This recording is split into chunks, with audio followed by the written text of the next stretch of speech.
What's up?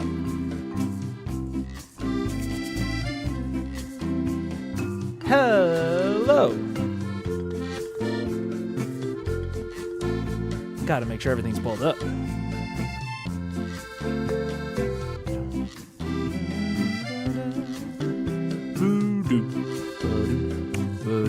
How is everybody? How are you?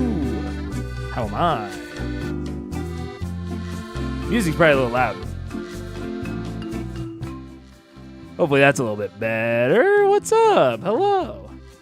How are you? How's your family? Welcome. All right, John. What's up?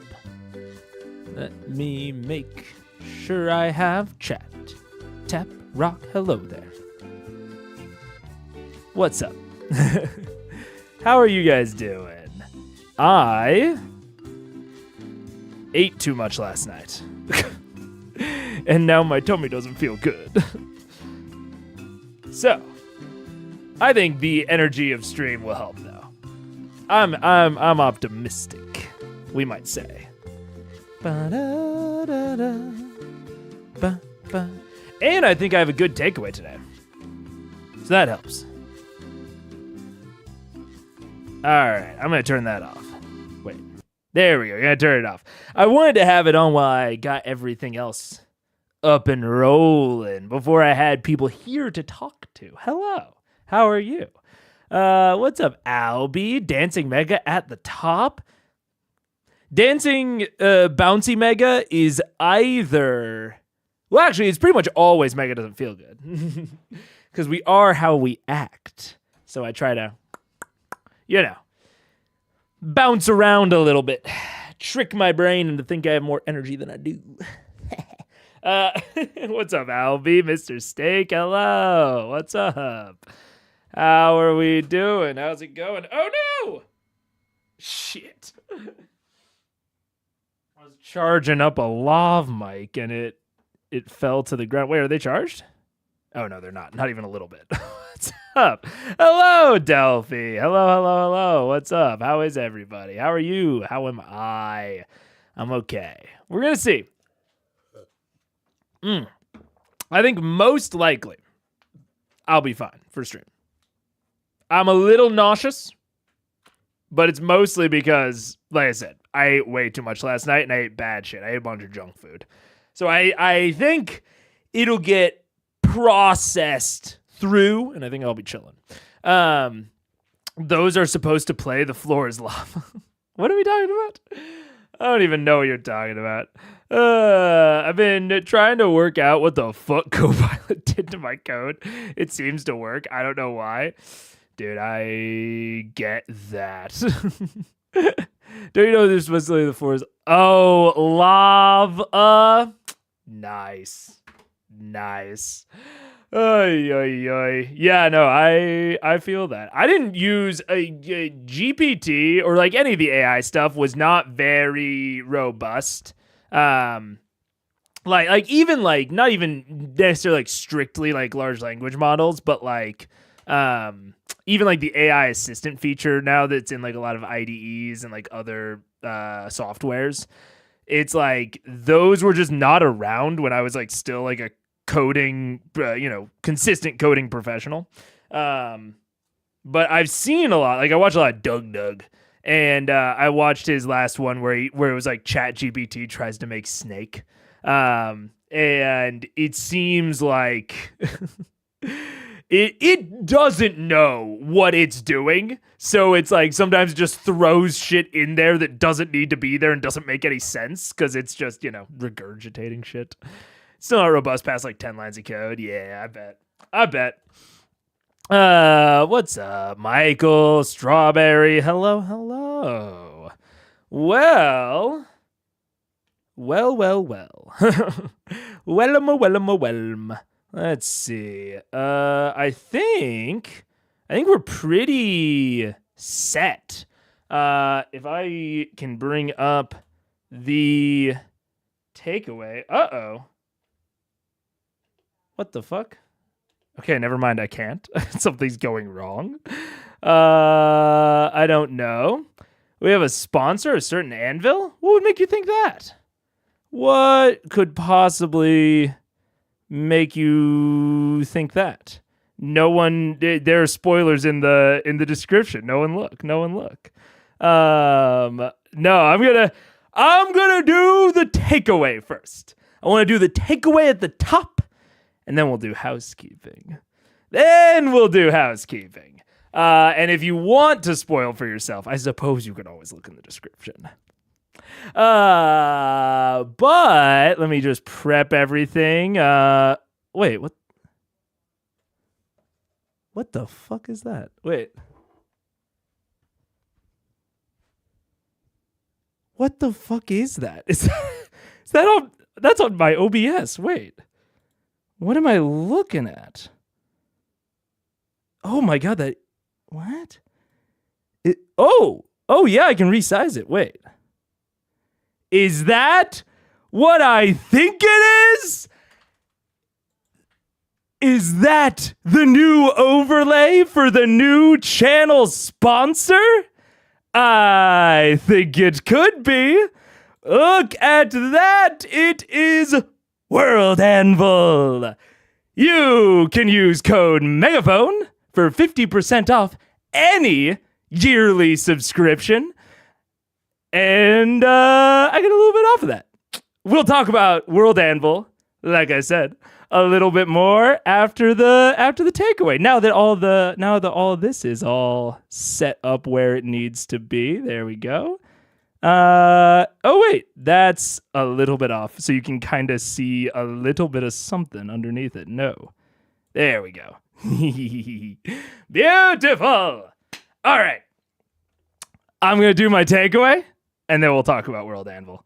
And just for the takeaway, I was thinking about this in the edit the other day. I'm going to hide this, and I'm going to hide that.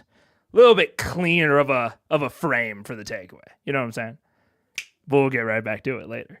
All right. Why? God damn it. My teleprompter controls still aren't working. Right after I did the big fun thing, now everyone's just like, get through the takeaway. Come on. Let's go. Let's do it. Let's see. Why? Yeah, it's on voice sync. We're all good. Okay, it's getting ready. Okay, we're into the takeaway. Everybody say hi, YouTube.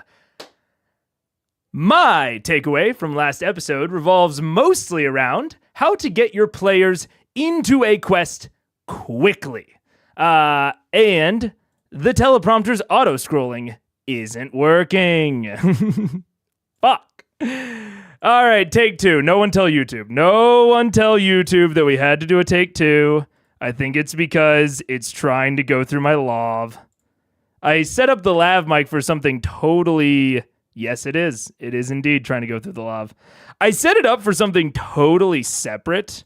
And then, as is most shit, it immediately fucked with everything else in my life. Let's see. Wavelink, microphone, FX. Okay. And let's see if the takeaway works. My takeaway from last episode revolves mostly on how to get your players into a quest quickly. No? Still nothing. Great. Why would I need anything? Why would I need for my microphone to work? My takeaway from last episode revolves mostly around how to get your players into a quest quickly. There we go. It's working now. All right. I'm telling YouTube, no! All right, chat. Between you and me, don't tell YouTube what just happened, all right? And I'm going to include that in the cut, and it'll be very funny. It'll be a funny little ha-ha between all of us. All right, takeaway time. My takeaway from last episode revolves mostly around how to get your players into a quest quickly. I think Matt broadly did a really good job of getting them on the right track towards this vestige much faster than he normally would have for like a standard other quest. I do think he could have been a bit faster, mostly in that he started them outside of the city. It did serve a purpose, that being that it introduced the attitudes of the peoples, but I think that probably could have been handled in the later social challenge. That said, I think things really picked up inside the city. Matt offered what I would essentially call an exploration challenge. Big, wide city of brass. How are they going to narrow down where the vestige is? He gave them very little to go on, which I don't like as standard practice for how to like baseline DM when introducing a new location, but I do like it when it's embedded in an exploration challenge specifically being given to high-level PCs. They have so many tools that not giving them anything is the base of the challenge itself.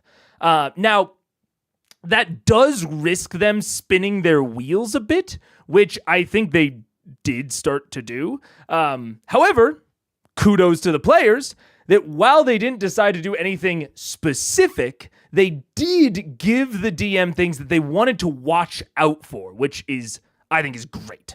They're essentially like triggers that will stop any fast forwarding / abstracting of the time that we're about to do and give the DM a lot to work with within that abstraction. It allows Matt to then just kind of set them on a walking sequence. They don't even have to be going anywhere specific, during which he can deliver more environmental storytelling, possibly give interruptions that they might want to react to, or at least interrupt the walking when one of their triggers pops. I think that's really important. And I think it's a solid way to handle quick city exploration from both the players and the DM here. If you don't know what to do, just set up things to watch out for. I think this still really plays into like the challenge angle of things. If the triggers that the PC set up are reasonable, clever, or insightful, then the DM can have them pop before anything bad happens. If they are lazy, too specific, or just going in the wrong direction, the DM can place obstacles in the path that come up before their triggers pop. I think Voxes were reasonable, but also a bit lazy and not particularly insightful, so Matt introduces a social challenge. Perfect. The challenge with the Ganassi and the Tiefling, which were the closest things that we're going to find to clear allies, the thing that Vox was looking for, and a simultaneous social challenge with the Ifriti is a really good result to the end of the exploration sequence. My only real complaint with it is that isolating the Ifriti in the alley extends the amount of time that our party was split, but the players did a really good job of resolving and getting out of it quickly and reuniting the party before it, took too long. And that meant, essentially, that the Ganassi and the Tiefling were the culmination of both an exploration and 2 social challenges. I'm not sure if Matt knew that NPC was going to be a hit, or even if that NPC was pre-planned or not, but I think it was very wise to give this very distinct NPC ally as a reward for this. Like, even if this was improv, I think it's really good to invest creative resources into this NPC in particular.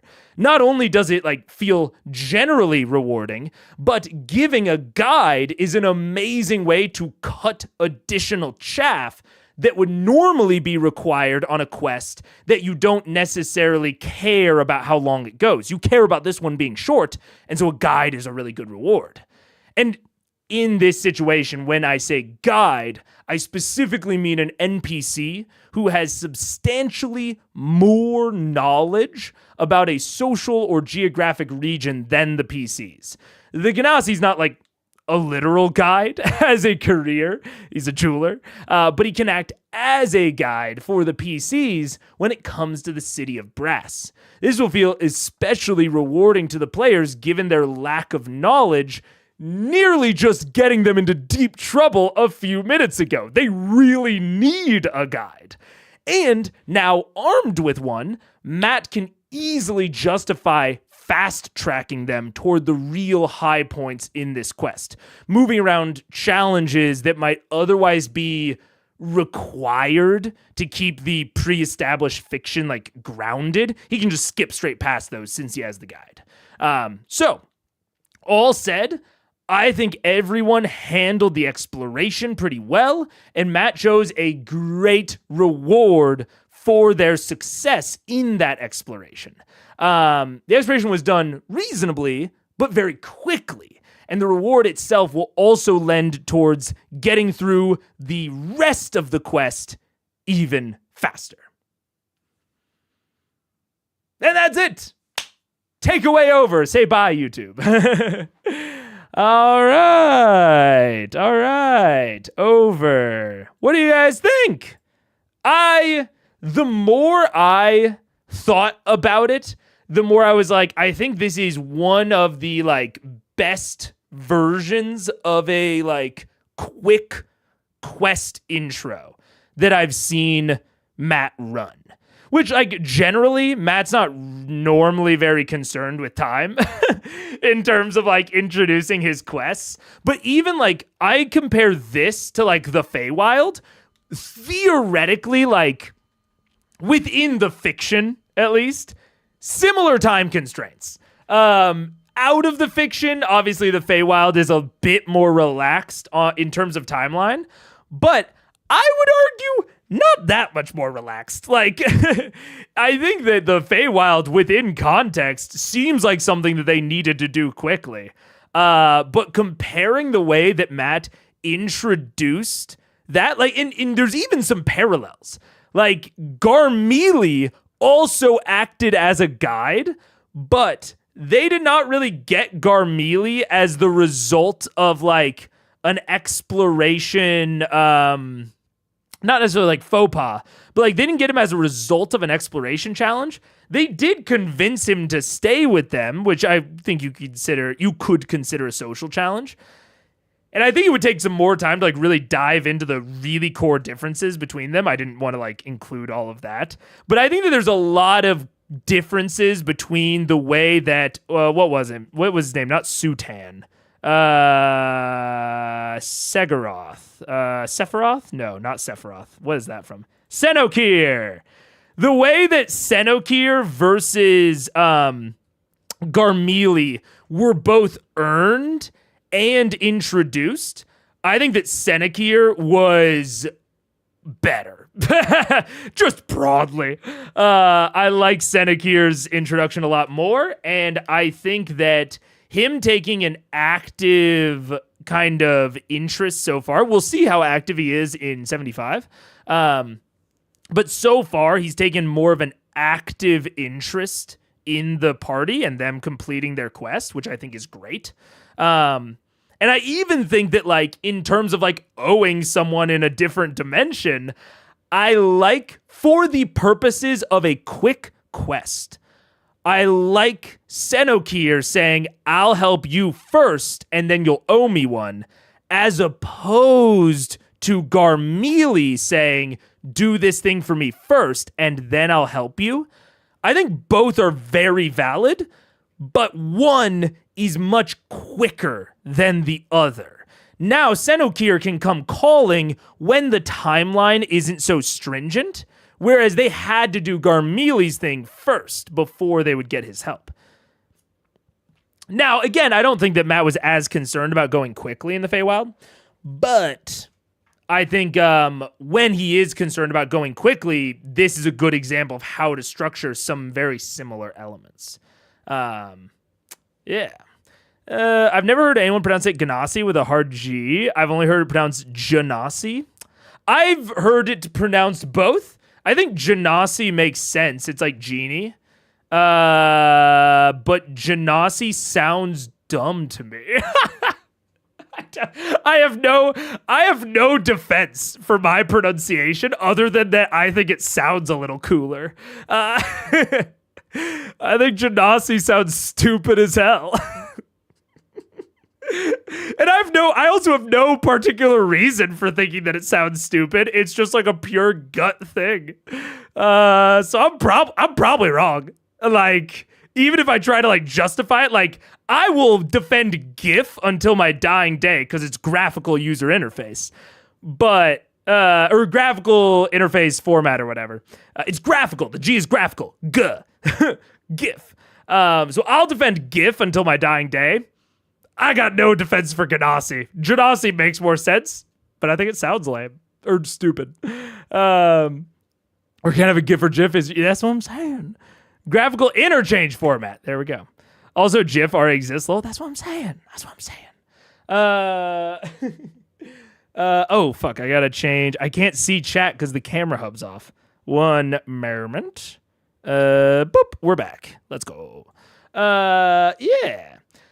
Honestly, the only other super snappy side quest intros I can think of are the Rock mission and the Vasselheim split. One of the free food things in that arc. Yeah, I mean, Vasselheim also. This is stupid. I can't believe I didn't connect this sooner. I just actually thought about Vasselheim's name for a second. Like the city of the vassals. That's a bit of theming around how the gods see their followers, eh? I don't know. Vasselheim. I'm just going to write it down in the notes really quick. City of the vassals. Bit of theming on the gods' relationship to mortals. Just saying. Just saw it there and I was like, whoa, look at that. Yeah, anyways. But yeah, I think that those are the only other snappy ones. And those are also very... All of those are working with not previously established things. So, like, The Rock hadn't come up in previous sessions, right? Like, the Rock hadn't come up, the Vasselheim stuff hadn't, it wasn't pre-established. So I think that this even then kind of falls into a unique territory of it's a snappy side quest intro with something that had been previously established, unlike those. So it definitely sits in what I would call kind of a unique place within I guess the place of intros. Yeah. This is bugging me a little bit. I think that's more equal now. There we go. Let's suppose the quests for the bow and armor were switched. How would you have abbreviated the Feywild? Similarly, how would you have expanded the fire plane? It's a good question, I'd say. I think an easy way to... I think that the method is kind of... How would I say it? Viewable in how each of them were actually run. So the Feywild, one of the reasons that it went so long is just because there were so many locations and because it was sort of a combo quest, right? It was partially a quest for the bow, but it was also partially Vex's quest, right? It was kind of two separate things in a very similar way that the Titanstone Knuckles were kind of a Titanstone Knuckles quest and also kind of a Grog versus his uncle quest. And so I think that the very first thing to look at is just separating those things, just making it a quest for the bow, cut out Singorn altogether. If you want to keep Singorn, you could cut the Moonbrush because just lean a bit more into exploring the Shademerc, but not too much. Add like one extra thing to the Shademerc exploration and then cut the Moonbrush entirely.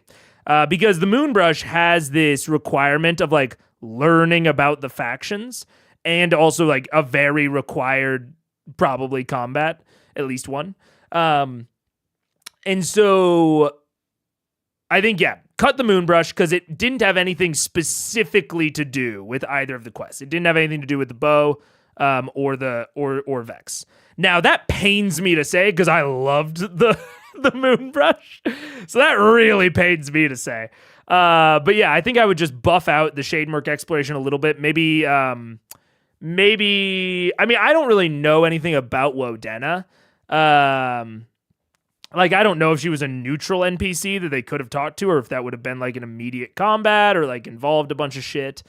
But maybe make Wodena a bit less terrifying, so that they were more likely to go and talk to her, and then cut the Moonbrush entirely. And then also probably just cut the nymph pool. Although they had to have the nymph pool because that's where they targeted. So never mind. You have to have the nymph pool. So cut the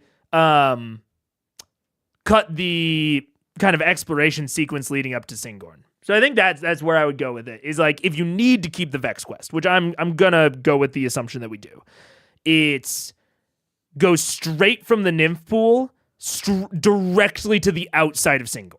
Like boom boom. None of that like walking through the woods shit. And then, after Singorn, have the introduction of Garmelie. Or actually, you can't. Garmelie should be creeping on the nymph then. That's it. Have Garmelie creeping on the nymph so that we, have the entire Garmelie interaction barely after it, right in the woods. And then straight to Singorn, do our Singorn stuff. Have Garmelie just say, like, I'll help you for a favor, instead of getting the tricorn hat and all that.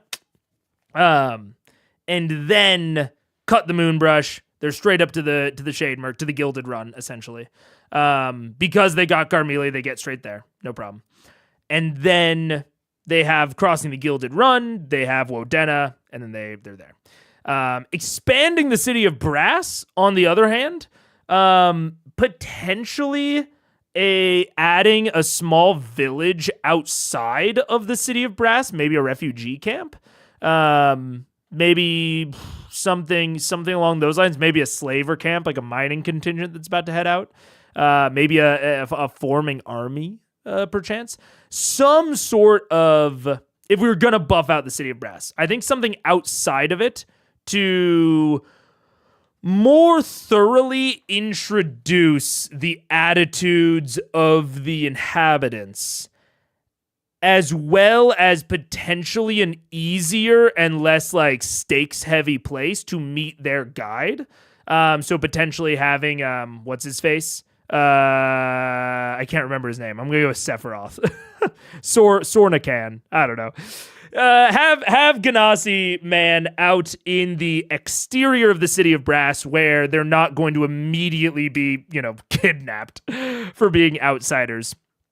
And then have them go into the City of Brass. And again, you can kind of switch it. The Ganassi gentleman requires them to do something for him in the city. Maybe it's something to do with like infiltrating a slave camp to maybe break out an old lover, an old friend, an old partner, whatever. Like, they got out of the slave camps, but maybe, they had to leave someone behind. And so the party has this little mini quest to go and get that person out before Senokir will help. That's potentially a way to buff out the City of Brass a little bit. It's hard to say fully because I haven't seen the entire thing. Maybe, maybe the City of Brass will go on for a little bit longer and it won't need any buffing out. Who knows? But I think that's a direction you could go with it. Yeah, we'll see. Is a bad GIF having a hard G because graphical is a bad argument? Because how do you pronounce scuba? My argument is that GIF sounds fucking stupid. How do you pronounce scuba? Wait, what? I don't understand the scuba relation. Having a hard G is bad argument because how do you pronounce scuba? Scuba. Does scuba stand for something? I don't know what scuba stands for. Because this is implying to me that scuba stands for something. Scuba's also an acronym? What is scuba an acronym for? What? Self-contained underwater breathing apparatus. Okay. That seems contained underwater. Oh, underwater versus ooh. I don't pronounce it scubba. I wouldn't pronounce it scubba. That's fair. That's fair. I think it's a bit different when it's in the interior of a word as opposed to the first letter, but I do understand your argument. I do understand that argument. That's fair. 2 episodes ago, you told me to save this for the start of the next episode because the convo had ran its course. Can I now bring up maybe limit the... Yeah, let's do it. I think Matt was making the fight to show off Grog's level progression. The first fight had Kern win via relentless endurance, so a fight to knock Grog to 0 to use his new barbarian tower, relentless rage. Did Kern need a level up? No, but I think it did its job. Okay. I think, and I kind of said this during that discussion, but I'll say it a little bit more like self-contained. I'm very down with the idea of showing Grog's level progression. I generally think that ant stomps do that pretty well, but I do understand the argument that you're making of specifically wanting to show off this new feature, which requires a hard fight. Like, you can't show off that feature in an ant stomp. I definitely hear that. My argument would be, and I said it sort of, again, that was sort of embedded within the conversation, is even if you don't want it to be an ant stomp, even if you want it to be challenging, I think that just leveling Kern is the laziest way to do that. I think that if you want to make it a challenging next fight, I think that leveling Kern is the laziest and worst. They're not always the same. Sometimes the lazy way is not a bad way. But I think it's the laziest and worst way to do that. To just make an encounter more challenging. And that is partially because I think it has all of these weird in-fiction ramifications. I think you can make a challenging combat without a lot of those weird in-fiction ramifications, and it will do a better job of highlighting their level progression. Because now it's not just I'm leveling at the same pace as this other person. It is I am out leveling them. They now need to bring out new tricks because I'm so much more powerful. Like, they need to start fighting dirty, or they need to start bringing in assistance, or or you just like change the arena. You show progression within the arena. And because Kern has been fighting there in the meantime, he knows all of the tricks of the arena, but Grog doesn't. So you can show a bit of a knowledge diff that actually makes sense within the fiction because Kern has still been there. Even if he's not been fighting, he's at the very least been watching pit fights, so he would know the new tricks of the arena. Things like that. So I don't disagree about a potential desire to highlight Grog's progress and a desire to make that fight challenging, not make it an ant stomp. But I still think there are better ways to do it. This is a question about how Trim Story's down for guest players. Kind of was earlier, yeah. It was that, and then kind of into the progressing a fight question. But yeah, that's where I would land on that. Okay, let's talk about this. I'll finish it up. Wait, why isn't? Wait, is my chat not updating? My chat isn't updating. No. I was like, man, it really seems like chat isn't like coming in anymore. What the fuck? Wait, did I disconnect from YouTube? I did. Why did I disconnect from YouTube? That was so strange. My entire backend client disconnected from YouTube. Not even like just the chat. That's so strange. Okay, I won't be able to. We can still see you. Okay, cool. I won't be able to show the things on screen, but I'll go back for a second. Yeah, maybe clues about the fire giants or about Thorzak's escape. Oh yeah, Confused Strawberry brings up a good point earlier about like ways to extend the city of Brass. You could add in other things about the prevailing quest line other than just things about like the Dawn Martyr. Yeah, that's an easy way to extend it. Yeah. I learned that Americans pronounce niche strange, but that is almost entirely relevant to this conversation. Niche? What would you say, Nietzsche? Yeah, niche. I love your ideas for another fight, but I don't know about fighting dirty and tricks or additional opponents or in the spirit of that fighting arena, especially not with Grog watching. With Groon watching. Yeah, I think dirty tricks, probably not. But I think that there are other things to potentially liven that up a little bit. Maybe not even dirty tricks, but maybe he got a additional tech kit, or you change the arena. Yeah.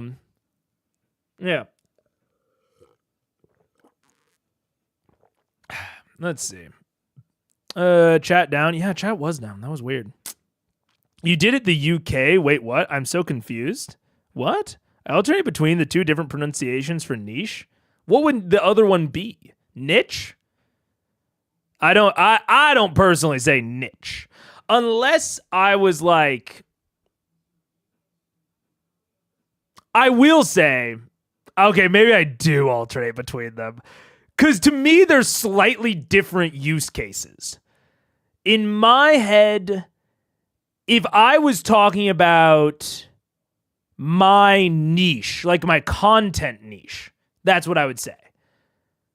But if I was talking about like a niche in the wall, or if I was talking about it not in a possessive way, so if I was talking about they found a niche that they could exploit, nah, I'd probably still say niche. I think most of the time I'd say niche, but I guess it's not off the table of niche. But I don't generally say niche. That sounds a little weird to me. Yeah. That's also the French pronunciation. I don't know why I went. I'm sorry about that voice. That was not it. Dirty deeds done dirt cheap. Dirty deeds and done dirt cheap. Niche sounds like itch. Ugh, no. No. Niche is also said by some, but most Americans go niche. Google said in the U.S. is commonly pronounced niche to rhyme with witch, whereas in the U.K., more traditional French sounding niche. Niche. If I heard niche, I would think a little bit more country. Like, I'd think like Oklahoma if I was hearing niche. Like, I went down to the creek and found a little niche in a rock where I could wash my shit. Maybe not Oklahoma, maybe like Appalachian, I think. I think that's a niche sounds, yeah, like Western Carolinas, Virginia, Kentucky, Eastern Kentucky, that sort of thing. Yeah. He produced it like the name of the philosopher, Nietzsche. Yeah, but that's fucking strange. Yeah, I'd consider that more country. Nietzsche. Yeah, I do watch a lot of British TV. That may be also why I pronounce it the UK way. I can't think. Here, let me go ask Paige really quick. We'll get a second opinion. Paige, would you pronounce the word that I'm about to say niche or niche? All right. Paige also says niche. I don't know. But anyways, world endful. Okay, I want to be clear. Everything I'm about to say is not an ad read. All right. Me and World Anvil's deal is for passive, like on-screen overlays on stream, on Critical Role streams only. So no direct ad reads on Critical Role streams. Basically, unless I got like confirmation from CR's legal team that it was cool. I could read the content fan policy either way. I could see it being like interpreted either way. So I did reach out. I haven't heard back. So at least as of now, just passive. So nothing I'm about to say is like talking points or anything like that. I more just wanted to tell you guys about it and about the fact that you're going to see it a lot. Because basically they're just paying me like a monthly rate for a certain number of deliverables. So basically every stream is sponsored. They're just sponsoring the entire channel broadly. And then on the different types of content, there are different deliverables. There's no talking points on stream. The only thing that they are directly paying me for to be on the stream is this right here. And that's it. Oh, and the line in the description. So anything that I say about World Anvil on a Critical Role stream is not a talking point. It is 100% just me talking. Now on other like pre-recorded stuff, there will be like ad reads and possibly more like talking point type stuff there. But everything on stream, that's all me. And any amount that I use World Anvil on stream is also totally my choice. We talked about potentially like part of the deal involving me like not using or like specifically using World Anvil, and that might be still on the table, but nothing requires me to use World Anvil on stream. If I use it, it's because I want to. Yeah, you've had and used World Anvil since I've been a viewer. In this case, I know you did use WA prior to the sponsorship. Yeah, precisely. And that's just part of what I want to draw because I do like it, I want to be clear, especially for anyone who's newer, who hasn't like heard me talk about it a lot before, that like I've been on this and I reached out to them. I raw emailed World Anvil and was like, hey, let's do something, because I love your shit. And I really want to make something happen. And I'll be entirely real with you guys. Almost every sponsor or not almost every, but I would say the majority of sponsorships are structured in like pay per 1,000 views rounded down. So if my videos aren't getting over 1,000 views, I'm basically ineligible from like everything but affiliate sponsorships. And World Anvil went out of their way to figure out something that we could do that resulted in me getting paid in something for something other than affiliate marketing. We basically bundled a bunch of stuff. So they were like super flexible, super willing to work with me. Which was fucking awesome. And I am so excited to be sponsored by them. It's, I think, the only sponsor that I have directly mentioned wanting on stream. And I wanted to see, I couldn't find it before stream, but I didn't look that hard. I wanted to see, I might ask them if they can find it, because I would love to know when I signed up for Discord or for World Anvil. I actually don't know when my account was created. It's been since long before I became, since I started making content. I think I created my World Anvil account. Yeah, I can't find it. I might ask them if they can dig it up in their backend, because I think it's very like, complimentary to them. I want to say it was in like 2000 or something like that.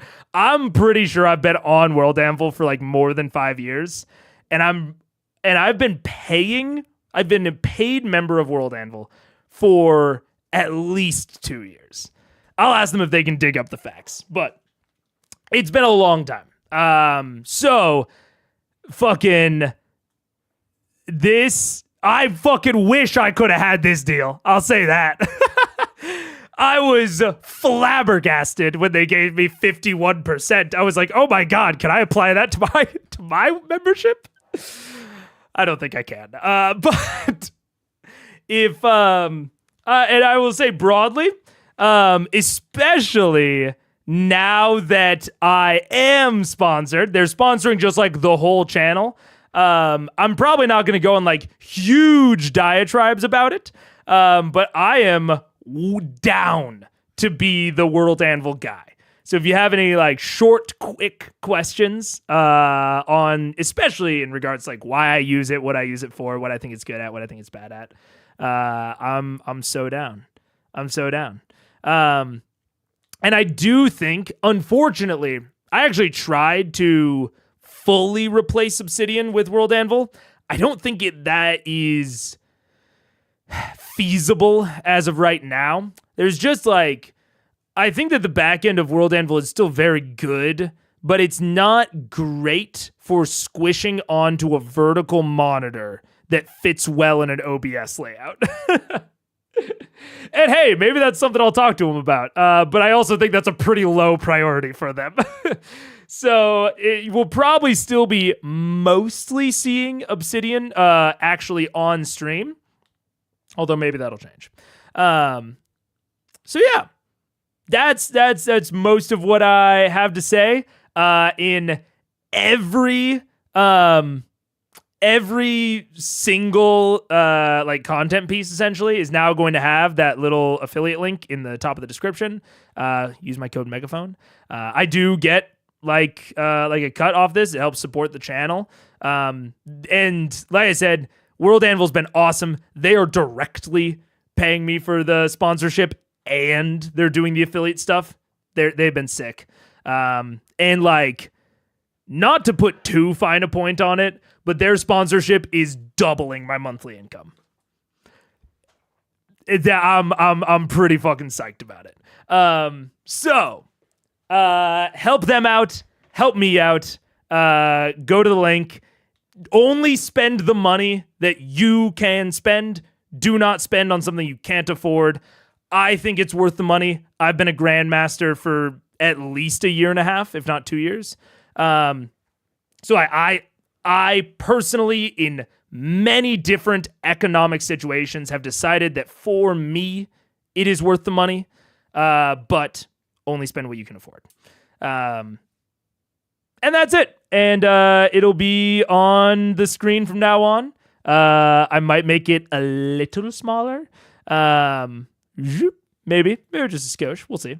Yeah, that's the situation. Mega sells out. Yes, sir. Yes, sir. Dude, we were literally, me and Paige were talking about it the other day, and unironically, this is God. World Anvil's getting free stuff off of me this stream because this is just a real legitimate story. And I'm almost like, should I save it for one that's more sponsored by them? But they sponsor the whole channel, so fuck it.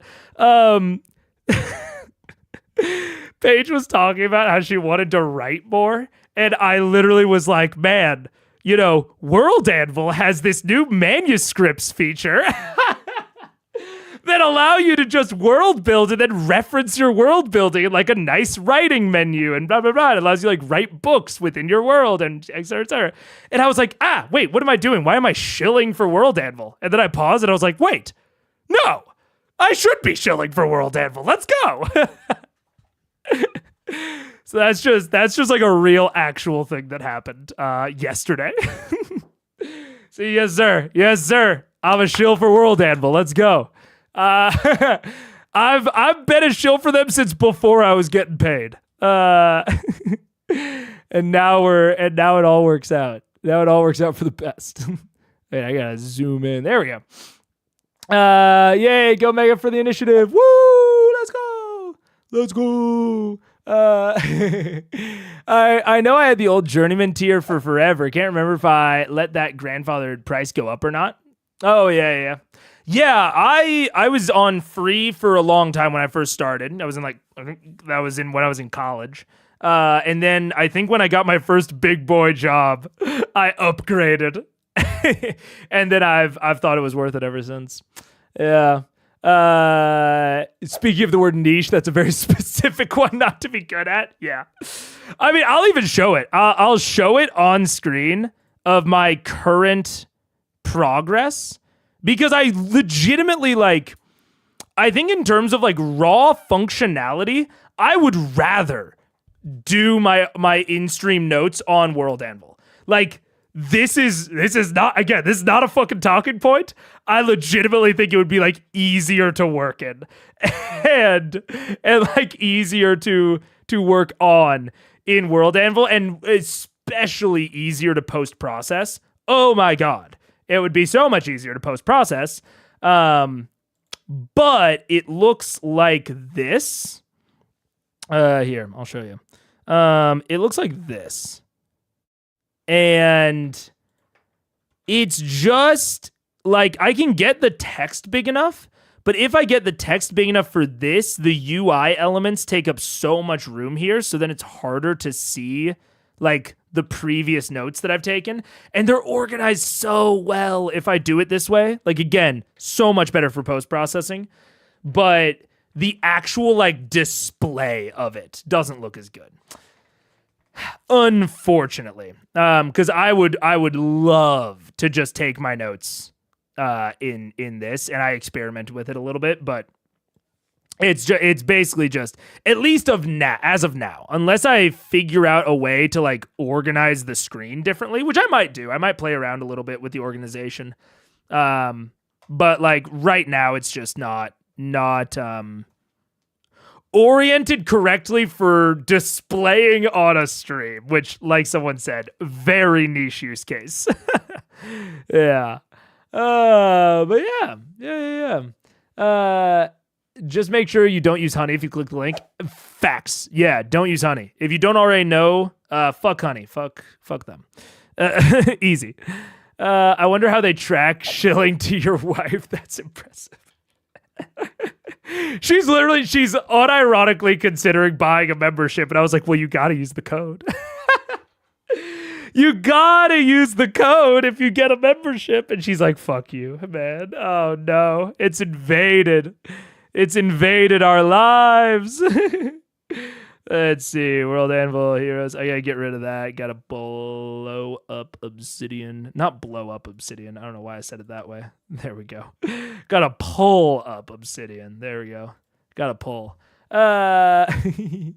You're a proper sponsor, exactly. Be an episode ahead of a Super Geek Mike. We're ahead. Bah. Fuck yeah. I'm getting closer to the point where I can actually watch the videos now. Let's go.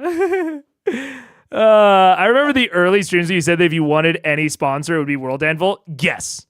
And I fucking stand by. They were the first one that I fully hard reached out to.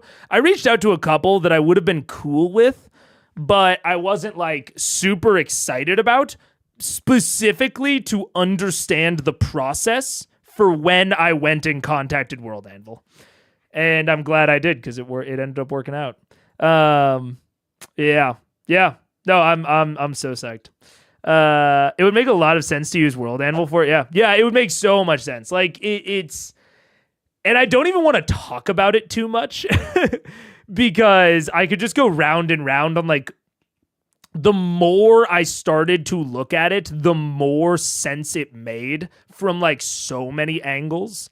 Because the one thing that Obsidian really has on World Anvil is the relational graph view. But honestly, I don't even use this all that much anymore. And World Anvil has so much on top of this it's so much more stable. One of the things I've been running into a lot is that my notes have been getting corrupted in Obsidian, unironically. And like it's been an actual problem. And yeah, there's a lot more, and maybe if I actually figure out a way to display it well, I'll really go into them. But there's a lot of reasons I would rather use World Anvil. Because the graph view is nice, but that's one of the and the fact that Obsidian's a local app. I think that gives it a big advantage. But other than that, like the one that I've talked about on stream before that I would love to use World Anvil for, and like why I'm moving a lot of the notes in there regardless, is because it has such a cool timeline feature that I think would be so fucking sick for the unified critical role theory. Like most wiki-like softwares just do not display the passage of time well. Like straight up, that's it. That's the end of statement. Most wiki softwares, especially like, the baseline Wikia stuff, just do not display timelines well. They will like allow timelines to be crafted, but they don't have like any automagic support for it. And World Anvil does. So I'm very excited, and especially now that they're a sponsor, to be transparent, I'm gonna put more work into the World Anvil side of things. Now that they're a sponsor, I'm gonna be putting a lot more work into it. But yeah, so I'm psyched about it. I don't think you're gonna see any like specific like here's how to use World Anvil streams. They're just gonna be like your normal kind of YouTube sponsor. But I wanted to have the conversation because again, as of right now, unless I heard specifically from Critical Role's legal team that it was all good, me and Mike's understanding of their fan content policy is that, or at least the last time I talked to Mike about it, which admittedly was several months ago. So I don't know if his opinion has changed at all. But my opinion still of the fan content policy is that it is unclear as to whether or not I could do a like scripted ad read during a stream. But I wanted to talk to you guys about it, totally unscripted, not as an ad read, so that you kind of know why it's there, why the description's there, how psyched I am about it. And you'll see the more like standard type of ad reads, like probably in like the Fantasy High videos and stuff like that. So yeah, I think that's pretty much it. Where did chat go? Dude, the chat client on the back end has been weird. Okay, there we go. You could probably use user CSS scripts, whatever those are called in your browser. Yeah, probably. I could probably do some modification on the literal backend to like the browser side of things to shrink UI elements. But unless I did something like that, I don't think, at least as of now, I need to figure out a way to actually make it work. But yeah. So I think with that, hide that, and we are going to get pretty into it. I can't wait for Megan to have a better story wiki for CR than the actual wiki. The only thing it will have you on is breaking down the D&D class builds and magic item linking. God, don't. You guys are forcing. You sound like a plant right now, Musically Saunters. I want you. I know how long you've been around this stream. You sound like you're working for World Anvil right now, because it sounds like you're trying to prompt me to say that, actually, World Anvil has pretty robust stat blocking features with rollable tables and like free copying out of someone else's world into your own. So I could define all of the Critical Role stuff, and you could actually not only directly interact with it in world, but you could easily copy it into your own World Anvil world if you were, say, running a campaign in Exandria. It sounds like you're a plant. Come on. Oh man, I've never used those tables, but you could. But one could. So funny, dude. But I know you ain't. There are two different wiki and just don't use the fandom. Yeah, I know that fandom has like a whole. I don't know. I watched a video on the fandom stuff, but I don't feel educated enough to talk about it. But I know that fandom has has had like a pretty big exodus from it because of some questionable decisions. But like I said, I don't feel educated enough to fully talk about it. But we've got ads coming in a second. Why does chat keep getting minimized? Yes, tell me more about these features. Quickly throws World Anvil Jack. Get out of here. Honestly, I'd love to hear about the manuscripting feature. I've never really used World Anvil. Dude, they're letting me write my own ad breaks. So they have like recommended talking points, but that's it. And they have like, oh, if you're talking about like this, like, you know, be sure to mention these things, but like they haven't like just handed me a script. There's a lot that I want to talk about in World Anvil that like has never really fit on the stream before, but I'm very excited to talk about.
What's up? Hello.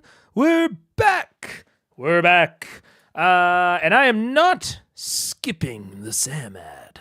We're doing the Sam ad because I was told to do so. Actually, I guess I should put this Vasselheim bit beforehand. I think that's enough shilling for one day. I think we should get into the video. Let's do it. The theme this month is magical. Brands included Doctor Strange, Fantastic Beasts, and Where to Find Them, and more. Please make a special call out to the below Doctor Strange Q-Fig Loot Crate has announced will be in this month's crate. I just did. But tonight I prepared. Low audio? Because we all need just some theater today. I've prepared for us a small radio play. Each of you to read a part in. Pass it down. Keep passing it down. I didn't know Ashley was going to be here, so Ashley, you can read with Travis. You are both. You're both doing it together. The first line. Guys, calm down. Okay, here we go. Oh, this is a lot. It's sort of a Dust Bowl type of a play. I wrote a play. Okay. All right. Do I have to say yes, this? you do. Come on, guys. Okay, I'll be reading stage direction. Taliesin is playing Junior. Marisha is playing Mama. Liam is Pa. Laura is playing Sam Riegel. And Travis and Laura are Travis and Ashley are the radio sound effects duo. Okay, let's see how this goes. August 1929, the Badlands, South Dakota. Lights up on the McAllister farm. Mama, a sturdy country woman, comes in from the windy, dusty farm and slams the door. Junior, get your slowpoke molasses ass down here. Oh, that's me. Enter Junior, a simpleton, down the stairs. Good sound effects, guys. It's kind of big, isn't he? All right. Beats a lot. Sorry, I didn't do no chores, Mama. I'm a simpleton. What are you doing to me? You'll be sorry when I run this cat and nine tails over your rear end. Yeah, good sound effect. It ain't my fault. It's late because teacher Sally died. Come on, project. Come on, Taliesin, it ain't my fault. School was late because, teacher Sally died this evening before last. Not sweet Sally. My rear end, I'm gonna miss her. What did her in? Enter Pa, a drunk. He smashes a beer bottle against the family cat. You're not there you go. Oh, same thing that kills us all around here. Dust poisoning. As we all know, the dust bowl is full of radioactive dust that melts your face clean off of the bone. It's true. And dust Ebola is the second leading cause of death in the Dust Bowl. My rear end just can't stand this dusty dust. It should be noted. It should be noted that the playwright did no historical research on the Dust Bowl. Disclaimer. Junior. Here, Ma, I found your bagpipes to play at the dust funeral. Good sound effects. Kind of better than Rover at that point. I love it when the I love it when the captions make a value judgment. They didn't just say impression of bagpipes. The captions are, this isn't fucking, that's how you can tell it's all manual. You know what I'm saying? And that's how you can tell a fan wrote it, which I love. I love that personal touch. Good sound effects. Kind of better than Rover at that point. Oh, Lord, what will we ever do with this dust? Enter Sam Riegel, a strapping traveling salesman from the big city, played by Laura. Hi, folks. Handsome Sam Riegel here. Only thing more handsome than me is this here loot crate featuring XXX. Oh, I was supposed to put in actual stuff. Promo link, lootcrate.com/critical role. Keep going. And also, once you enjoy the geeky gear inside, you can use the box to clean up, all this dust. Can it be? A box that can cure our woes and pick us up back onto our dusty rear ends? What's with Hooray! And so I will also say, I watch other streamers that also do, like, are you taking notes? Okay, unironically, I watch other streamers that do reacts. I used to not, but I was like, I need to do fucking market research. And a lot of people will watch, shows with ads in them, and they skip past them. And it is a testament to Samuel Riegel that I consistently, I'd say it's 1 in 5 episodes get specifically told, go watch the ad read. That's crazy. That's crazy that my moderated time code notes tell me, yeah, you gotta watch the ad read. If you're gonna have the true CR experience, that is them getting their money's worth 8 years later. I haven't thought about Loot Crate since like 2019. I probably haven't received a Loot Crate since high school. Like, it is a testament to what, it's a testament to a good advertiser, man. It's a testament to it. I've always thought this when I watch any CR ad. Yeah. And it is like, I'm not going to be able to pull off the same things that they do, but I definitely think that there is something to be said for like these ads. I have to imagine do better, even at just like purely building brand awareness. Oh my God, I choked. I have to imagine that they do so much better. My wife has never watched a full episode of CR. She does sometimes stay for the ad. My wife also pays good money to skip ads on basically every other service because she hates ads. That's what I'm saying, dude. And that is like, it's everyone's saying the same shit. Yeah. Like, that is money well spent. And so it's like, man, the joke of am I taking notes? Kinda, yeah. If we're being real honest, a little. Especially given that, like, World Anvil didn't give me scripts. They gave me suggested talking points, obviously the same way that Loot Crate did for Sam, but I've got some freedom in how I do it. Now, am I gonna be as good as the illustrious Sam Riegel? I'll answer it for you. No. But I ain't gonna say that I'm not taking notes. McAllister's used a dusty old vacuum cleaner and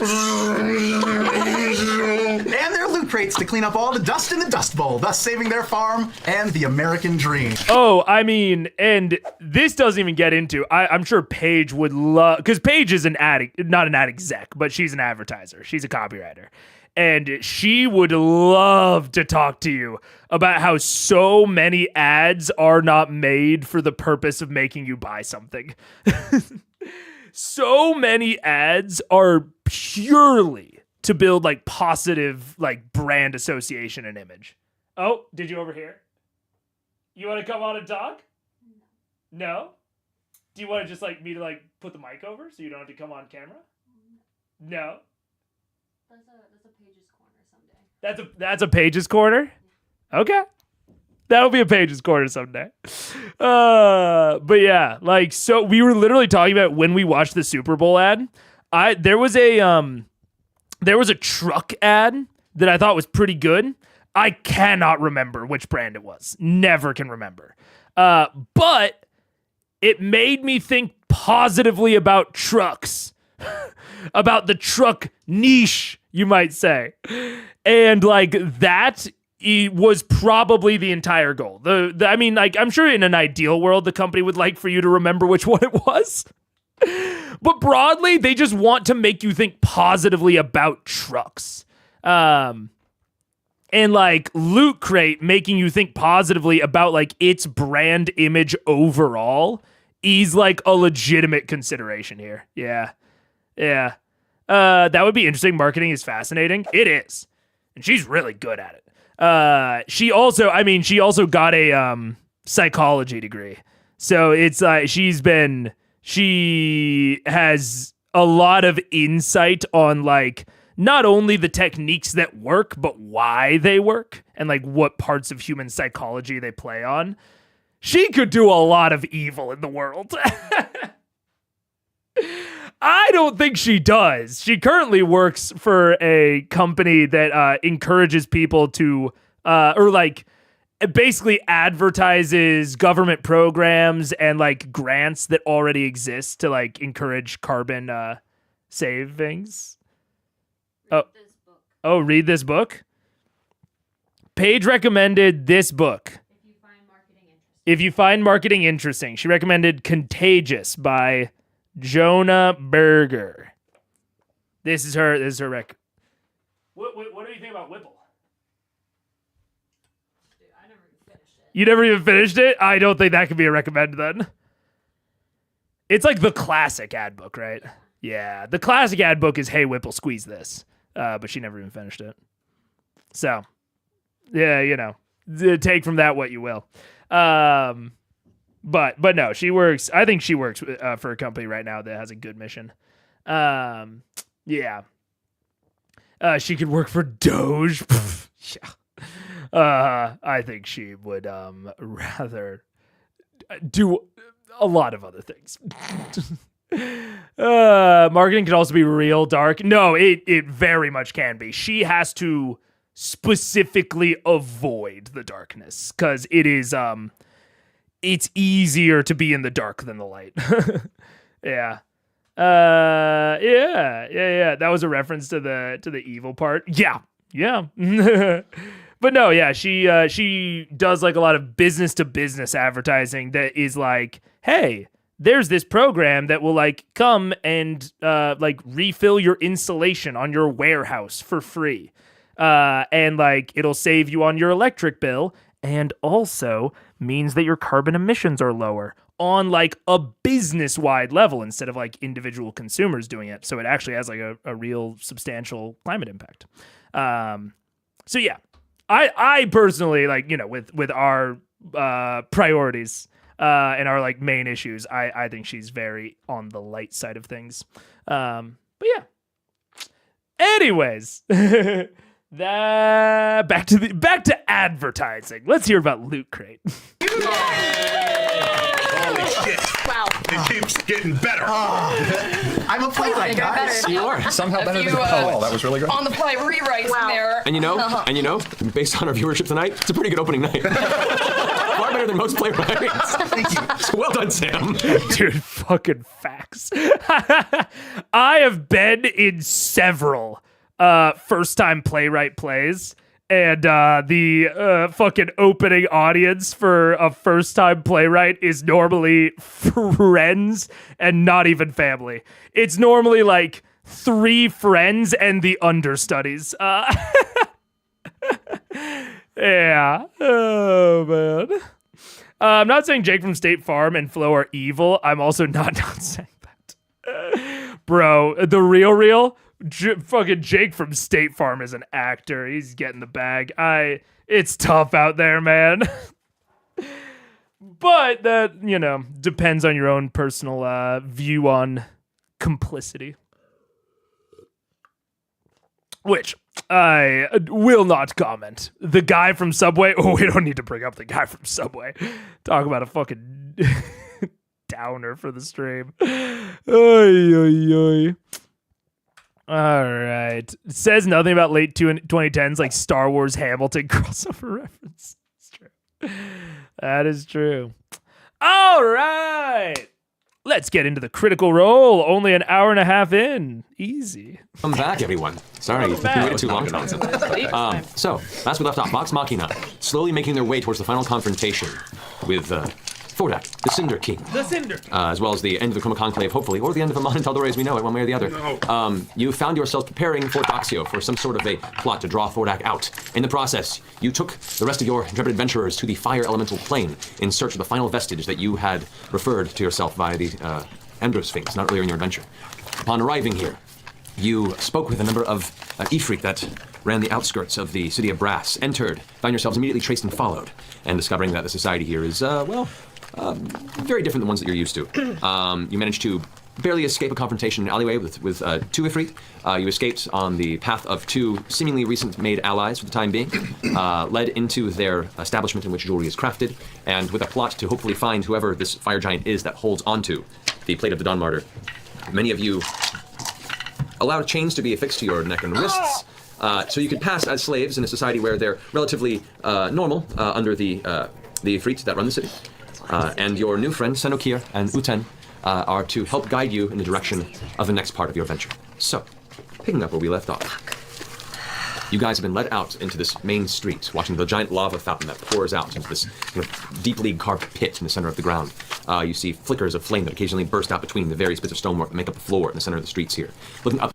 Now, what I want from Matt is either for Sephiroth. I can't remember his goddamn name. I know that I can find it. I know that I can scroll back in chat, and someone told me earlier, but I can't. Senokir. Dude, that's going to be tough. I'm going to write it down. Senokir. I want Senokir not necessarily to be like, hello, Vox Machina, let's go this way. But I want him to start a conversation. That, I think, is the easiest, most ideal way to start this off, get us into roleplay, not leave our players bumbling for something to do, even if it is a bit recappy. So we'll see. Or, some totally separate incident. Something like, and magma methods come bursting out of the fountain. What do you do? Ideally not that, because, starting with a combat. And it would be like very random and it would slow down the pace. But something like this. Bring our players into it. Into the sky, you can see the kind of deep reddish orange hue of the skyline and one burning hot sun in the sky that doesn't seem to move from its position, but just grows slightly dimmer as the day goes on. You all let out into the street with Senokir and Uten leading you out into the main area. Senokir turns back to the rest of you, this slight half smile on his face. So, we have to find our way to the first giant you requested. This was the one named Waska. Is that correct? Then, yes. Let us find our way to the Zenith Forge, where he does most of his work. Forge? Zenith Forge? Zenith Forge. Now come, follow me. He tugs the chains with a sudden burst and kind of pulls you along. As you begin walking, he begins to talk about how Waska is one of the few giants that still maintains the privilege of freedom. There was a coup within their people a few years ago, seemingly orchestrated by some of their own. As such, most of the fire giants in the city either were cast out or were placed in chains. And the few that remain, one of which you'll speak with on this day, is one of the ones that sold them out. So, I hope you have your questions ready. Yeah, for you, shitloads. Shh. Sorry. Don't talk to your master in public. That was hot. Sorry. I really feel like you're working some shit out here. Do we have a safety word? You did not establish one. No! Oh, no. Bird. I gotta go. Okay, the door was closed, but Bird opened it, so I have to ask Paige if she needs it closed or not. 1 second.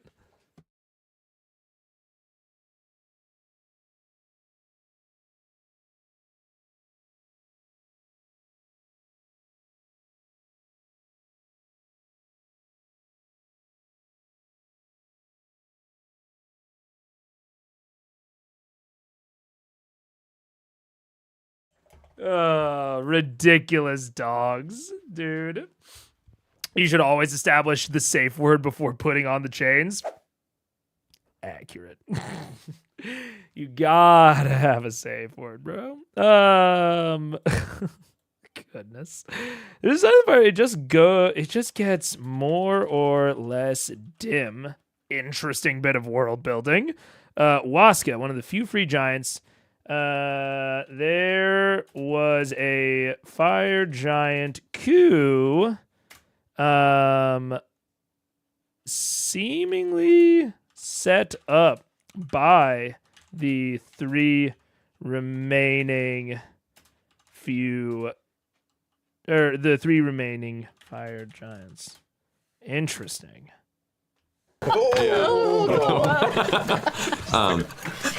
You're led through a multitude of streets, led along the outside of this large place that he points out that he refers to as the furnace. That is where the Chocolate Palace exists in the sultan of the entire city. We won't be going there. The Chocolate Palace? The Chocolate Palace. The Chocolate Palace? The Chocolate Palace. You're listening. You're not supposed to speak. Sorry. Charcoal? Charcoal. Charcoal. Like charcoal? Oh, charcoal? Charcoal Palace. Charcoal. Charcoal. Charcoal? The air itself here, as you're spending more time outside, and the interior of these buildings aren't meant to detract heat or cool off either. Most of all the denizens here are well-tempered against the heat. And as you guys are being dragged along, I need all of you who do not have fire resistance to go ahead and make another Constitution saving throw. God damn it. I feel like I'm a master of a good burn because I can be fire. Nope. So like you because don't have to worry about it. because of my shield, do I have? I had cast fire resist on Yes. me. How long was that It last? lasts an hour. Has it been an hour? It's been about an hour now, so that's I'll fine. recast. Okay. I'm going to do a reroll. Saving throw? Or Saving throw, yes. Constitution saving throw. 20. That's better. Am I allowed to inspire myself on a saving throw? Only on ability checks, sorry. 11. 11, okay. 16. All right. Oh, 15. All right. 7. Hey. I broke 27. All of you manage, for the most part, to resist the heat. The sweat's beginning to become more of just a prevalent downpour across your face. Pike, you take a point of exhaustion. Oh, no. I'm just feeling so tired. So you're currently at disadvantage on ability checks. The heat makes you look I'm fire. very familiar with that. Well, it does. Yeah, Travis can work you through the exhaustion levels. Yeah. Heading past the buildings and concerts, you see these spires that come into these kind of rounded point towers, all made from some colored glass, some dark greens and blacks. You begin to see there are deep, carved and well-manufactured waterways, or what would be considered waterways in other cities, except here, the actual molten lava from the Sea of Fire pours through. So there are large bridges that lead over these constantly bubbling and churning long aqueducts that are just filled with molten rock. In the ground or raised? Or? In the ground. Similar to how you see most city aqueducts constructed, except for the Sea of Fire spills into them. And even going over there, it's uncomfortable as the heat grows astronomically as you pass over each bridge, and the air itself becomes more sulfurous, and so you find yourselves coughing autonomically as the fumes reach your lungs. You begin to pass by. We're walking out in public at this point, right? Yeah, and there's people about, other beings about? You do.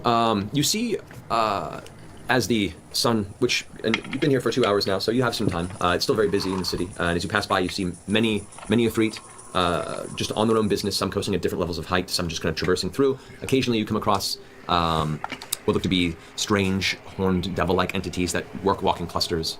So question, because I put on the Ring of Invisibility before we left. Yes. But Sinokir, I think, might have chuckled when I gave my sister a wet willy. So as we're walking, and I've got the ring on, as we pass people, I'm doing this, and looking to see if anyone is reacting to that. No one else reacts except for Sinokir, who kind of just looks back towards you. And Oh, God, that face. Oh no, he's so weird. I can hear you moving around me. God. Blending this over and again. Being led through the street, you eventually see what appears to be two large, lithe, kind of gray-fleshed creatures that stalk by with these large hooked tails that bend over in front. You can see barbs sticking out of parts of their body, and they kind of move in clusters of 3 or 4. Wait, were they walking on 2 feet or? 2 feet, they're bipedal, and they're just stalking through. With like big ass scorpion tails? It kind of resembles that. The more you push into the city, the more diverse part of this becomes. And you do see the occasional human, the occasional elf, not being subjugated, though they do usually carry some sort of a bodyguard or a handful of servants at their side as well.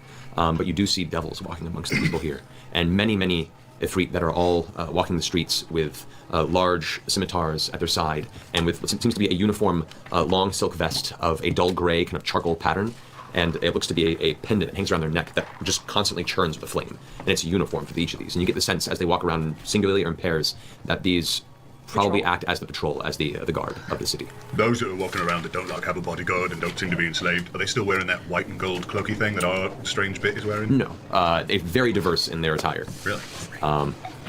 You get the sense that at least the outfits they're wearing is just their signature outfit. But you also have a hard time grasping what the cultural intricacies are of the city of Brass, being that you're Grog. Hey, man. As you're passing by these various aspects, do you have a question? Oh, I just wanted to whisper. Max, can you pick these locks as we're walking? Yeah. Do it then. Subtly. I will stealthily pick my sister's locks. Okay. As you guys are walking past, and at this point, Sinokir is talking, and he mentions off to the side, he's like, "We are now passing the Street of Artisans in the city market. This is what we call the Pyroclum. This is where we're going to find Waska. This is where we're going to find the Zenith Forge, and hopefully the end of your journey. And we can work out the specifics later." As this is happening, I need you to make a sleight of hand roll. Get behind Grog. Sleight of hand. Luck that sucker. God. I'll luck it. Oh, It God. doesn't matter. 20. Okay. Go ahead and make a lockpicking check. Okay, that's fine as well. That's 25. Okay. It takes you the better part of about 4 or 5 blocks to very carefully walking with your sister, keeping in pace with her gait, making sure not to rustle the chains or anything to distract Senekir or Uten as they walk along. Uten's being very, very careful with his watch, not just on you, but just the city overall. It's not like they're, honed in on you per se, but very observant of the atmosphere. And you get the sense that Uten definitely, as far as the partnership goes, seems to be the more paranoid of the two of them. However, as time goes on, you eventually feel the gentle release of the lock on one of her arm manacles, and slowly the other. As I trail backwards behind her, you hear, "Twins, motherfucker!" As you begin to approach what looks to be a large, black and gray building built from heavy, heavy stones. Can I talk to Uten a little bit while we're walking? You're picking your nose? I thought the same thing. Yeah. From over here. No. It's a scratch. No pig. So do you play tour guide often to newcomers in this town? Uten at this point says, "It is not often that we take newcomers under our wing like this." What's up? What's up, Henry? What's up? Let's see. Wait, where is it? There we go. The idea of them having a cost is fine. I don't know. 25 episodes, you're still probably too far back. There's an episode or a stream coming up. I think maybe like 8 to 15 back, where someone had a recommendation for LR that I really liked, and Counterspell. We were talking about, I think, new Counterspell, and we were talking back and forth about it. I don't remember exactly what it was though. But did they have to use it before? Actually, this I remember. The thought that I had was that they have to use the counterspell and or the LR before they know if the spell works. I liked the idea of that because it took, like, normal counterspell or legendary resistance don't have as much risk reward as I would like for a pure shutdown. Like, I think that their reward, their value is so high compared to most things. And so adding in that additional risk of you don't know if the spell is going to land or not, I really liked that side of things. Yours is essentially kind of lowering the value, I suppose. So it's like, yeah, it's this guaranteed shutdown, but then they have this, they gain a level of exhaustion. I think that is fine. Like, I'm down to lower the value of them, but I don't think that lowers the value substantially. And I don't have as much of a problem when players use it. Like I've talked about, I've never banned it at my tables. My players just also don't like Counterspell. So they've just never taken it. But I think exhaustion is only really relevant to players. It's not really relevant to adversaries. So I don't think it would be as... I don't think it would lower the value all that much, basically. And even it, like, when we talk about it for the players, like, if you have your counterspeller get 1 level of exhaustion, I think that's fine. But I don't really think that's going to be I don't think that's going to fundamentally address my actual problem with it. Was that during the Vorugal fight? That sounds right, Michael. I guess that might have been more recently than I thought. I think it might have been during the Vorugal episode, which was what, 72? 71? I think it was sometime in Draconia. I think you're right. I think it was at some point during Draconia that we had this discussion. But we have a long and more drawn out discussion about it then. But yeah, whatever you have heard me say up to this point is certainly not the last time I have talked about it, or that I probably will talk about it. I know that this is one of my... I don't think it's like a hugely minority opinion, like... I don't think I'm that alone in this opinion, but I do think that my opinions on it are definitely minority. I don't think I'm in the majority. So I think this will be something that I am talking about forever. And I also do think it's interesting. I think that legendary resistance is so interesting for me and like so like worth talking about, because I have other ones like I don't love fantasy races, but I'm not going to talk about that like often because it's like a pretty purely like opinion thing that like my opinions on it are like kind of unprovable. So there's no like real way to discuss it, I think, in like a very constructive way. Whereas legendary resistance, I think, is so wrapped up in like the fabric of what makes 5e. And like similar with Counterspell, like they're so wrapped up in like what the magic system is and like why it is and the things that you have to do to balance it. So I find legendary resistance incredibly interesting to discuss. So I don't think we're at any sort of point of running out of things to talk about or times to talk about it. Yeah. What speed? Right now, we're at 0.35. And I think I need to do some, I'm going to write that down before I forget. I need to do some work on making the commands in chat easier to use, because I know that I have some for this specific thing, but I also know that the exclamation point commands like doesn't work anymore. So I need to fix that. Fix commands on stream. Zoop and boop and yeah. I'm gonna put a review date of today or tomorrow. We'll do it tomorrow. There we go. Sweet. Yeah. Counterspell already should be that way, right? Not knowing if the spell works. Yeah, that's why I will say, in terms of like my preferences, I like Counterspell more than Legendary Resistance. Like, if you were like, which one of these do you like being in the game less? I like the fact that, like, I like Legendary Resistance less than I like Counterspell.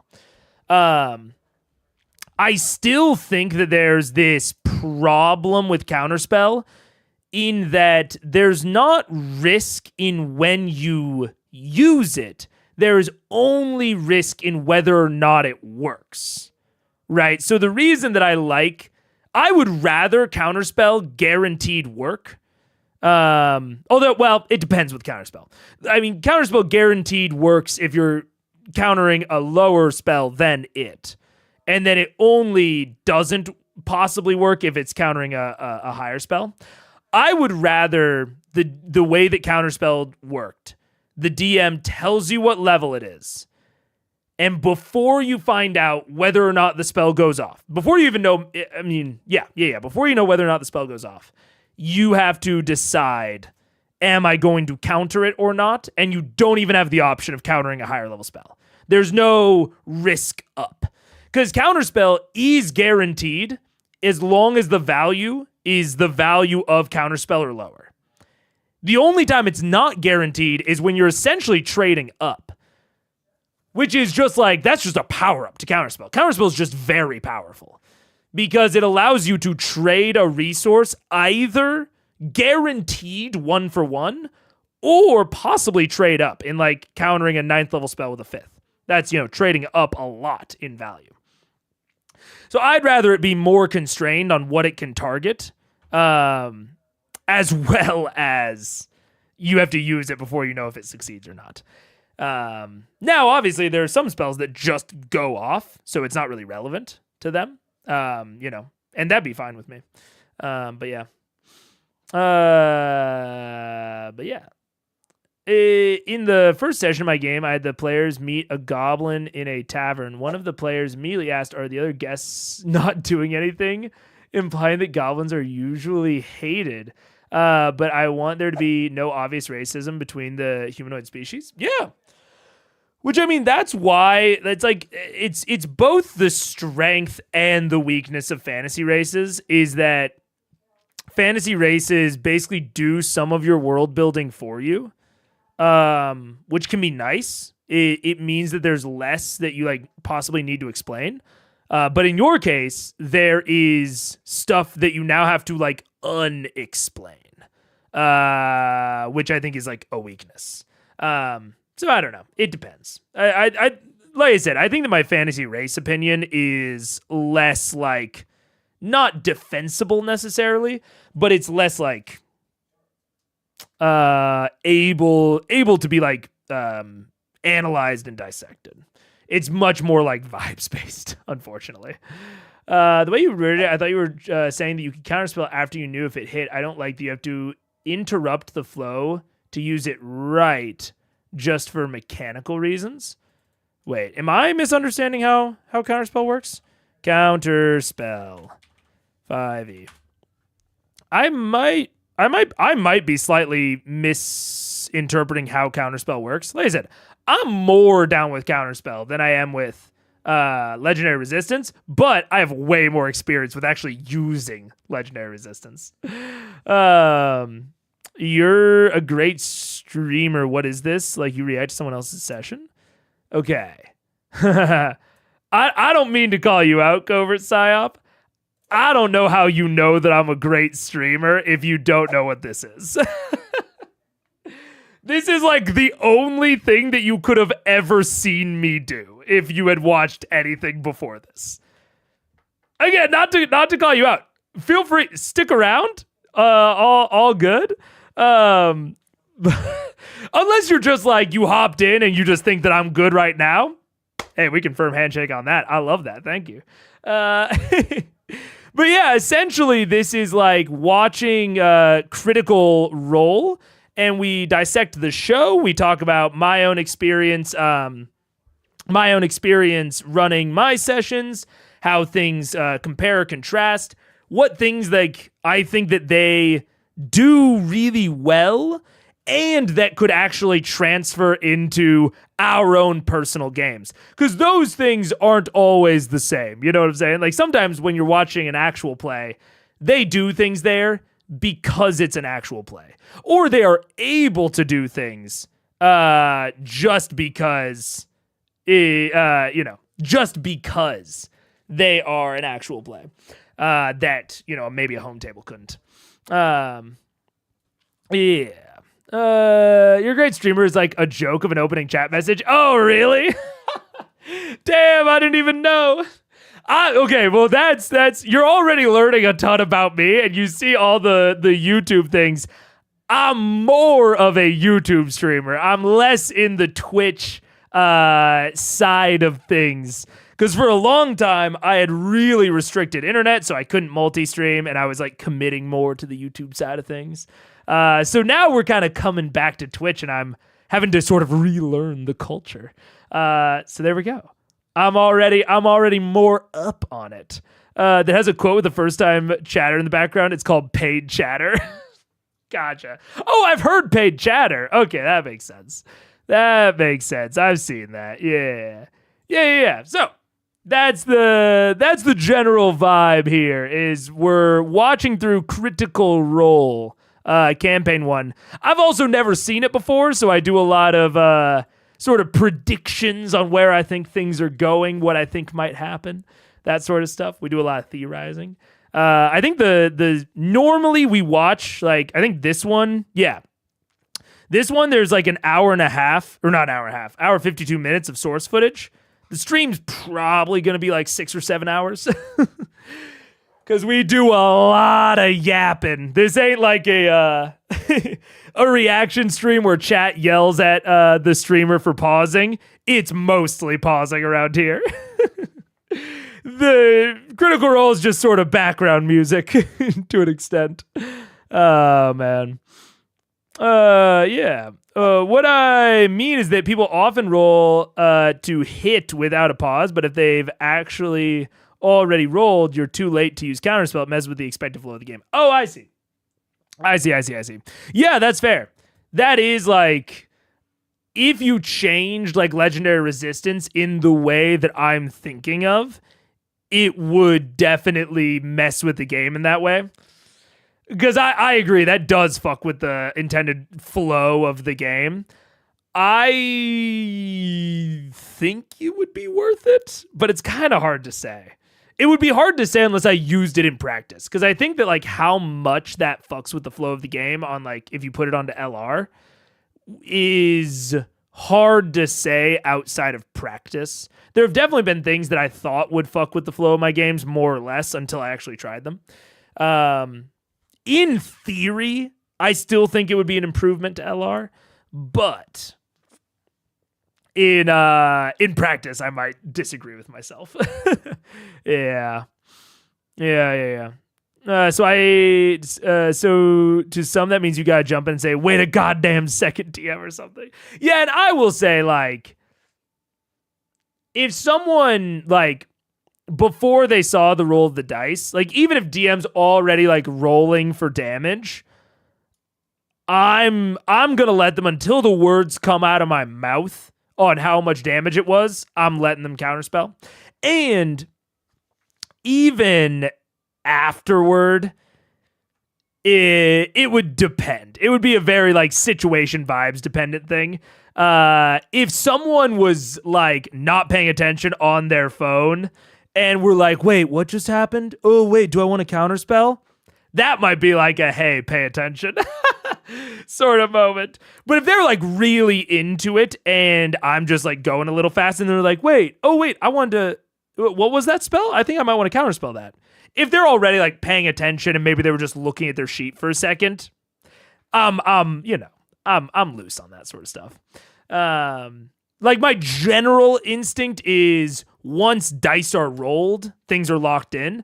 I'm willing to retcon anything between dice rolls. Because, D&D's hard. It's hard to keep track of shit. But after dice rolls, I'm normally not willing to like roll things back unless it's, extreme.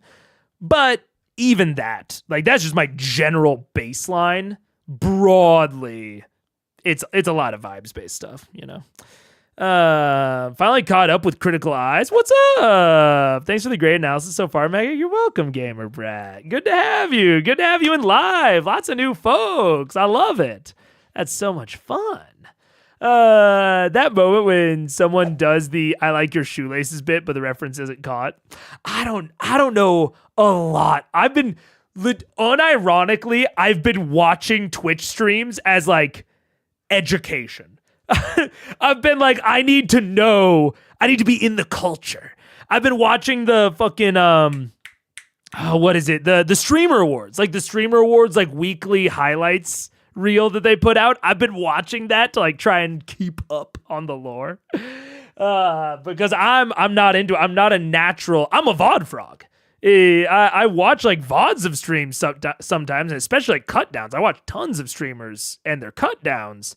But I'm rarely there for live, so I'm trying to get caught up on the culture. Do Critical Role ever cast spells IRL, or is that only when you reach 20th level?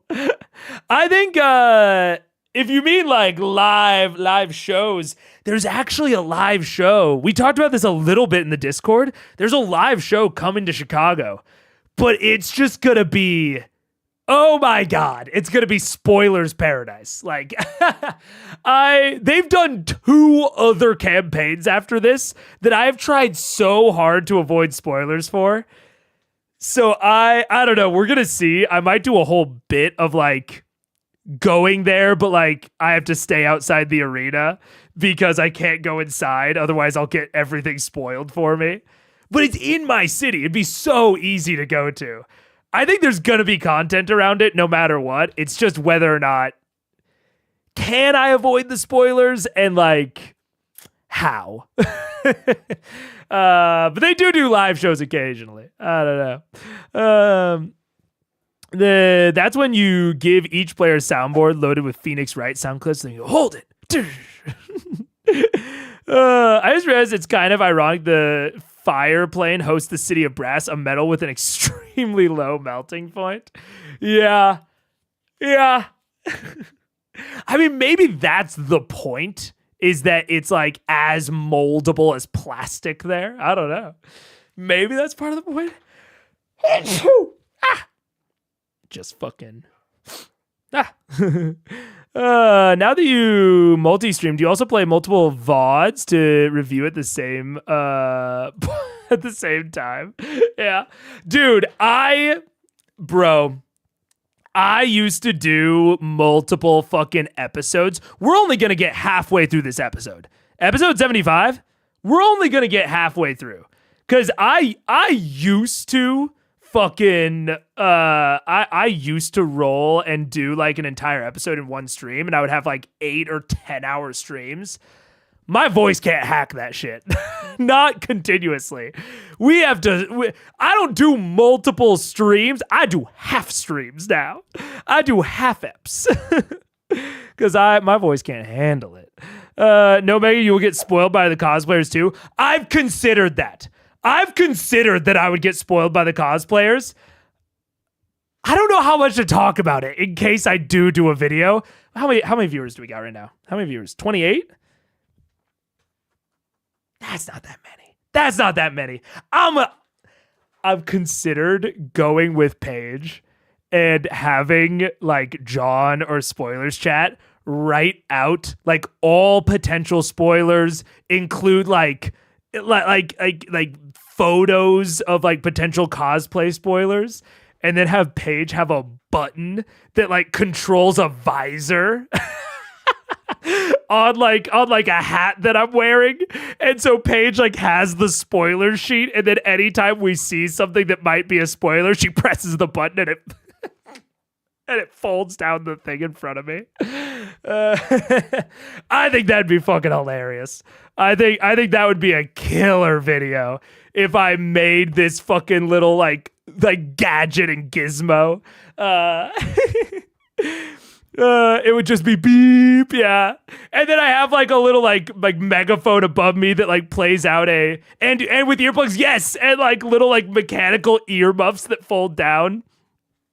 You are going to be blind the entire time just knowing most popular cosplays. I think that's like kind of the funniest part is if I go and I put all of this effort into the device and then I just have to keep it down the whole time. I think that's even funnier for the video. Like, I'm aware that I probably won't even be able to like, I'm aware of the bit, you know what I'm saying? But I think it'd be so fucking funny. Yeah. Might as well just post the wiki. Hey, I don't think I've ever heard your take on silvery barbs, banned or cool. If there were other things, if there were more common things that competed for a reaction, I think cool. I have not banned, I'll say it like this. I haven't banned it yet. Just looking at it on the page, I don't blame people that ban it. That's how I'll put it. I don't blame anyone who bans silvery barbs, but I have not banned it yet. It's one of those, it's another one of those that I think is like really dependent on how prevalent it is at the table. And like I leave that open at my tables all the time of like, hey, like if you're using something in a way that is raw but isn't fun, like there's always an open conversation about like what we might need to do about it. And I don't want people to not have fun. The exact opposite. I think that like spamming something just isn't fun on its face. But that spell is fun, I think, when it's not getting spammed. So it's tough. I don't know. The answer is I leave it open at the table, and I am leaving it open to possible rework at my table, essentially. Yeah. I think it makes sense to raise the level. Maybe. I could see that. Yeah. Isn't keeping it down on their strong friend. What the heck? Yeah. Go blindfolded. Yeah. Even if you go, you'll see cosplay that will spoil. Yeah. Well, that's also the thing, though. If I just see cosplay, but I don't know what it's of, is it a spoiler? It'll be later. It'll be later? I have a thing. Oh, Paige has a thing. You have an idea? That I want you to do. So we talked about the sensory deprivation. Yeah. We talked about sensory deprivation. Okay. You've got an alternative idea? So you do that. Wait, you gotta get on mic. Unless you don't want it to be on mic. I can. Yeah, I can just put the mic off screen. Okay. So the idea would be the sensory deprivation 5000 or something that Ted wears in How I Met Your Mother. So he has earphones and blinders, and he can only see through 2 little dots. Yeah. And then I'm standing next to you to, ensure your safety, whatever. Yeah. And then you do like man on the street interviews, and then we send all of the raw footage to Eden, and he bleeps out and covers anything that's possibly a spoiler. So that, and then I react to the video. Yeah, which will be mostly everything. Yeah. So like most of the screen is just all censored and just beeps. And it's like, so who's your character? And they say it as like beep, and it's just like a black box over this person. Yeah. That's so stupid. I love it. Great. I love it. I don't know. We're going to do something with the Critical Role live event. I don't know what it'll be yet, but I think there's some really funny shit that we could do with it. I don't know what it's going to be yet. But like I wanted to bring it up in case people see it, but like I want you all to know that I'm super aware of how spoilered I could get. Oh man. Yeah. Does Lovum design count as a spoiler? I mean, actually, I would say no. That's actually one of the few things I would say. I think that Lovum design is not a spoiler. Because the only reason that I haven't watched Lovum is because I don't want to see the way that the story folds out. So, like, I've used Lovum stuff in, like, thumbnails. So, like, I know what Raishan looks like in Lovum. But I haven't used like other stuff. But anyways, so his page played softball, yeah. Anyways, we're getting way off track here. I think I'm gonna have to skip the next ad break because we're so we haven't made any fucking progress in the show. Son of a shit. Oh my god. Oh wait. There we go. I gotta take this off the screen. Yeah, I think we gotta watch the show, and we're gonna skip the next ad break because we're making no progress here. I kind of forgot where we are. We've been talking for so long. We've just been chatting. Usually they are either customers or to be arrested shortly. So no, this is probably the first tour we've given. In fact, Sinuk here seems to strangely enjoy it. Playing tour guide? Apparently. And he kind of mentions over in Sinuk at this point, other hand is out, and it's like, and around this way you can see the Venstral Spire, which is a wonderful craft fair that happens once every 2 weeks. He's just like making shit up as he's walking through. Seems he has quite a love for the city of Brass. How long have you all been residents here? Well, we've been in business together for about better part of 10 years.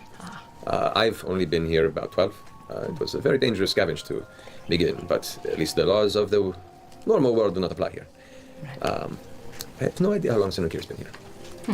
Keeps a lot to himself, that one, but I trust him. And your business mainly deals in... Fine jewelry. It showed your establishment. Well, as you mentioned people ending in arrest, are you bounty hunters? No, I must admit, our life is not as interesting as you might be expecting, and I'm sorry for that. But I will say, probably should not be talking so much right now. Oh, sure. Go, slaves! Walk forward. Like you do. Why are you talking to us like that? Shut up, slave! But I smack Grog with the flail.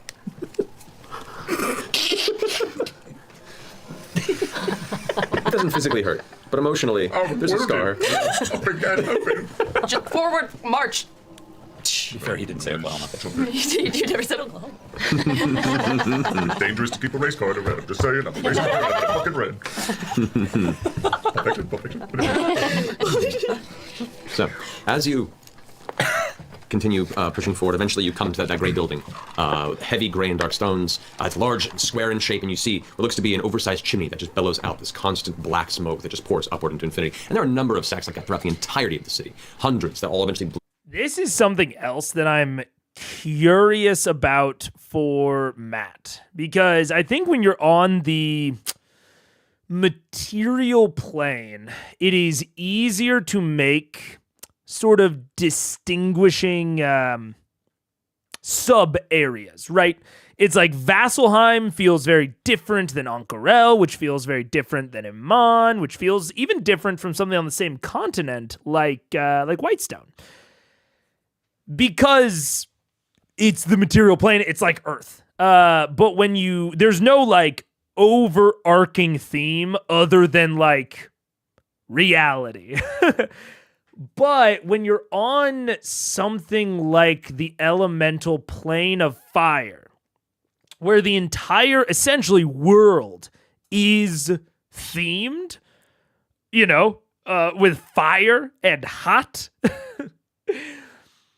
I think it's sort of like the fantasy races where there's this kind of balance between what is City of Brass is just evil Phoenix, so you just mean Phoenix. The city that should not be, the affront of man's hubris against God. Phoenix is an insane city to be in. Anyways, I got opinions on Phoenix and Arizona as a whole. But I don't know where I was going with this. You distracted me, Mr. Steak. Oh, theming. Yeah.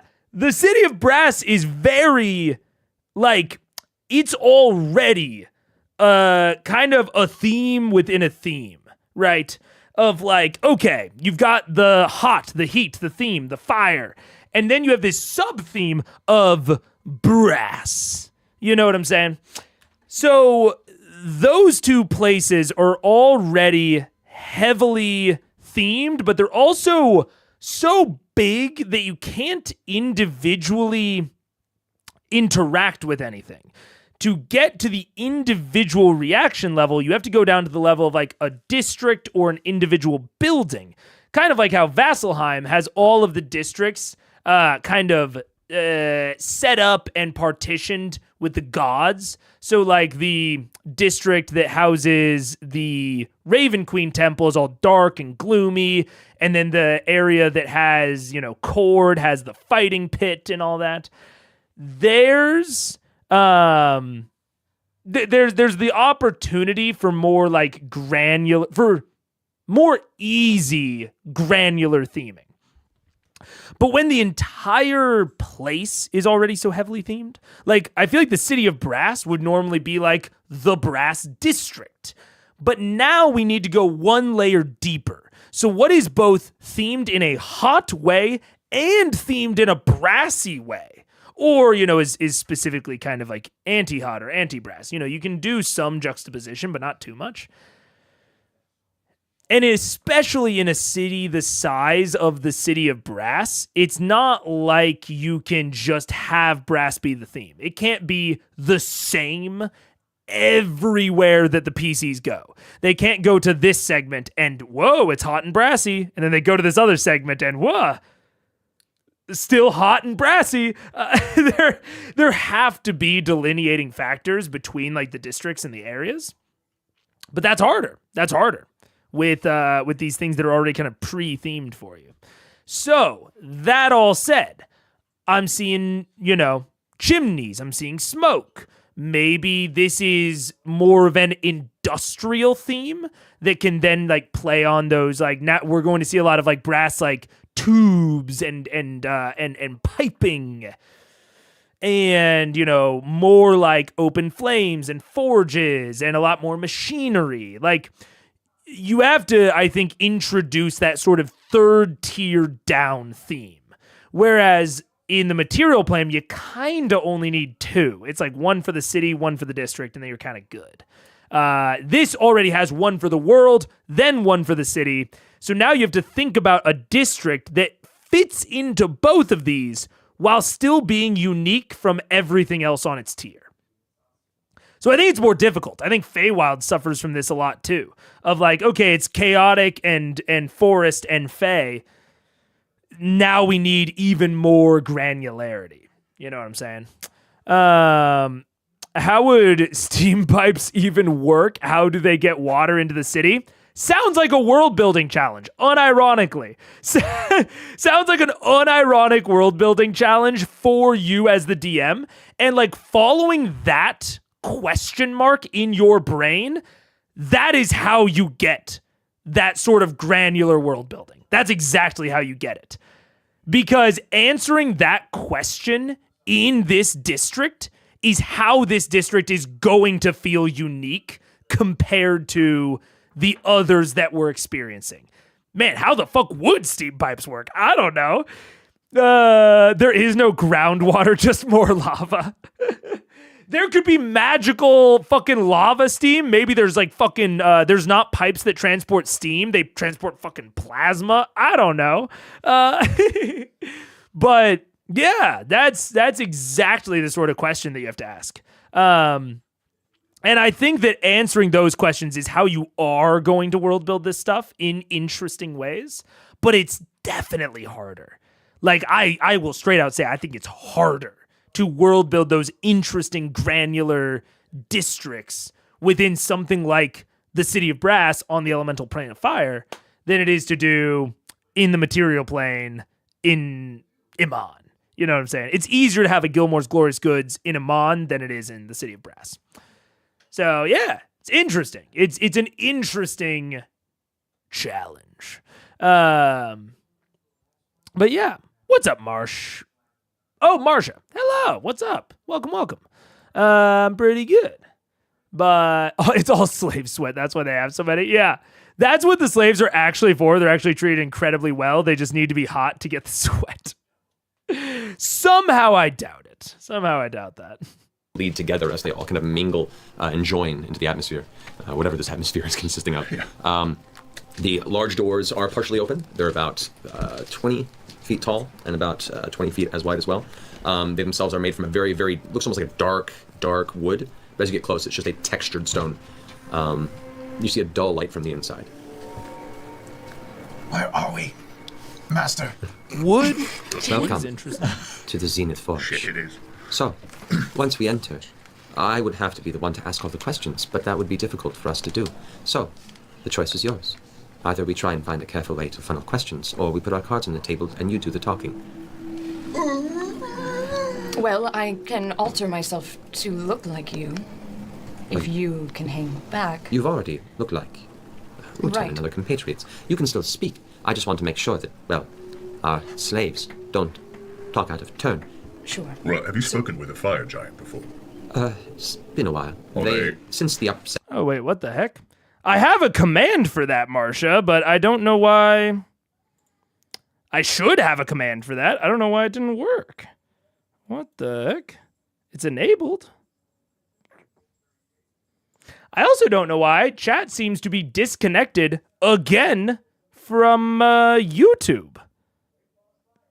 I don't know what's going on with my chat program. I mean, I did opt into a beta, so the beta might have something to do with it. All allowed, monitors, observers, test. Oh. Oh, I think I know exactly what happened. Wait. Hold. I think I accidentally disabled every single command for everyone in chat except for Eden. I think I accidentally disabled it for everyone except for the illustrious Eden main. Let's see. If I do that now, does it work? Well, at least it put it in YouTube. It still isn't working. I don't know why. What? Oh, wait, it doesn't have a... Okay. It doesn't have a question mark. Let's see. Testing. Nope, still doesn't like it. I don't know. I'll fix it off stream. I told you something happened with the commands that got them all funky. I don't know what happened. You like D&D, am I right? That is pretty much my my main defining channel trait, I would say.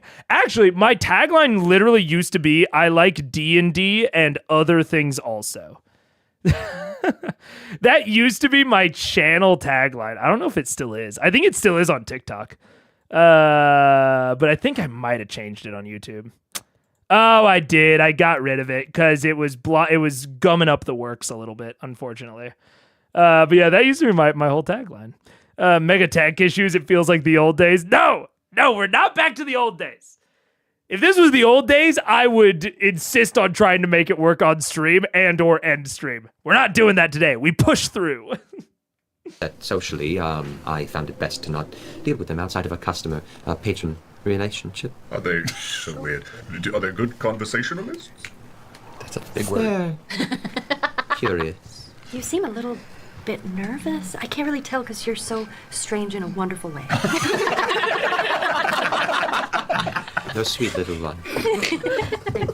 They're very big.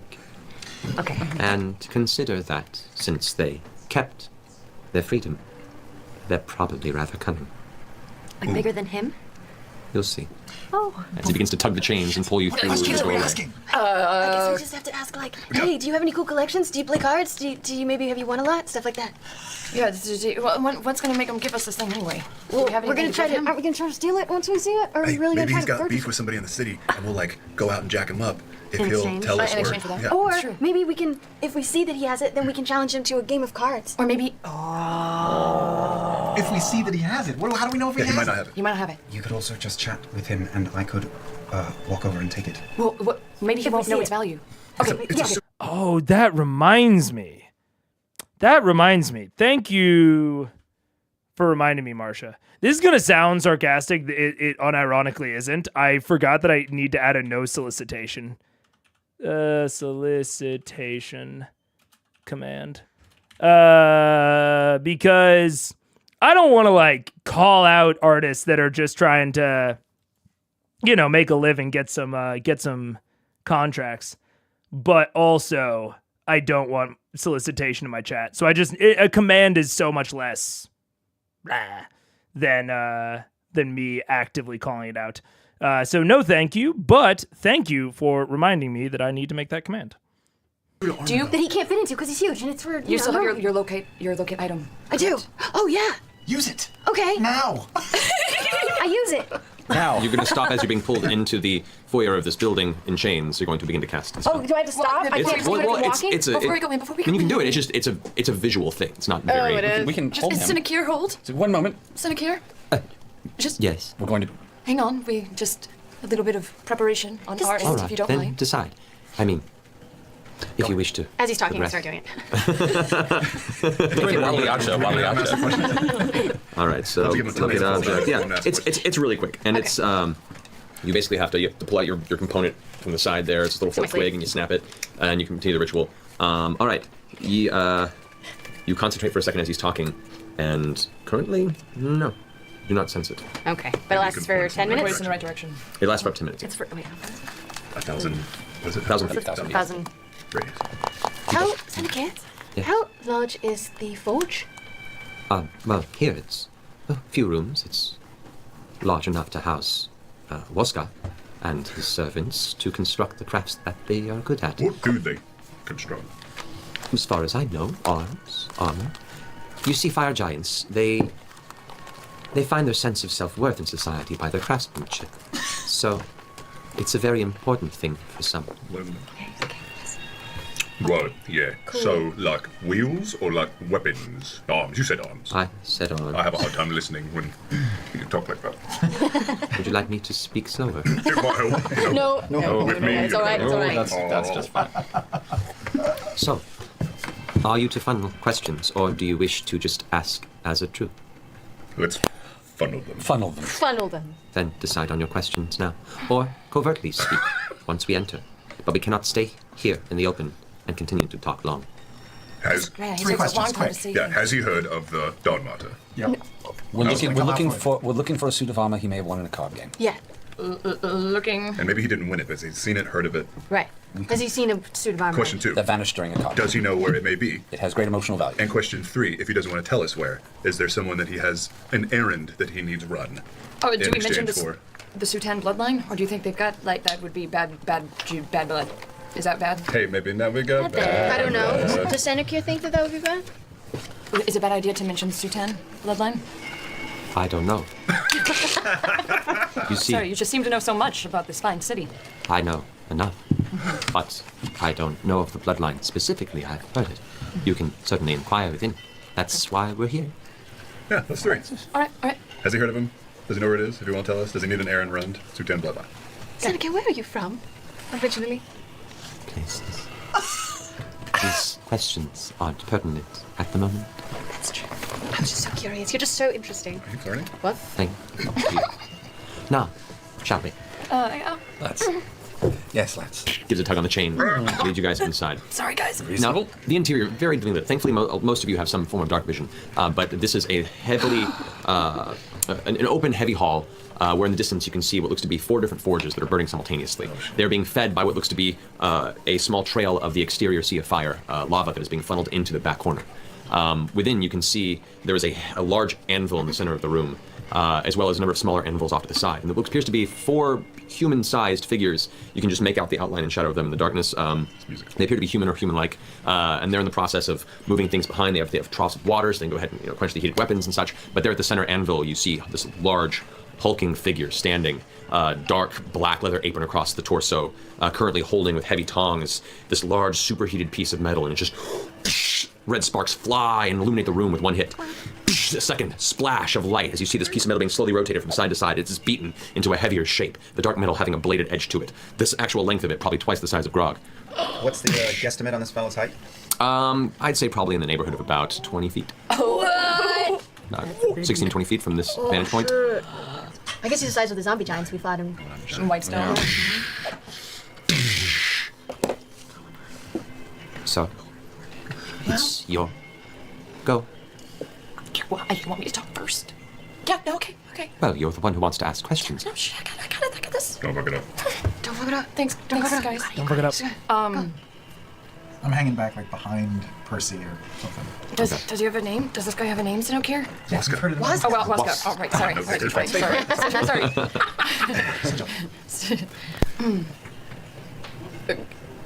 Good day, fair Waska. Strong Waska. The last hit strikes the blade before the hammer pulls back, and the currently hunched and focused image of the fire giant suddenly pulls back into just standing to see the glowing iron metal off the side, just kind of gently gliding across the ground and scraping the stone before it comes to rest to the side. The giant stands at its full height. You can now see the heavily red bearded chin of itself, just like gently singed on the edges. The dark gray ash-like skin of the face looks down at you, its eyes kind of glowing with these piercing little red dots through the shadow. Yes. Hi, I am Keyleth of the Ashari Druids. I was curious if I could ask you a few questions and just take a moment of your time, which I'm sure is very valuable. The metal blade lifts and smacks into the ground with a resounding ting sound that rings. All the other individuals working at the forges stop their work and look up. We promise we can make it worth your time. The giant looks back. Does this with his hand. We can hear the wind resistance across his large, massive arm, and all the rest of the servants gather their materials and begin to finish what they're doing quickly and set them aside. As they begin to go about their, finishing up their business, Waska takes the large unfinished metal blade and just sets it onto the anvil puts the tongs down with this heavy echoing clack in this large chamber. The apron gets removed and tossed over the rest of the materials and tools, and walks up and stands there just looking straight down at all of you, towering over your group, backlit from the glow of the red forge hue behind him. You may ask your questions. We are in search. All right. I mean, I like, especially if this guy doesn't have the Dawn Martyr.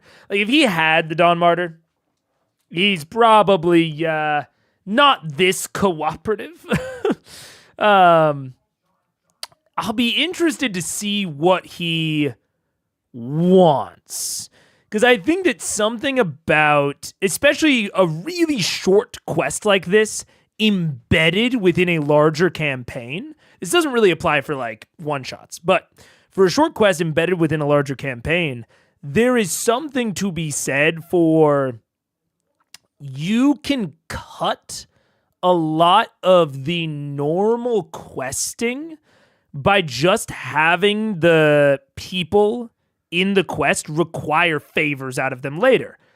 A la Senokir. Or this fire giant could also, request a favor from them after he gives them the information or what have you. Or he could just want to barter straight up right then and there for something else that they have. It could be something like the Titanstone Knuckles or the belt, like the belt of Dwarven kind. He might want to do a little trade. Now, this does bring up a good point, though. As Jonathan Busby put up, how many debts is too many to offer your party on a small quest they're already owing Senokir? I'd say 1. Or I'd say 2. I would say, given all of that, even though it's a quick way to cut it, they do already owe Senokir. So I think that 2 can be okay, but it starts risking your party kind of seeing through what you're doing. And I think it would probably only be, it might just be a necessary touch. Because like they are going into this on a tighter timeline than I think Matt had originally intended them to be doing it on. Like I would assume that he pictured this more like how Cabal's Ruin would have gone, or even Fenthras in the Feywild. I'm assuming when he prepped this quest, he assumed they would have not such a tight timeline in order to accomplish it. And so, if there is no other way, at least that you can find as the DM, to cut out some chaff, I think you could have, what is this fire giant, Waska? I think you could have Waska offer up another debt. And I think that 2 can work. Once you go past 2, I think it's like a no-go. And I think you should try to avoid 2. I think you should try to keep it to 1. I love a good debt. I love it. In D&D, I should say. Don't get into debt in real life, if you can help it. But you definitely have to balance the amount that the party have at any given time, and especially the amount that they get in sequence. So that being said, the fact that Waska seems pretty affable is kind of interesting, and I feel like what my instincts here are, since I don't want him to already have a debt, but I also don't want it to be a Garmelie situation. I don't want it to be, hey, go and get me a tricorn hat from the Charcoal Palace, and then I'll tell you where the what do you call it? Where the Dawn Martyr is. This is what I think you do. I think that Waska wants something in the same area as the Dawn Martyr. But he is big fire giant, man. He's too big, I think. and doesn't really know any like good non-slave mortals or like, medium humanoids. And I think this is my prediction. This is my prediction that I also think would be a good way for this to go. And an explanation as to why Waska is so affable right now. I think that Waska doesn't necessarily want the Dawn Martyr, but he wants something in the same area as the Dawn Martyr. Maybe it's an ally that he wants them to release. I think more probable is I am going to predict that him and the other fire giants that sold out their kin, I think they have beef nowadays.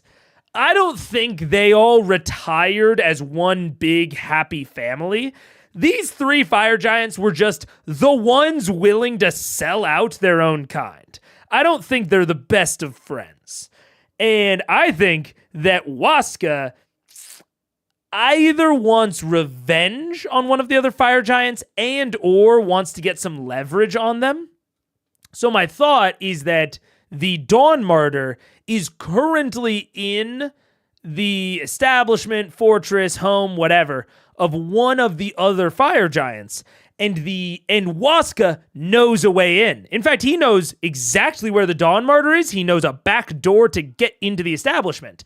But in fire giant terms, it's the size of like a sink, or like the size of like a drain on a sink. But because fire giant, that sink hole is very big, just big enough, in fact, for a small humanoid to fit inside of. And so I think that he is being affable right now because he's like, oh, they might be able to get in. And then if they get in, they can get their little trinket, whatever they want, and they can get me the leverage. Essentially, to wrap it all up, he's going to introduce an alternate objective that is not actually, and this is, I think, the big thing. I think it's not necessary to complete the quest. In fact, I think that it will be actively, substantially more difficult. I think, like, where they come into the fire giant's home, Dawn Martyr is going to be, like, right there. They could literally just go, whoop, and escape. They could link hands, they could get out. But if they do that, obviously, they earn Waska's wrath. It is essentially the opposite of what's going on with Senokir. Senokir, they're great friends. He's helping him out. They'll have a debt later. Waska is essentially going to say, I'll give you the information now. You need to do this thing for me. In reality, they don't have to, unless they don't want to make an enemy. So now it is not Now it is not securing friendship, it is preventing adversarialness. And again, it adds this alternate objective that I think is perfect, given Vox Machina's existing escape hatch, like panic button. Like the fact that they can choose to end the quest anytime they want means that the moment they have Dawn Martyr, Matt does not need to worry about them escaping the place. Or, not that he doesn't have to worry about it, but oh man, Paige closed the door, then Bird came right back and opened it right back up. I have to go lock it 1 second. Bird. Do you want me to close it? Come on, Bird. Get go. All right. Lol, puppers. But yeah, so now Matt can basically make the alternate objective just difficult to get to.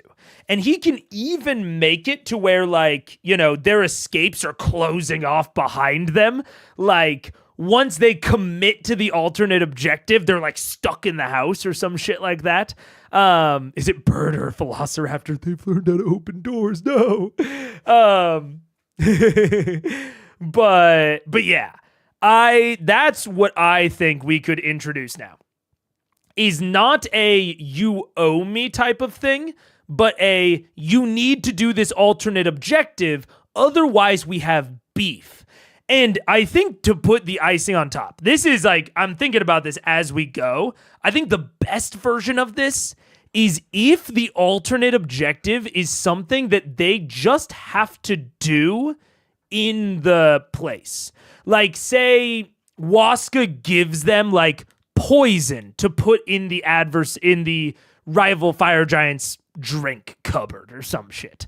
Or it's like they need to find evidence and then like put it in, like shove it out the window into like a dead drop or something like that.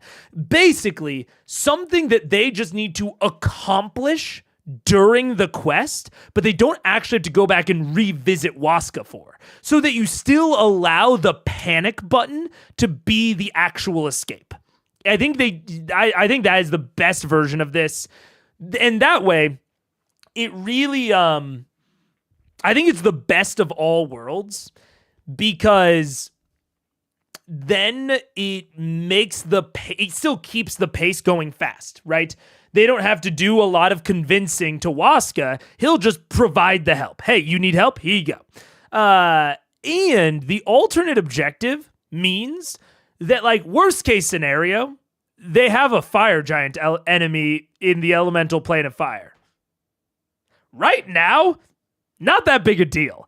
And really, kinda up to Matt on when/if he ever wants that to come back into play, which I think makes it perfect for this sort of really tight quest, where if they hit the panic button before they complete the alternate objective, just because they want to wrap the entire thing up before Ashley has to leave, the thing about the alternate objective is that you can just never bring it up again.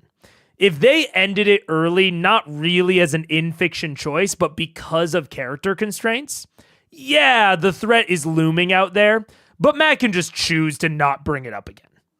And then you're chilling.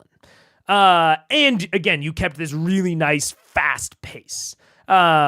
Whereas, and you just, you consider it, not the best ending, right? They got the not best ending.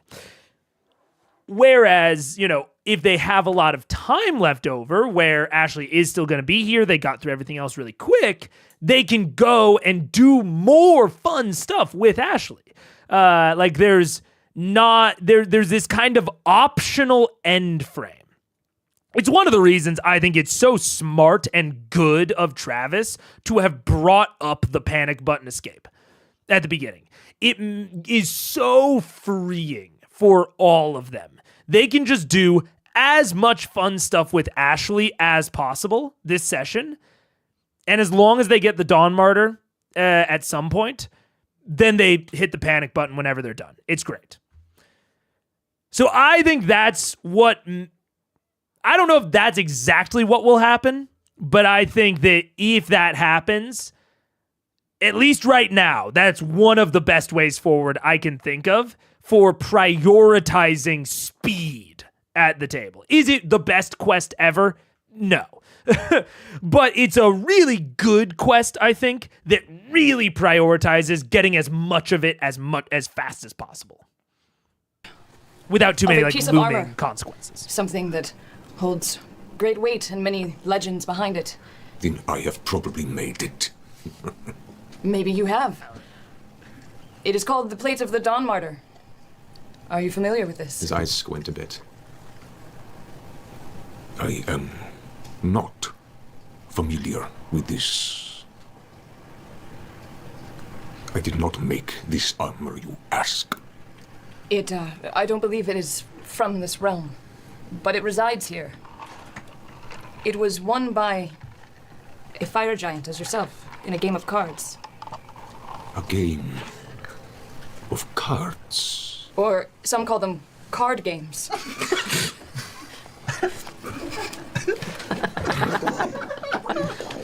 I may know who you would actually be seeking.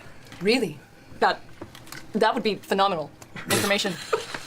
This information that would lead you to this powerful, legendary, sought-after armor you seek. Is it worth a lot to you? Well, look, you shouldn't compare it to you or the things you've made, right? I'm sure. Crosses his arms. You hear the clatter of metal bracers that he has on kind of clean against each other as his muscles just kind of tense. Yes, it's very valuable for us to find it. Yes. Then he begins to walk over to the side. Grab something in the shadow, and you hear this scraping sound of heavy wood being dragged across stone. As he lifts up and slams in front of you, a table. A little bit larger height than you. You can look just above it, but it's a rather large table. Then make your offer. I'm assuming you don't want me to. Jewels. All right. Do we still have other jewels? Ask Sinekir what he means. Hey, Sinekir. Okay. I mean, I think that generic bartering is less satisfying than what I pitched, but it's still fast, which I do like. And it is, what do you call it? Not resonant. It is, it follows the pattern that was established with the Ifriti outside the gate. So there's an amount of like grounding the culture that I would think was like good. And I don't think it's bad, but I don't really think it matters. to put it bluntly, I suppose, because we're not coming back to the City of Brass. Like, honestly, I would put this on the exact same level as mine. Actually, it would be better than mine if this was in, say, Craghammer.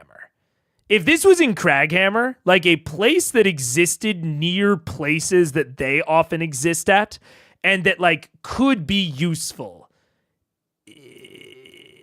or has a high likelihood of being useful to them in the future, I think this would actually be better than mine. But I really doubt it will be. So driving home this like cultural beat, I think is weaker than what I suggested. I think it's certainly not bad. But this sort of falls into possibly like this is driving home lore. Hey, to have our lore discussion from 2 or 3 streams ago.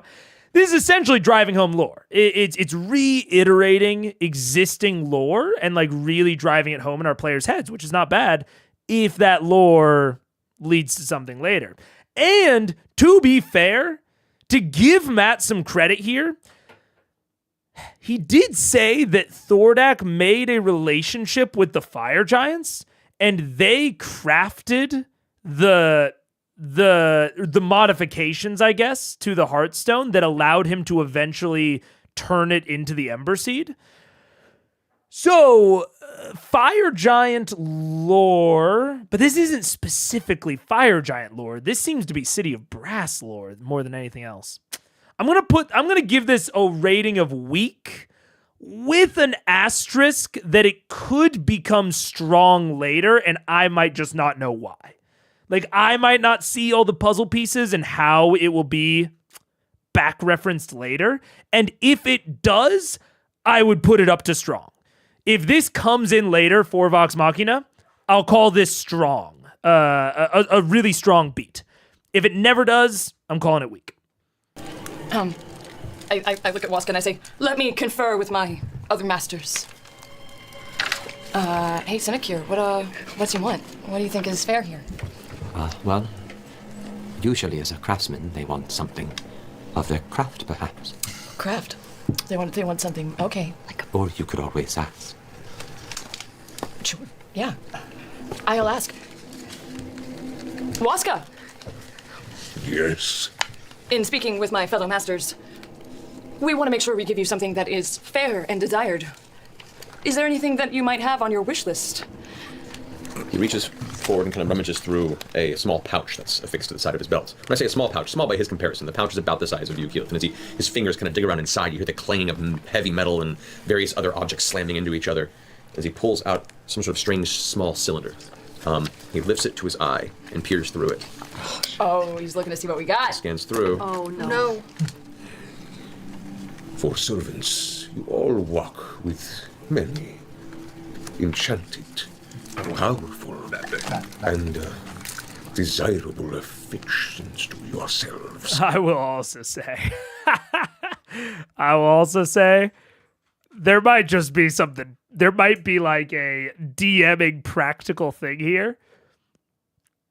And separate, let's leave the story to the side for a second and like plot and all that. There's something to be said here. We heard Matt make mention last stream of DMs be warned. Don't give your casters something that ups their spell DC. It might also be that possibly recently Matt may have realized how powerful.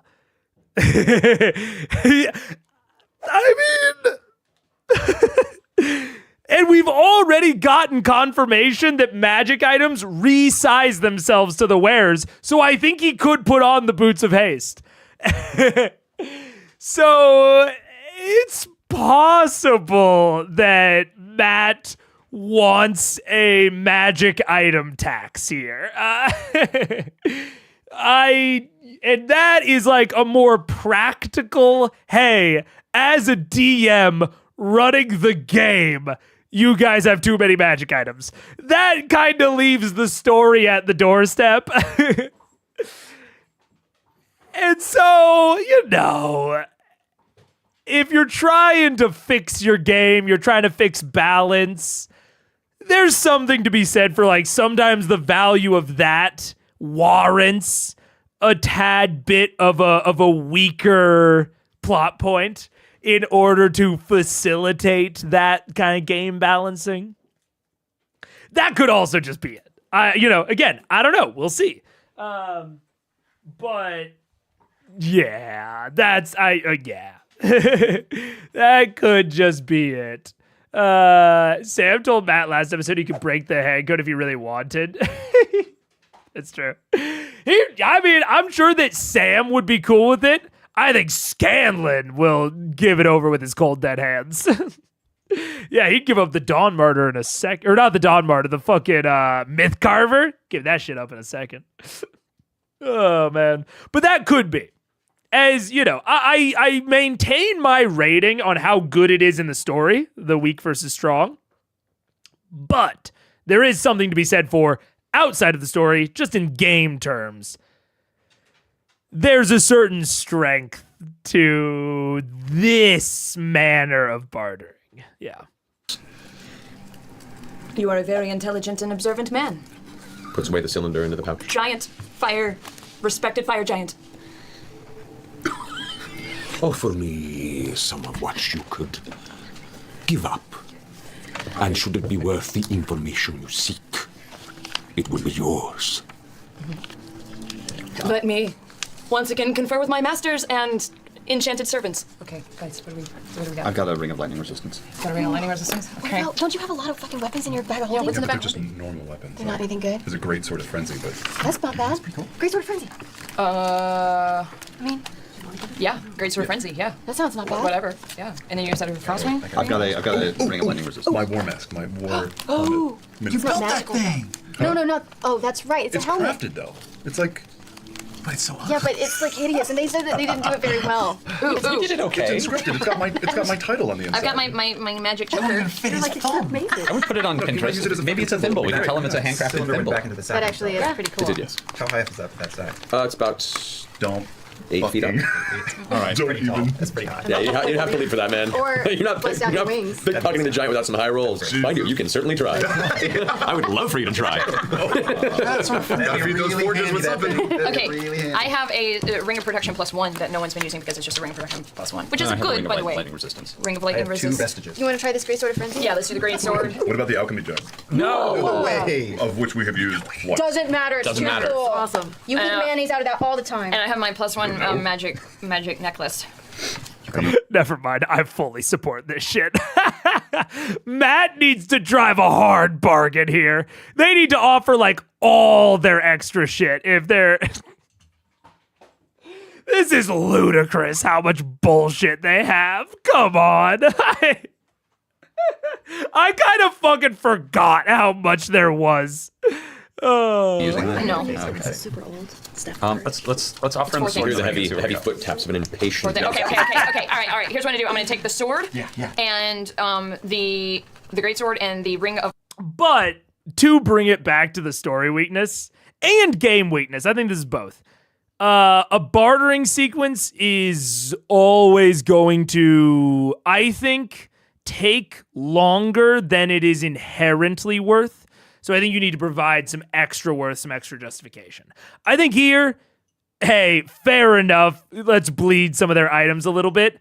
Maybe not the best time to do it when you're on this tight timeline with, like, this tight IRL's timeline with Ashley, but, you know, not the best time, but not the worst time. So as long as they do this quick, which I think they are, they seemingly are very cognizant of the timeline, so I don't think they're going to take too long to do it. So I would say not the best time to do this, but also fuck them. They have so many magic items. Get rid of some of them. Lightning resistance and put it on the table. Someone run that thing real fast, if you don't mind. Coming. I'm glad we didn't sell any of this stuff over the course of time. So you take the big greatsword, put it on there, and then take the ring, place it up there with it.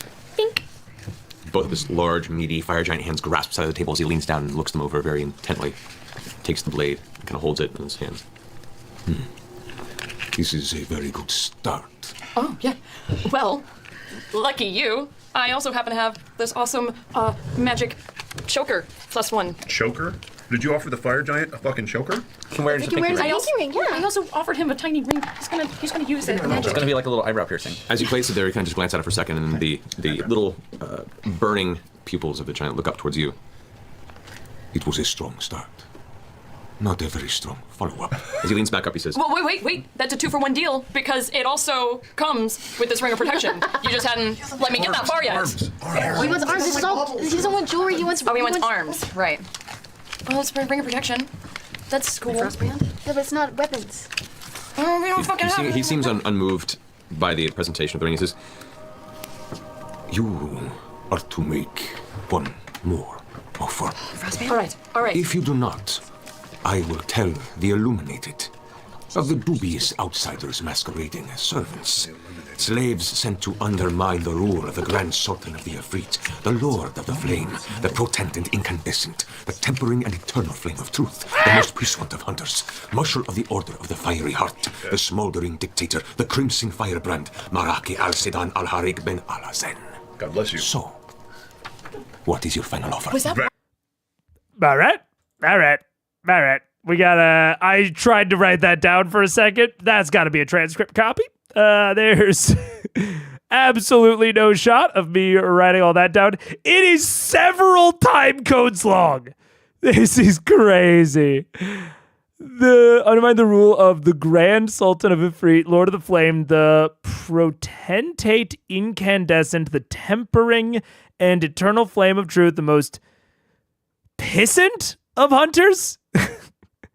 The most pissant.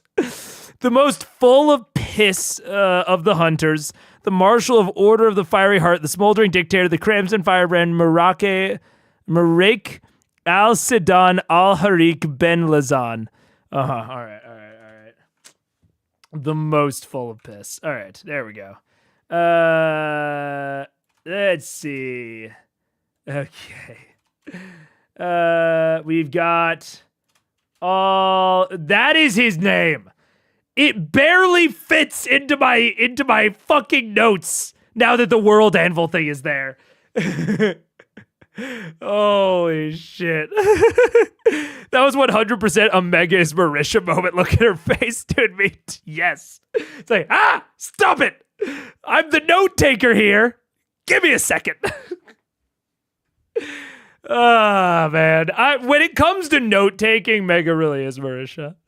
Behold the man with the truly long name, Percy be jealous. Look, this is what Percy gets when he fucking ascends to the next plane of existence. One man's resume? Yeah, that was one man's name. Bax, give him all of your vestiges. Okay. what if we give him? What if we give him some of the dragon scales? We have something. What about the black sapphire? I think that's my flu. The dragon. I mean, we do have dragon scales. We have a fuck ton of dragon scales. Wait, you can make. Hang on. Waska. Go. A great craftsman, such as yourself, deserves only the finest of materials. How about some dragon scales? Dragon hide. White dragon? What kind of dragon hide? We have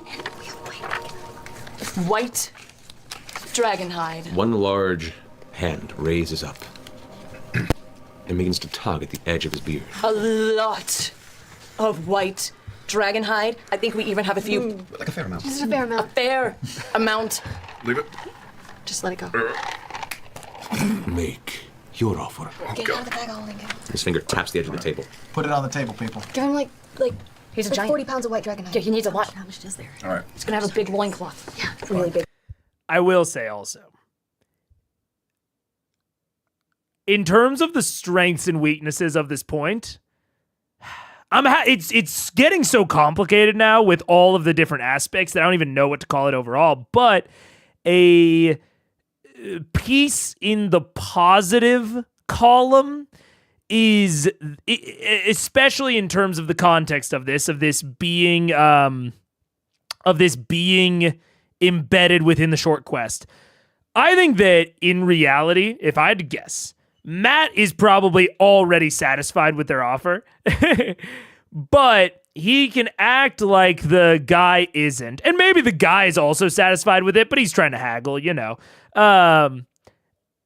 And it kind of doesn't matter what the players offer now, as long as there's some thought put into it and it makes sense. He's already drained them of quite a bit of wealth. And that is good in this like quick sequence, you know, of like, hey, make this broad generic offer and have the guy react a few times to get them to put more and more on the table. And then once as a DM you are satisfied, you just say one final offer and let them put out whatever they put out, and then you accept it. It's like from the game side, it accomplishes all of like the resource draining that you might want in terms of the game, but it's also flexible enough, like as a broad concept, that it kind of doesn't matter what they're putting up, as long as you get to a point where you're satisfied. And that can take a pretty short period of like real lifetime. So it's a good, quick way to get through this. Again, I'm basing all of this on satisfactory ways to go fast. Going fast is one of my prime priorities right now, if I'm Matt. And I think a lot of the things that he's doing are very suited to not getting dragged out and to going pretty quickly. Even in terms of a bartering sequence, I've watched Matt barter. This is on the faster side of some of Matt's bartering sequences. So I think he's doing a good job of kind of keeping the speed at the forefront. Yeah. That's going to be weird. 40 pounds of white dragon hide. Okay. Right? Can we do it like that? Yeah. Yeah. So you just kind of gently tan for travel, and you go ahead and unveil and put 40. Oh, well, that's the strength of it, Turtix. I think that's the strength, is that it seems like that. But they offered him some stuff, and he said, this is a good start. If they hadn't offered him anything good, he would have said, this is a very bad start. And then Matt was holding that whole name rant in his back pocket. So I think, like, there's a possibility of a fight. There's always a possibility of that sort of thing. But I think that Matt was repeatedly, we'll say, encouraging them away from a fight and gave them several updates as to the he gave them several points of feedback about what was good and what was bad. Even on that last offer, he gave them the feedback of like, oh yeah, like depending on how much you give, he's probably gonna like this. So I think that if there hadn't been all of those moments of feedback, I absolutely agree. But I think that those moments of feedback and like the progression of the bartering cleverly disguised Matt coaxing them into the right answer. Right? If Matt had just said, make your offer, the fire giant doesn't offer any amount of feedback. He's just like, make your offer. And then they like put some stuff up there and he's like, is that your final offer? If he did the, is this your final answer bullshit, I would say that there's much more of a chance. But that was like a back and forth discussion where Matt could progressively nudge and push and coax them into the right answer. And when they started to get away from the right answer, that's when he brings out Mr. Big Name over here. He literally fucking who-mega-lols them. He big names them. And that nudges them away from the genuinely kicking off the fight. I think that is one of the, I think personally, that's one of the best examples of the magician that Matt is. I haven't talked about this in a while, but like the magic trick of making the world seem like big and like anything could happen. I think that's a good example of Matt's magic trick of like, I think that everything about how that conversation went encouraged Vox towards not fighting him, towards a end state where they didn't fight him, while seeming as though, ooh, any wrong answer is gonna set it off. Like that is the magic trick of like being a good DM in this case, is getting them towards the best answer for the story while the entire time making them feel like they are one wrong answer away from everything crumbling around them. And that requires you to occasionally let them, make the wrong answer when it doesn't matter as much. But yeah, I think that's a good example of the magic trick, in my opinion, at least. I want to make sure it's like 1, 2, 3. That's clever. 4. Let me 5. 5 minutes later. But it's 37. better if it's one big piece as opposed to a bunch of tiny little pieces. Well, what What you got? Well, you managed to pull the high 100% of the table. There you go. Flourish with flourish. As you finish, Waska's mouth turns into this wide grin as his arms go out and boom, scoop it all to his edge of the table. Your respect will be remembered. And he takes the handfuls of it and the sword and puts the rings into the pouch, takes the sword and kind of jams into his belt, takes the hide, and walks over to the side and opens this large chest, throws everything into the side of it, throws there, closes it, and begins. Which, not to harp on this one point too much, but one of the good things about D&D is that unless you're recording it and putting it out as an actual play, or even just like, sharing it amongst each other, your players can't go back and rewatch it with a critical eye. You know what I'm saying? Your players can't go back and analyze it to see all of the little ways that you might have nudged them. So if you're really good at it, it's nearly impossible to recognize if you're really, really good at it, because they can never go back and look for it. It's all, in the moment. And so, yeah, if you're really wanting to look at, I think, one of the big strengths of Matt's DMing, where he makes the world feel big, he's really good at what I call the magic of DMing, the magic trick.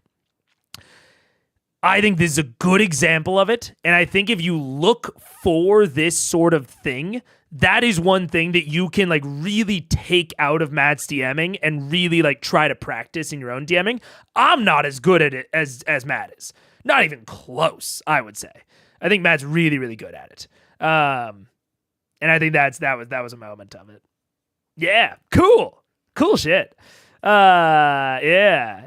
Killing a dragon ain't your everyday feat for most things. Wait, what? Oh, Dragonite must be like really valuable resource. I mean, I would imagine so, yeah.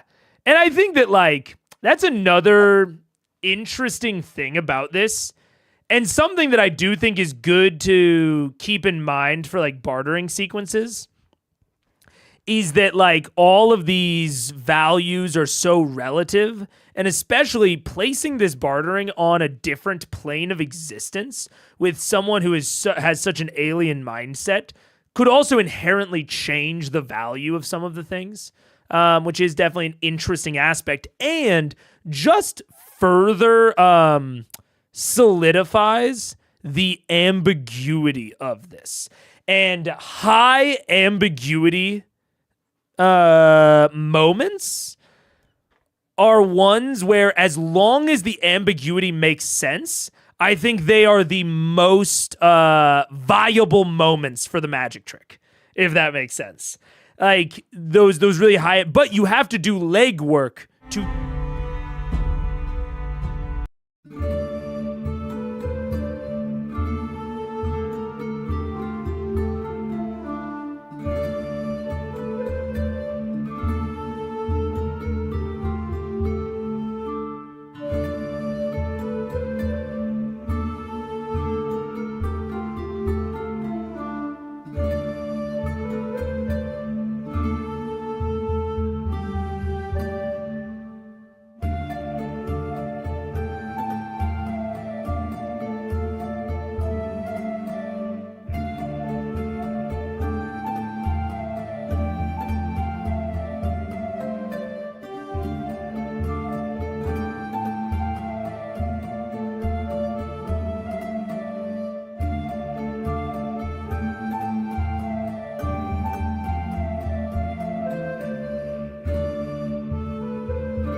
What's up? Hello. I am just going to keep going with the show. Because I think I was mostly done with my point anyways, and you can infer the rest. To walk over. As he walks away from it, you hear this heavy, this metal click when he's about 15, 20 feet from the chest. He steps to the table. No, He then puts his elbows and rests them on the table, putting his hands folded under his chin, leaning forward towards you, and looks over the rest of the troop. There are 2 other fire giants here. One is Sugan. Sugan, well, was the brains behind our positions. I have this foundry and this forge because Sugan led us against our people. He currently enslaved most of our kin, with my help, and with the help of Jurael and her late husband, Kuras. Now, Sugan, he currently resides within the foundry itself as a respected chain lord to the rest of his... Wait. Late husband, Kuras. Jurael, last fire giant in the trio. Okay. Currently enslaves most of the people, most of the fire giants, resides in somewhere. I can't unhear it. Currently resides within Sugan. the foundry itself as a respected chain lord to the rest of his kind. Do not speak to Sugan. You seek Jurael. Jurael runs a powerful slag mine in the pits. Her home is outside the shrine to Surtur, called the Smoking Hammer Shrine. Look for the spiraling tower of black iron and copper. If there is any problems... And he reaches back and pulls forward a small, square, metal, looks like an icon. And he flicks it over towards you. It looks like a small piece of copper in his thumb. But as he flicks it in your direction, you reach out instinctively to grab it, Keyleth, and then realize, oh shit, and just at the back of the way as it... roughly the size of like a manhole cover. It's a ring? It's a large piece of square metal. Oh, you look at it and it has a series of runes that you recognize as being giant. And printed into the metal. This will grant you respect and conversation with Jurael, should she show any resistance. Just tell her I gave it to you. Thank you. I go over and I start trying to pick it up. Make a strength check. Come on. Use your legs. Use bend the knees. Oh no. Pull a hammy. 8 total, yeah. You can get it a few inches Or off the just ground. a check, right? Just a straight check? Yeah, just with your modifier. Oh, okay, then 5. You get it a few inches off the ground before it hits the ground with a resounding clang. Yeah, almost got your finger, but you're fine. Do you want me to... Do you need some... Come on, beast mode. Yeah. You're so strong. Yeah, come on. I'll give it a try. Just because it's fun. You always have Grog. Come on, Pike. Lift that thing. Get it. Oh, definitely not. Just doesn't even move. That's a 7. Between the two of you, give it about 5 minutes. You guys can eventually carry it outside. You would have to have like a wallet version, would you? Like, don't worry about it. Can we put it in Grabs the table and moves it back to the space he got it. Grog can carry it. Give it a go. Our business is done. Good luck. And should you find yourself in any trouble, you never heard my name. Turns back to the anvil, slowly puts on the apron, and goes right back to work. Ping! Holds the metal over into this large furnace at the side to let it glow to a brighter orange, to a white at the tip, and begins hammering once more as you guys gather the rest of your strength to pull that along with you. The sexiest fire giant I ever did see. Who was that? What? There's this awkward pause. So Waska stops and looks over.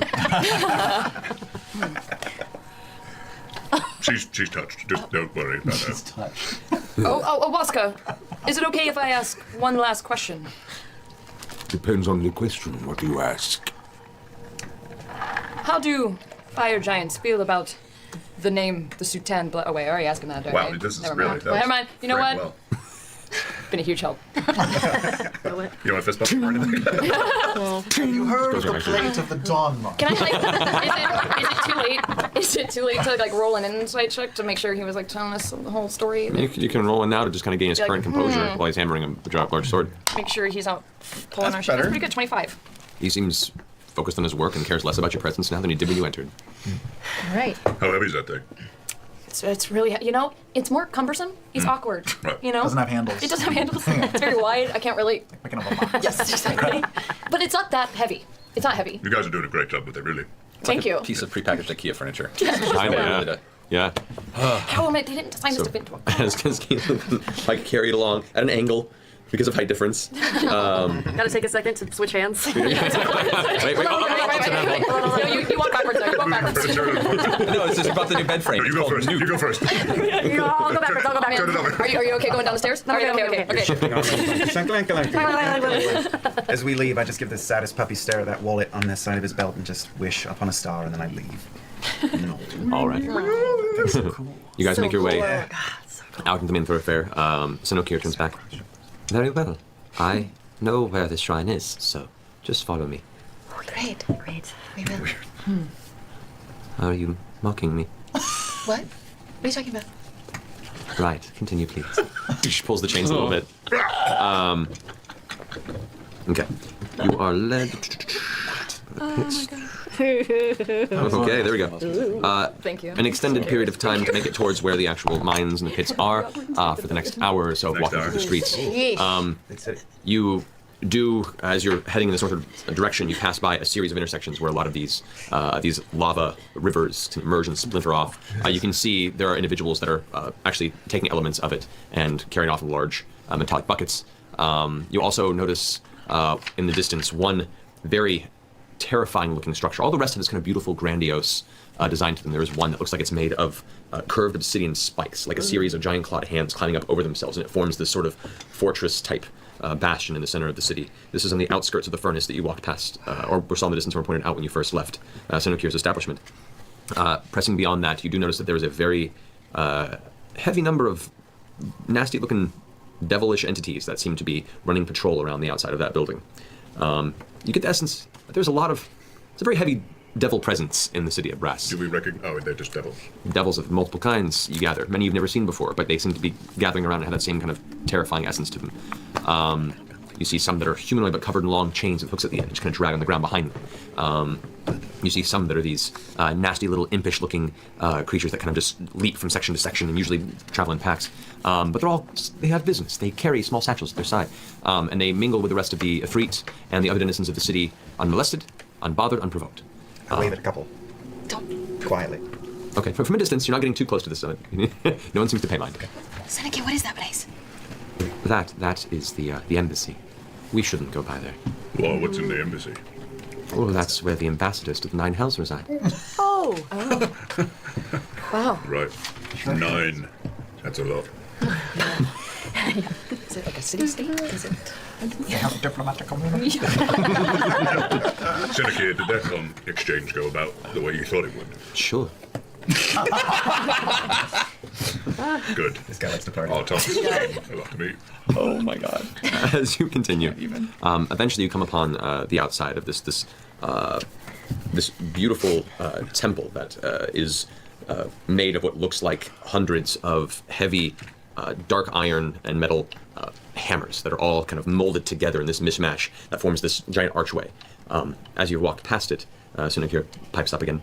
And that is the Smoking Hammer Shrine that was spoken of. Oh. Which means, and he points over to the right, and there you can see this.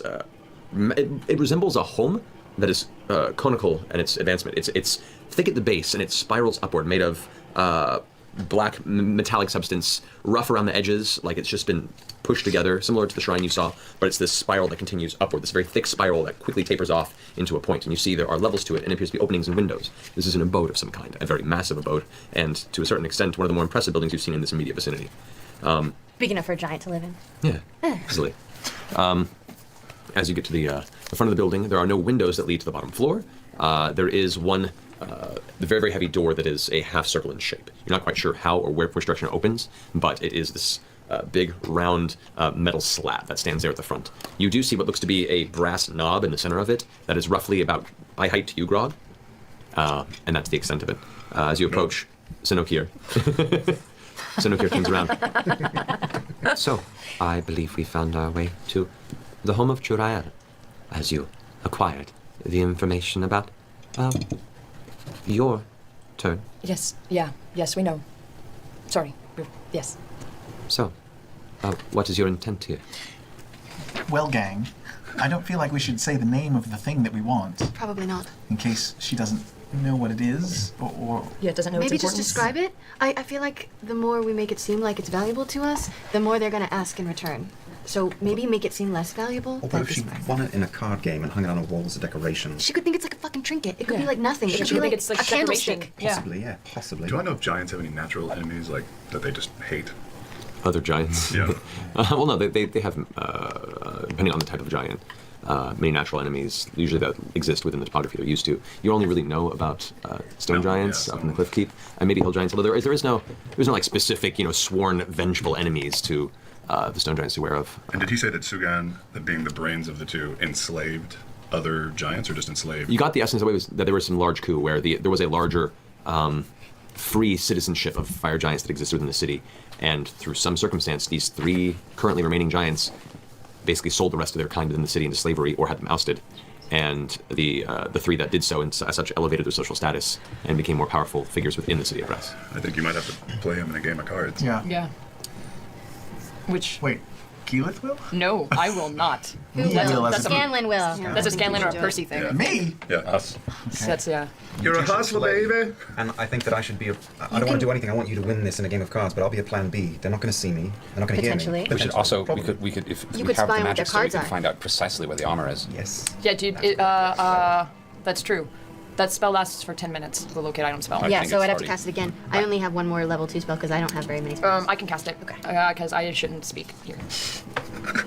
You did so good, though. Thanks. You did. Or you could go in fair, fire giant. Fair. Strong, I mean. Hammering at an anvil. 20 feet tall. Oh, fair. Oh, Gentleman fire giant. Oh, giants. My fair giants. Commonly fire giant. Oh, commonly. Oh. So do we do this spell when we get up there or now? I think we... Do it now because it's 1,000 feet. Do it now. I'll cast locate item. All right. So as you go and pull your component, you snap the twig. No you one's like focus. around and gonna Boot maim me, right? You take a moment to wait until there is no immediate, approaching individuals that might see, and it's a relatively, quick. As far as spells go, you have to. It is still. It requires a lot of physical action, but you can keep it condensed. Right. As soon as you finish, you feel the immediate glowing beacon of your intent within that structure. It's here. Is it on the ground floor, or does it feel like it's above us? It appears to be maybe 20, 25 feet up from where you currently are. 20, 25 feet. And I can go from this on the inside of the building. So it's gonna be right on the inside. Yeah, but gonna be hanging on the wall. Can't Vax do some like Spider-Man shit and check out the windows? He's all invisible and stuff. Can you look in a window? That's risky. Go look in a high window. Why? If he falls, nobody will see it. We'll just hear it. Yeah. And then you just pretend like you trip. Yeah. Or your bum. Yeah, you know how to do Are there really high windows? Yeah. There are no windows on the bottom floor. that. On the bottom floor. But on the second floor up there are, yes. Okay. Which is about 40 feet up? Oh. No, it's definitely on the It's on the first first floor. floor. They're 20 feet high. Yeah. So What if it's just a really high massive up. room? That's what it is. It's on the first floor. Up high. No, so let me go. Huh? Yeah, dude. This is what you do. He just said there were windows on the second floor. I'm already climbing. Motherfucker. So what's the acrobatics? For climbing, this would be athletics. Athletics. Dang, Bobby. That is... Yeah, that's a 16. Dang it, Bobby. All right. Thanks to the rough construction of this building, it isn't too difficult to find handholds. Though there are certain moments where you kind of have to kind of leap and catch to get there. It takes you probably the better part of 15 minutes to eventually get up to that area. And the first opening you see, even though it's a window, it's just like an oval like porthole in the side of that structure. As you glance inside, getting your arm up in there, you are inside what appears to be some sort of a servant's quarters. But even the servant's quarters are very, very large. It's a simple. You see 2 beds that are in there, but the beds are 30 feet long, 20 feet wide, with what looks to be various hides and furs that have been patched together in this kind of quilt-like fashion, but haphazard in the stitching. Other than that, it's not very pretty. I think there might be a lot of giants potentially in here at any one time. You see 2 very large metallic pissing pots that currently reside at the edge of each bed. Ew, you could take a swim in it. You could. I don't know. Were you so inclined? You definitely could. A hot tub. Hot tub. That's not, but nobody. And are there any other windows along from where I am? I mean, I know they'd be a ways off, but... It's ways off the next one, but you can try to come over if you'd like to. Yeah. Okay, I need you to go ahead and make another athletics check. Right. Oh, that's fine. Yeah, that's 19. Okay. You slowly shimmy over, while the rest of you guys are kind of waiting. Just waiting. As you're sitting there, and you can't see what's happening, you just occasionally see a pebble, like, a little bit of dust fall. Suddenly she's like, well, how about we just walk around for a moment, so we aren't looking weirdly in public doing nothing? You're right. Good idea. Mm. Yes. We don't. If you think we're looking weird, we should try Well said. Tugs the chain, and you guys begin to be dragged kind of in a heavy circle around the nearby street. I just radio over the earpiece to Vax and say, hey, we're gonna walk the block. Yeah, cool, I'm just hanging. All right, you kind of leap over, grasping, catch and tangle, lose hand for a second, get your hand back up there. The soreness is starting to kick in. You're not used to this much physical activity of this type of strength that's kicking your ass. So weak. So weak. So fast, but so weak. So fast, but so weak. You it's already hot here, and the beads of sweat pouring on your face at this point. I have little like indoor fans, like I'm a baseball mascot. Yeah, basically. Thankfully, you have fire resistance, so you don't have to worry about the heat getting too much on you. It's more the physical exertion that's getting you. Yes. But you do eventually pull over to the next window, and as you get to it, you pull up into the lip, and as you reach out to grab your hand, hit something. Oh no. And you look up, and you see that this particular opening has an imperfect, thick glass window, or at least a glass surface that is currently blocking the entrance. Like this is actually a window that's closed. It's transparent? It's somewhat transparent, yes. Okay, so it's just cloudy, so I can't see. It's somewhat opaque, just because of the nature of its creation. It wasn't perfect glass. It's about that thick. And the entire oval is about 6 feet high and about 4 feet wide. Can I check the traps? Sure, go for it. Make an investigation check. Okay, good. 27. 27. All right, this window is trapped. As you glance around, you can see that there is, and it is a window that has a slot in the side. This is the glass is wider than the window, and it's in a slot that pulls up through chains that you kind of gather would probably lift it from the inside, like a winch that would pull it open or close. However, just on the bottom, you can see along the edge. On the very bottom edge, you can see what looks to be some sort of slight bit of material that doesn't match both the glass or the black and iron structure of this building. It's a kind of a silver-like plate that rests where the glass is down, and as soon as it would move, a weight would shift and something would happen. Looking at it, do I think that I could disarm it from this side, or is it something from the inside? It would need to be something from the inside.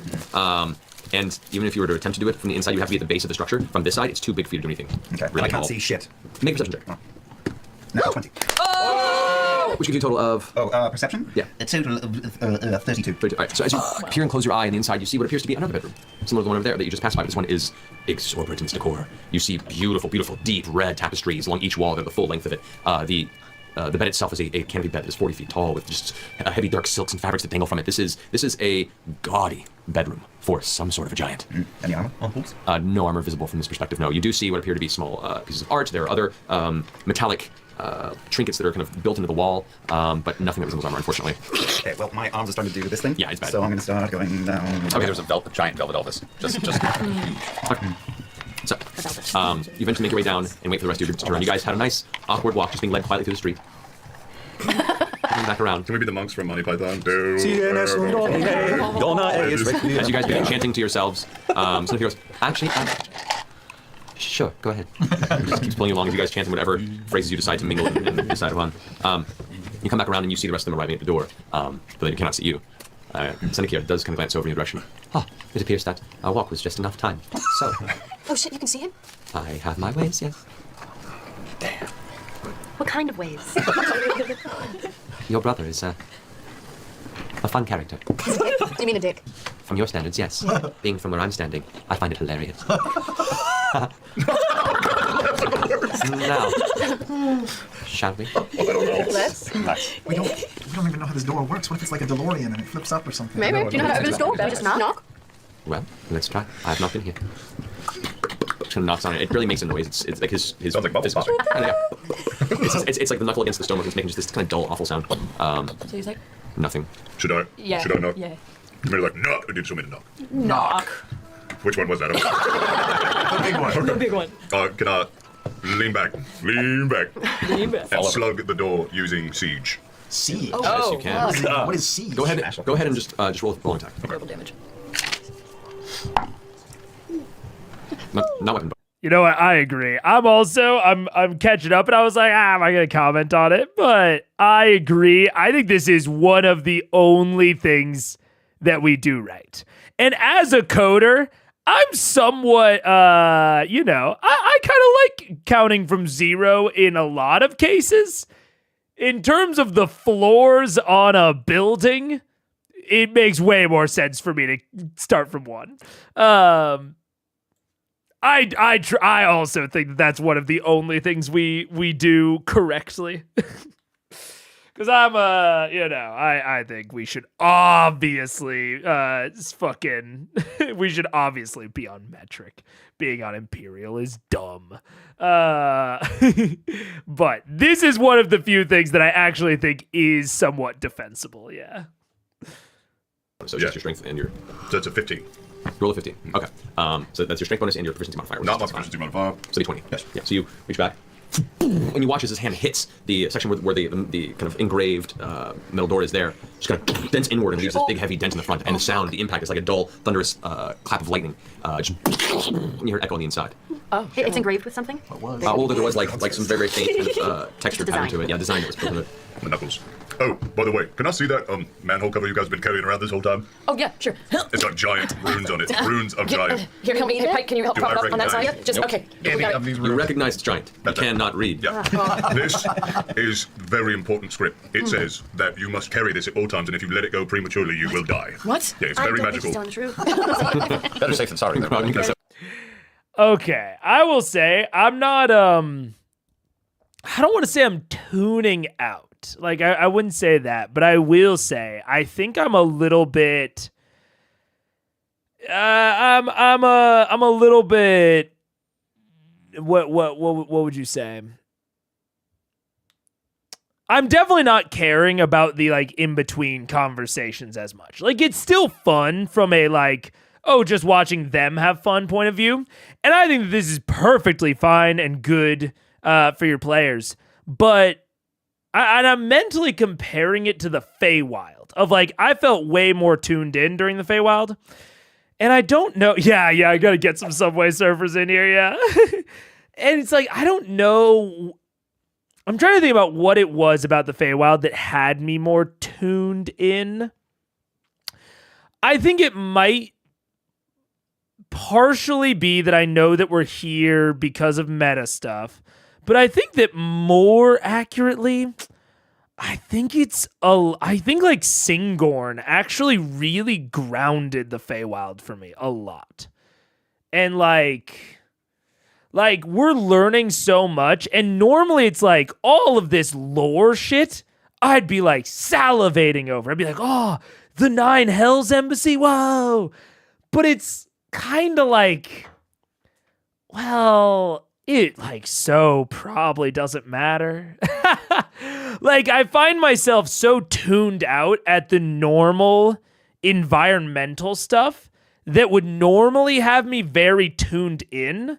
Like, learning about, I wrote down the ruler's name because I could see that coming back in, but it's like all of the districts and all of the stuff about the city of Brass. I'm kind of like, yeah, like, I don't know. It's probably not going to come up again. Whereas even with the Feywild, because I felt as though Singorn was not only going to affect the prime material plane, but was probably going to literally come back into the story, like physically. I cared about what was going on in Singorn because I thought that might come back. And then it gave an amount of grounding to everything else in the Feywild, because anything in the Feywild could affect Singorn. And because Singorn could affect other things, it was kind of this like domino effect, you know what I'm saying? Of like making me care and like engage with it. Whereas this, like, yeah, it's all fine, but yeah, I feel you, Jonathan, of like, and I don't think there's anything wrong with it. Like, I'm trying to, unfortunately, this is maybe where my experience is partially lacking in how good or bad this is. Like, as a viewer, I'm losing a bit of interest, but I don't know how good or bad this is for players. Because even though it's like, the things here aren't going to come back later, they still have to make decisions in the game, So I think that I don't think that they're tuned out, probably. Because they still have like a goal. They have a quest that they need to accomplish. And yeah, they're probably not paying as much attention to like the global lore details, but they're still like very in the moment in a quest. So I don't think, again, this is I think my lack of playing experience coming in, but because I kind of have to guess here. But based on a guess, I don't think they're probably would tune out in the same way that I am. And I think a lot of the reason that I'm tuning out is because my preferences lean towards the DMing side of things. And this is something that, like, even as a DM, I wouldn't care as much about. Maybe I would, but even like my DMing tendencies would be to try and tie more stuff back to the main story, whereas this is like very isolated. But that's not a bad thing. Like, having isolated segments and moments isn't a bad thing. And like sometimes it can be good to give your players a bit of rest. Like I talked about, like role play rest. I think there's also an amount of like, you know, putting them in like a less consequence, like full zone, or like giving them a little bit of a respite from like thinking about the grand plan. Like I think there's value there. But it kind of feels like we've been doing that for a little bit. Although I guess we just were at Vorugal. I don't know. I'm going to read the chat here in a second, but I think overall, I think this is probably fine in terms of the game.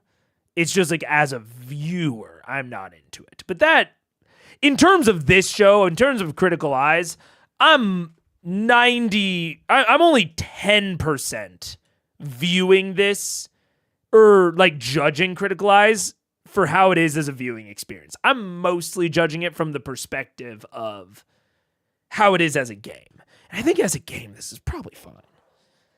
I'm not that interested, but like I don't think that's its fault at the moment. Because it's a lot less ties, no family connections. Seems like we're just here for the quest. Yeah. As a DM, Mega tuned out the moment VM didn't bring some brown mold into the fireplace. I'm gone. I'm out. Yeah, that's what I was trying to get at last episode. The lore of the other planes doesn't really matter. Also, don't quote me on this, but I think a lot of the other planes are way more based on official WotC lore, so they don't fell. Yeah. I don't know. Yeah, there's... Yeah. But I'm that's what I'm going into. It's like, even if I'm tuned out for it, is it good or bad in terms of the story?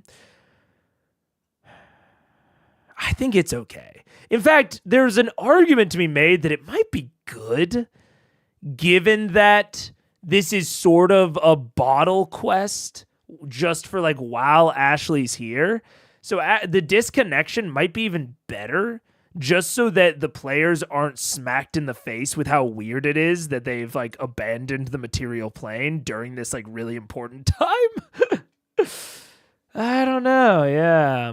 It's not entirely Reddit's real creation. I don't know how much official lore Matt looked up, but I read some of his lore dumps as retelling someone else's work. Could be wrong. Yeah, I don't know. I don't know how much of the like city of, like I know that like City of Brass and Elemental Plane of Fire, those are all like WotC, but I don't know exactly like how much of this exact stuff is his or not. Yeah. I don't know. Yeah. They feel like the same world because they quite literally are from a different universe. They don't fell. Yeah. I don't know. This is interesting. I think that I'll put it like this. I think there are strengths and weaknesses. I think that the possible disconnection has the strength of sort of masking the meta weirdness of them mostly doing this because Ashley's there. I think that disconnection is a strength towards masking that, and a strength because there is more flexibility in the stories that we can tell right now in other planes as opposed to the material plane. But in terms of weaknesses, I think it could feel a little bit jarring. And when there is so much going on in the other planes, I think it can make a lot of the stuff here a little bit of like small potatoes compared to what's going on in the material plane, which is, I think, something else that the Feywild had. I think this is all very comparable to the Feywild. And I find myself having liked the Feywild more, but I think that is mostly because of the back connections back to the material plane. Yeah. Weirdly, I find this a lot more engaging than the Feywild. I think I can see that. Yeah. but I was coming at it from a very different perspective, had seen C2 and 2/3 of C3 already. Yeah. It's very interesting. It's very interesting. And yeah, I'm trying to parse out everything, and I think that the differences between the two of these are certainly interesting. And like, however you feel about it, if you're a DM about to run like an extraplanar adventure, it'd be interesting to watch the Feywild arc and the City of Brass arc back to back, see which ones you like more, why. I think there's definitely like comparing the two could give you a lot of insight on how exactly you want to run your extraplanar adventure. Like, I don't have any extraplanar stuff prepped for Saltmarsh right now, but I can imagine if I did, I might go back and look at my notes for these sections, or even fucking like watch the entire sessions back just on like 2x. Because there's definitely a lot that is very different about the two arcs. Like, in a lot of ways. They're very different, but they're strangely pretty comparable. Yeah. I just thought the City of Brass was pretty cool. Well, you know what I mean? Place and was interesting in its own right. I think that's fair. I think I'll put it this way. I hate window shopping. That's how I'll start this off. I despise window shopping. I don't do it. And I say window shopping in like every sense of the word. I don't like browse games without the intent to buy on Steam. I don't look at Amazon listings without the intent to buy. Like, I do not, I don't like window shopping. And so I also like Paige loves like there's an Instagram account called like Zillow Gone Wild that Paige really likes. I don't really find it that engaging. I think that I do not often engage with things that I think have very little chance of being completely irrelevant to my future at all. And I don't like just looking at, I don't derive a lot of enjoyment from just like looking at something, especially something that's like meant to be possessed. Like, I think that there can be a lot of joy. Like, this isn't me saying I don't like museums. Like, museums and window shopping are different. You know what I'm saying? Because the things that you are window shopping for are meant to be bought and owned and possessed, whereas museum pieces are meant to be viewed. And so you're like experiencing the whole thing just by viewing them. Mega, what's the point of this whole wish list tab? The point of wish listing, I'll tell you, for me, wish listing is for, I want to buy this thing someday, but I can't afford it right now. If I get a raise, I will go onto the wish list and see what I want from there. Or if I get a gift card or something like that. That is what wish lists are for me. Wish lists are like, but like, I don't like look at my wish list in the off time. So like, I'll add things to wish list of like too expensive right now. And I like the Steam wish list because it emails you when there are sales. That's perfect for me because the reason I didn't buy it originally is because the price was too big. So if there's a sale, I might want to buy it. Yeah. But yeah, like museums are cool because their things are meant to be viewed, but shopping is for buying things. So, all that said, I also don't just like engage with like D&D lore unless I'm planning on running it. Like when I'm learning about the Forgotten Realms or Eberron or something like that, it is because I'm either interested in it for like potential ideas that I might utilize later, I am trying to determine if it is interesting enough to like fully dive into just for its own sake. Like it's all determining if I'm going to engage with it more in the future. Cause like Elder Scrolls, right? I played Skyrim. I liked Elder Scrolls and the Elder Scrolls lore just on its face. And I have engaged with it more separately just because I like it as a whole. This sort of window shopping version of City of Brass, it would have to be like this sort of taster to me is valuable in encouraging me to potentially look into it separately. And in the context of a D&D game, like I would want to go back here if I found it that cool. But I don't, in this context, I don't think that's ever going to happen. So to me, this is like an almost frustrating experience. It's like the cooler it is, I don't think there's a lot of justification for us to go back here later, unless it's going to be like way, way later.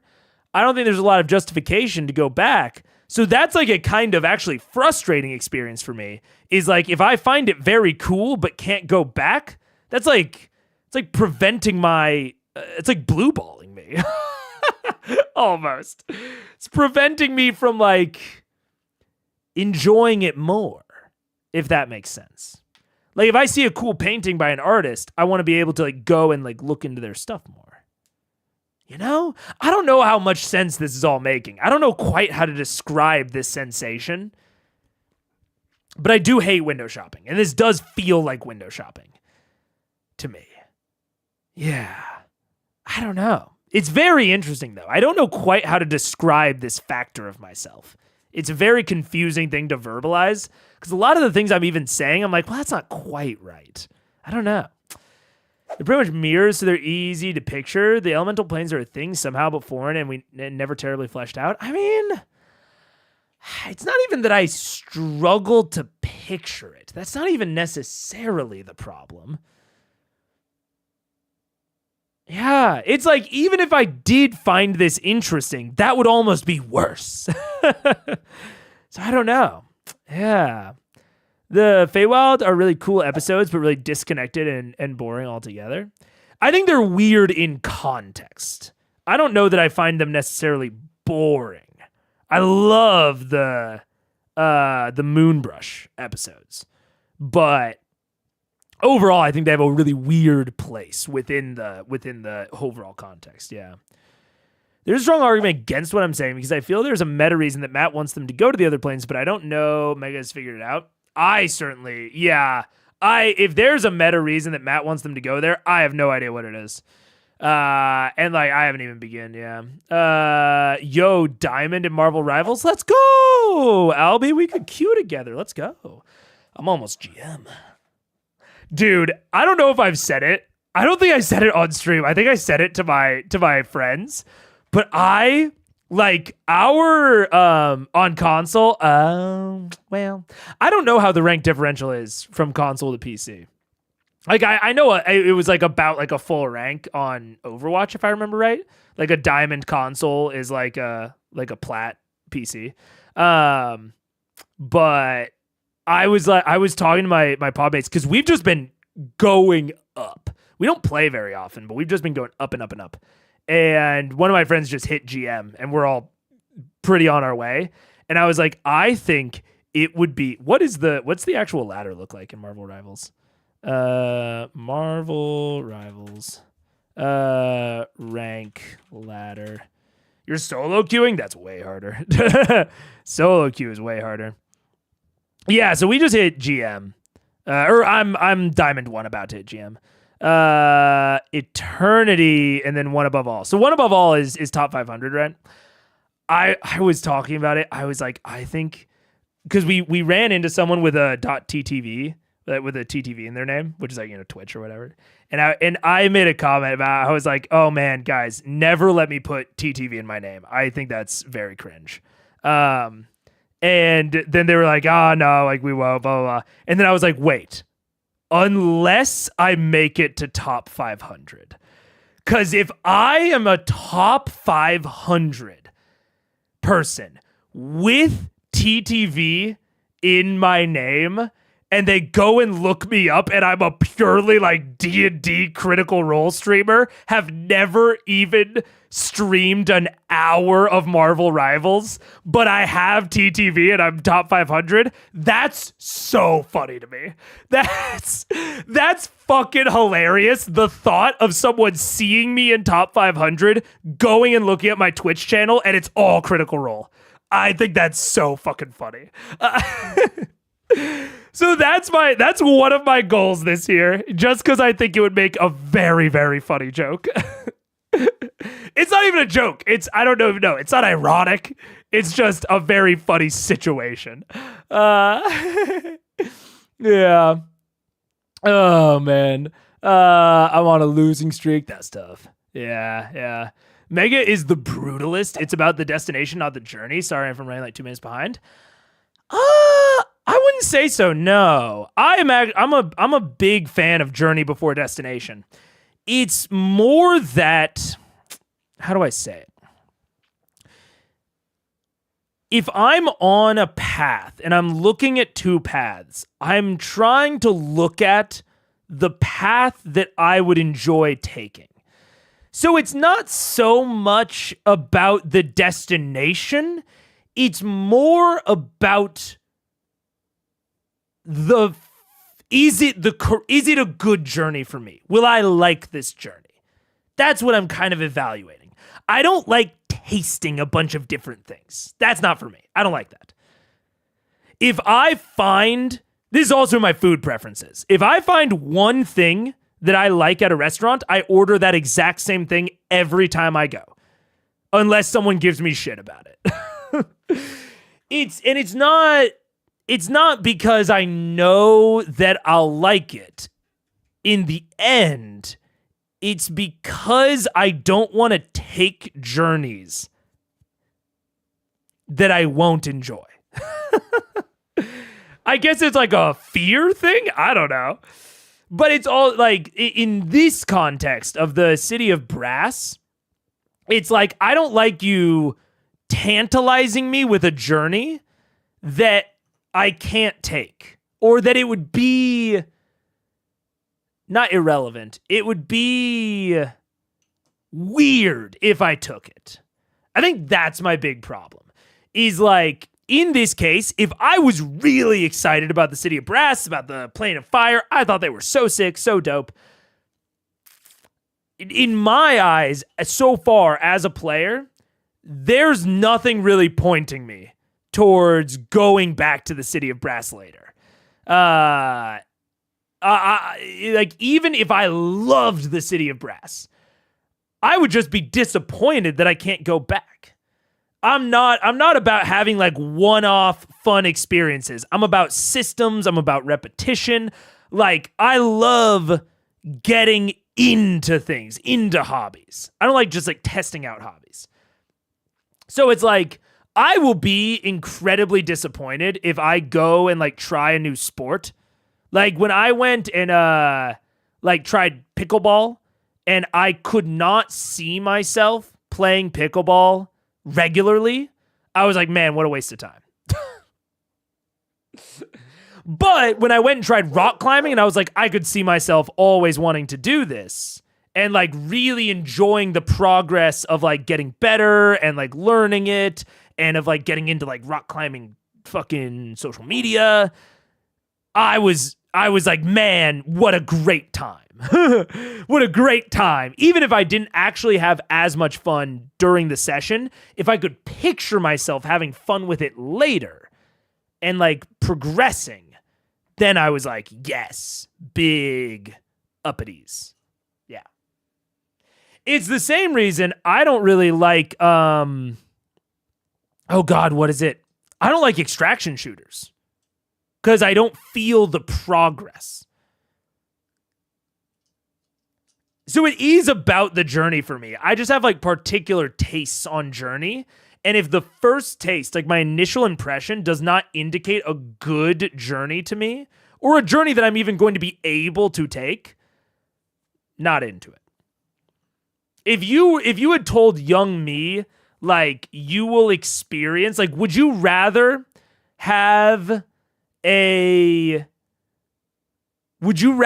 eat a 7 out of 10 for the rest of your life? Like eat a 7 out of 10 meal. Only 7 out of 10s for the rest of your life. Or would you rather have a 10 out of 10 meal 5 times? And then after those 5 times, you will be stuck with 5 out of 10 meals for the rest of your life? I think there's a pretty easy answer to that one. I think everyone's going to go with a 7 out of 10. But that's kind of how I think about the City of Brass. Is it's like, unless I'm going to be able to go back, if I can only have this a few times and I'm never going back, it's honestly worse if it's awesome. And so that's why I'm kind of tuning out, is just because 7 out of 10 in what cuisine? Does it matter?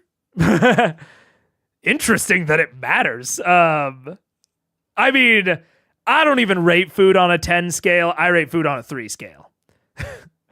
All food in existence is a 1, a 2, or a 3 to me. A 3 means I will not let it touch my lips.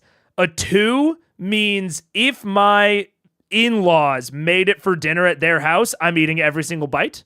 But I wouldn't make it for myself. And then a 1 is I would make it for myself.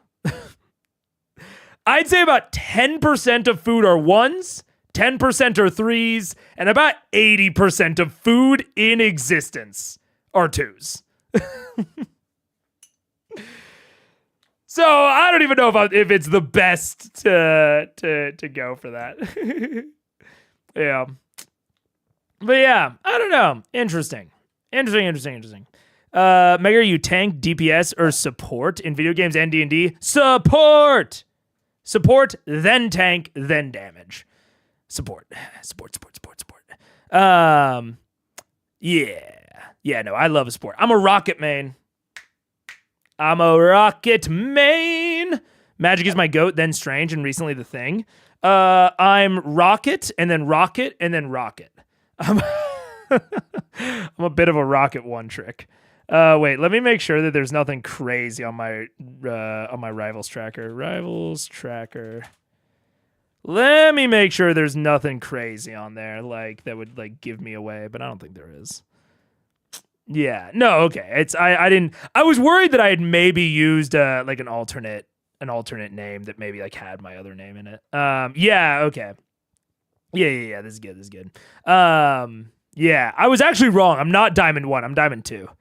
But this is my last month, and it's fucking all rocket all day, baby. I mean, I play occasionally. There's a lot of quick. Where's comp? Rocket. It's all rocket, baby. Also a lot of green.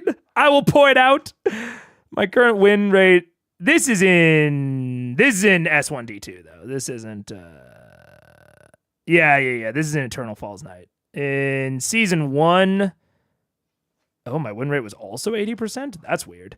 But yeah, it's 23 wins, 8 losses on Rocket. It's all Rocket. And then a little bit of Thor, a little bit of Fantastic, but I'm not. Remember when I was like, I'm not a DPS main? This is fucking why. I am support and I am tank. And that's my thing. What website? Tracker.gg. Tracker.gg. Gives you a lot of shit. But yeah. Yeah. It seems like assume the details here are dead ends, so to speak. Yeah, pretty much. My impression so far is that the details are dead ends, and that kind of makes me tune out. Yes, I agree, Pharaoh. I think that's a succinct way to put it. I have not gotten indications that this is anything other than dead ends, and that makes me tune out. I think that's a good way to put it. I love going with other people and getting bites of their food, but staying with my main in case I'm disappointed. I don't try foods unless they're good for me. If a food is good for me, then I'll try it. Like if it's like a new vegetable that I haven't had, then I'll try it because I'm trying to find more foods that are good for me. But like Paige makes like really tasty like snacks and treats and like pastries all the time. She's a really good baker. And unless it really matters to her, I will often turn down those foods. Because like in my head, I'm like, I don't really have a huge desire to try this. And if I like it, that's just one more bad thing on the menu for me. Yeah. The difference between City Brass and Feywild is the PCs traveled the Feywild. It had a lot of very different locations. City Brass is more comparable to the Moonbrush, which there's something to be said. We had a conversation earlier that I think this kind of references well into of like crafting depth within the City of Brass is harder kind of than in the Feywild, but extraction shooters are all about progress. No, you retrieve resources at the base to upgrade yourself, go out again, repeat. Yes, but it's all fake progress to me. I think that's my real problem. Unless there are checkpoints that display my progress to me. So like I like MMO stuff and like certain extraction shooters, it depends. I'm really not into like Tarkov. And I played a little bit of fucking what is it? Not Metal and Stone. Rock and Stone. Not Rock and Stone. I played a little bit of Deep Rock Galactic. And I like Deep Rock Galactic more, but like I like the MMO style of things. Or like Destiny 2 is a good example. Destiny 2 I don't think would be considered an extraction shooter, but I like Destiny 2 because it's endless like grinding and repetition that I do enjoy, but there are milestones of like the dungeons and the raids that allow me to feel that progress. So like the fact that it does have like milestones to allow me to feel the progress that I've made. I like Deep Rock Galactic because the core loop is just that fun. But I don't like Tarkov as much because I don't find the core loop that fun. I don't find the journey fun enough to, in my head, justify no destination. I like ones that have a little bit of a mix. Yeah. Your desire for going back to me speaks of a confidence in time availability that I think you have as a DM. As a player, most experiences in D&D are one chance. And that is fair. And that's why at the very start of this, I was really, you could hear me debating in my head of like, man, is this just a me thing? Like, is this a DM thing? Like, would I be thinking about this if I was, primarily a player? Would I be thinking about this if I was like really, really player minded? I don't know. And that's why at the beginning of this conversation, I put out there that this might be like one area in which I can't give truly good advice, because this does seem like something that is very up to like a more experienced player to evaluate. Because I agree. I think that I have a bit of a blind spot here when it comes to this, because I think I experience these sorts of things so differently from how a player experiences them. And I have played before. I just don't have a ton of experience playing. I have a lot of experience DMing in a lot of different settings and a lot of different ways and different systems at this point. But I don't have that same variety and magnitude of experience when it comes to playing. I have very limited enough experience where I feel like I can talk about it generally, but not where I can go super in depth. Like I feel like would be necessary here, personally. 7 out of 10 British is probably lower than 5 out of 10 other cuisines. Lol. Yeah. One Trick Rocket, the Rat One Trick. Yes, sir. Yes, sir. Rat One Trick, and proud of, dude. I'll take my 65% on the rat any day of the any day of the week. Yeah.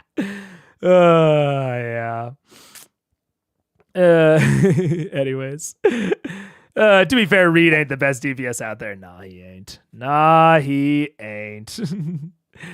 There's not enough time in life and games to be sad about not being able to go back to a D&D location later in some future visit, so I will enjoy it and assume it's a unique experience.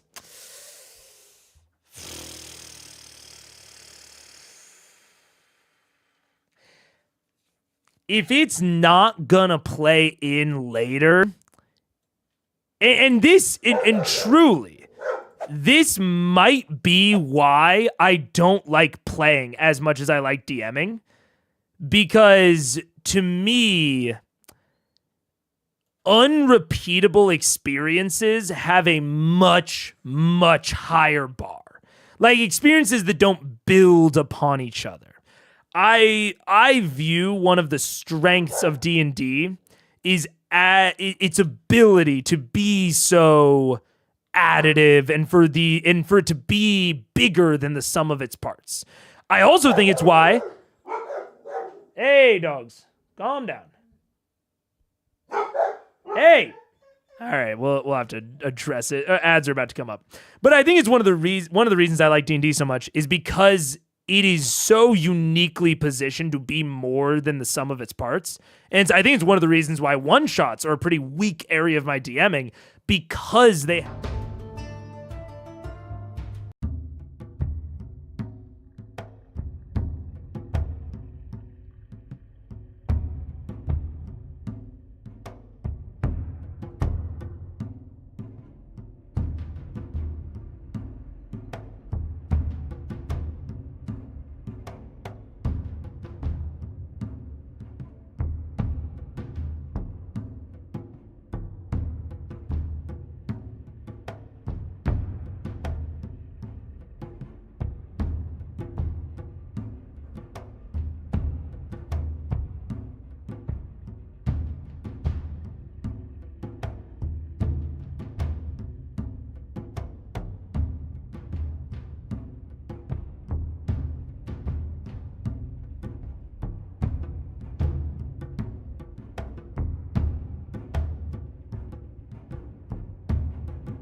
What's up? Hello. But yeah, all that I'll wrap what I was just saying. But yeah, I think I am definitely focused. Beige? Oh, thank God. Okay. I thought that was a murderer.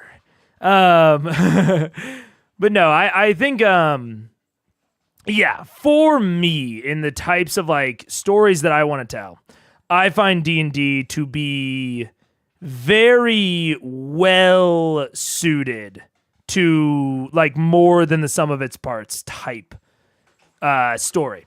Whereas like really isolated things, I think it's also good at telling, but maybe I'm just not as interested, or I'm not as used to it, or I'm not as good at it. But I find one-shots to be challenging partially for that reason. And like one-off kind of quest stuff to be really just tough for me to engage in, especially in a kind of larger, grand story like this. I've played one-shots and I've enjoyed one-shots. It's not like I have a problem with that, but it's when a small part of it is just, just exists, just is what it is. It's a, what was it? I enjoy it and assume it's a unique experience. It has to hook me, and I have not found like I'll pay attention to things that are in Draconia because I know that they could have an impact on Iman. So it kind of doesn't matter how interesting they are because they could have an impact back home. If they have no impact, I don't think it's that I won't pay attention. It's just that the bar gets raised a lot for me. Like, I have to be really interested. I think that's, I don't even want to say a problem, but it's like, I don't find the City of Brass that interesting. I find the Moonbrush substantially more interesting than I currently find the City of Brass. It's fine. Like, and if I did think it was going to come back, I would pay a ton of attention. But I don't find it compelling individually. And so I guess that kind of says the implied thing out loud of like, man, if this isn't going to come back, it actually needs to hook me and it actually needs to be interesting. And I don't find the City of Brass that interesting. And that's like purely an opinion thing. If you do, more power to you. But I do not find the City of Brass individually, uniquely compelling. However, I also didn't find Draconia that individually compelling. But again, I paid more attention, and I was more interested in Draconia, even though I didn't find the Ravenites that individually compelling, or like Vorugal's whole shtick. I didn't find that interesting, but I thought it might have some bearing on some other stuff. So I was interested, but beyond its individual interest. Yeah. So I guess that is like the deeper part of it there. Yeah. Marvel Universe doesn't have a lot of support heroes. Rivals really had to twist some of them to make it work. They did. I think they've done a decent job at it, but they certainly did. I'm loving Avowed this week. The grind is very satisfying in the world. Is it good? I heard bad things. Because I'm an Obsidian lover. I liked New Vegas. Even though I didn't finish Outer Worlds on stream, I still like it. I didn't find it a good stream game. Is Avowed good? I heard negative things, like actively negative. Oh my god, I might have to go get the dogs. But interesting. Did the word counter run into issues? No, it still works. Where is it?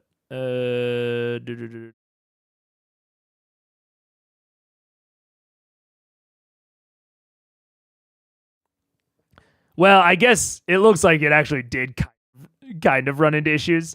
No, I'm just not displaying it because now the screen is too full. If I want the word counter back on here, I'm gonna have to move some UI elements around. But it's mostly running well. Wait, where'd chat go? There it is. I'm definitely focused. What? A lot of people dislike road stories because the connections main characters build don't come back when they leave. They just go on ahead to have a new adventure in the next chapter. I don't mind that. It was nice while it lasted, even if it never comes back. I agree with you. And I think that this is revelatory of the revelation that I just came to about like the City of Brass, which is that I only like road stories if I'm compelled by the main character. You know what I'm saying? Like, I really love planes, trains, and automobiles because I think that Steve Martin and not Chevy Chase. Who the fuck is his name? The other main character that I can't remember the name of. John Candy. I think that those two are incredibly compelling. And the point of a road story is how the experiences of the road affect the main characters. And I find the main characters in Planes, Trains, and Automobiles to be compelling enough to where I care about their journey. So I think that it's a really, really good comparison, because it's like, in this case, I just don't care about the City of Brass. So I don't really care what happens to it or what we do inside of it, which lowers my investment really, really low.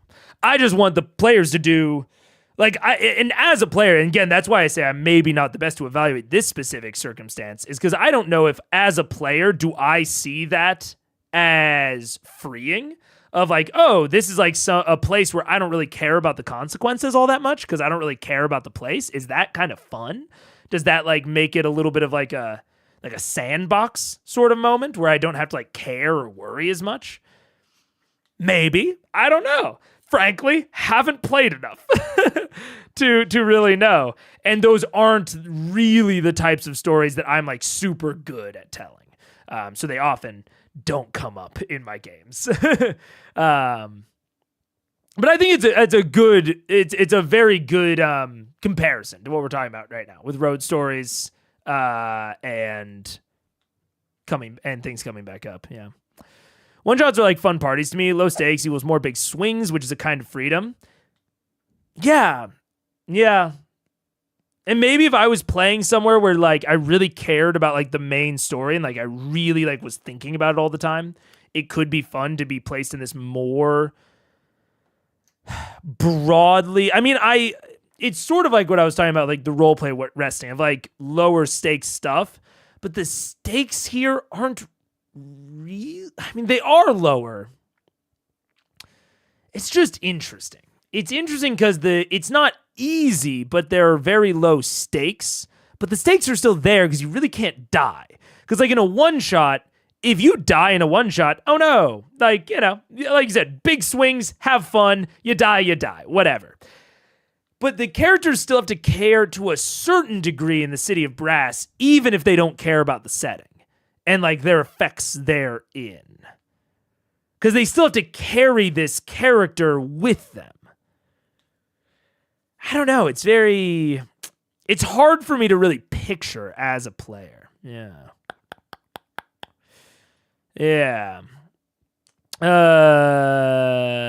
For what it's worth, it was around this time I quit C1, so I guess I didn't find it interesting either.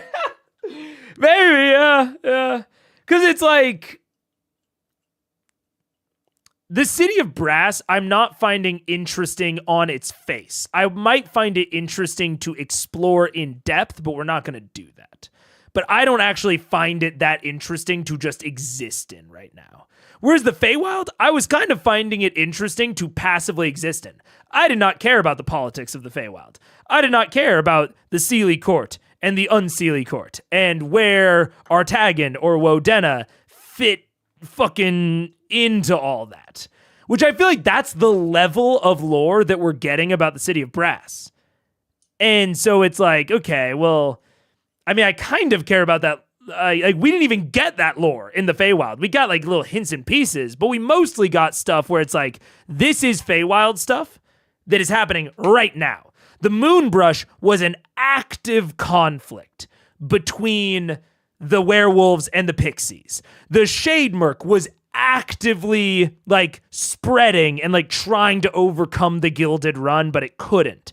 And Singorn was actively trying to prepare itself to return to the material plane. Artagan wanted a crest in this moment. In the City of Brass, this is just sort of a society that is just kind of chugging along, you know? Like, at least as of right now, the Ganassi and the Tiefling, they're chilling. They're doing their jobs. They don't have like a super pressing timeline. Even the Fire Giant, like, they're just living life. It's like, oh, this is like any other day. Like, this sort of thing just happens. Weird adventures come in. You trade them. You go about your day.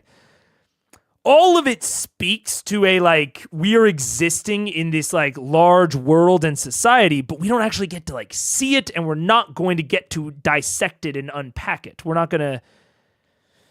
At least I feel like we're not going to. I don't see any reason why we would. And so I feel like currently I'm not getting a lot of those in the moment cool stuff. Like I would say the Moonbrush was like in the moment, hip happening stuff. We're not really getting the equivalent. You know? We're not getting like an active like conflict that's going to resolve. We have to like learn about lore in order, but we're not even going to affect that lore. So yeah, I don't know. Avowed is super fun. It's like 8 out of 10 on PC, maybe 7 if you aren't into narrative RPGs. Interesting. Yeah. It's not for everyone, but it's very much my kind of grind. Interesting. Maybe I'll look into it. Combat and movement are fun. The story is adequate with lots of little juicy moments or experiences. Interesting. Okay. Like this week, my Avowed character bought drugs off an idiot NPC dying in the desert and then immediately got the option to take some. Okay. Interesting. That's the first. So the combat and movement are fun. I heard that it got very repetitive. That was one of the big overarching critiques that I got, is that like the fights are all very repetitive. The like interactions that you have in the world are pretty repetitive. But if you're into the story, that's I would say that's not necessarily like a bump up, but that is maybe evidence to the contrary. Did you know that CR ran an Avowed one-shot featuring Sung Wong? Pro ZD? No. Pro ZD? I love Pro ZD. That's wild. I did not know that. Oy. My issue with BG3 Warlocks was that we had no patron relationship. Dude, don't even get me started. Don't even get me goddamn started about my issues with BG3 Warlock. It's fine. BG3 is a masterpiece, blah, blah, blah. Game of the year. I'm on like my 4th run, but don't even get me started on my issues with BG3 Warlocks. Sorry, we'll hold it. Yes.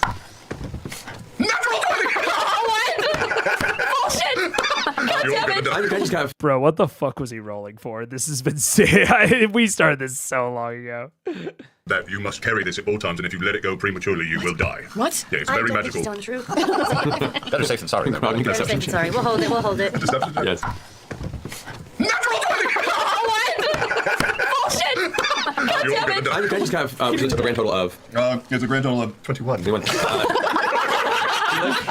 You guys both roll insight checks. Oh, this is the first time that actual Travis has like really leaked into Grog. Yeah, no shit. I tell the truth, guys. Natural 1! Wow! Natural 1. Whoa! That's 14. Okay. Suddenly, as Grog says this, you realize him being of giant kin, and the seriousness in his eyes, and the stark intensity in the way he describes this. If you drop this, something terrible's gonna happen. I need to readjust my grip. Okay, I'm gonna put it on my Maybe back. you should hold it then, because we're not as strong as you. Yeah, I want to try. Will it kill all of us? Is it like a blast radius The thing? fable goes on to say if you hand it to one of your friends, you will shit everywhere. Just immediate He's like, no, green apple splatters all over your feet, just awful. That sounds true, but better The giant tales ought to be respected. You don't believe the second half, but you do believe the first half. Yeah. It is a fable. So it could be metaphor. Yeah, absolutely. Sorry. The shits could Okay, be, we'll you know. just hold It's at this point that you hear this, and you hear this heavy, low, as the sound of chains being tightened and winding forward, are followed by the large doorway rising up. Oh, it lifts. Oh, does it get stuck with it then? You watch as it rises, and there is a small carved slit where the knot itself rises up and fits. The door entirely lifts into the structure, leaving the front walkway open. That's very significant. And there standing, you see, with arms off to the side, apparently finishing the rotation of this chain. A wench. No, you see two male fire giants, fully armored, with large, blocky, black metal swords, just staring down at you from each side. What are they wearing? They're both wearing Aprons. it's like dark plated scale mail, and both of them have these black bands of metal across their neck that have what looks like a small pulsing red gem in the center. Like Matthew, are they fuckable though? Like are those guys, like, would you do them? 20 foot high, fuckable. Scanlan? That's up to you, man. I mean, you've done some freaky shit in your time. Although in this circumstance, you'd be the gerbil. So. Taking it back. Oh, shit. I do not. Lemmy Winks? You are Lemmy Winks in this. I don't know that means. If you want to gain some experience, it's a really interesting fan art. Oh no. Anyway, done. They both stand there expectantly, saying nothing. Right. Is this where we let the master do the talking? Yeah. We're here to speak with Jurael. There's a small pause, and you hear a voice echo from further back in the room, though you see no source for it. And what is your business with this Jarael? We have a deal we'd like to make. We have a token of our... We want to play cards. We want to play cards? Oh, God. Sorry, Scout's making me think. Let's make a persuasion check. Oh, Jesus. Why are you talking here? I'm not James. I'm the only one who can. It's bullshit. It's so amazing. You could have made any of us look like not. No, I can't. It's only a self spell. Oh, that's true. Or else I would have. Oh, that's not too bad. That's not too bad. What was persuasion? Yes. 18. 18. There's another pause, and you hear a few heavy footfalls get louder as they and emerging from around the side, you see now a tall, broad-shouldered female fire giant with a very strong, square jaw. Her hair is pulled into this long red braid that dangles past her lower back, and you can see kind of drifting behind her with this large metal ring that's braided into at the bottom. She's not wearing any armor at the moment. It looks to be wearing just casual clothes. These clothes are lined with gold and platinum. This is very, very expensive wear that she has on, as well as rings that encrust both of her hands as she steps forward and looks out towards you. So, you want to play cards or make a deal, you say? And just kind of lift with Pike the big man all cover. She reaches over and grabs it. Fables were alive. We're safe. We're safe.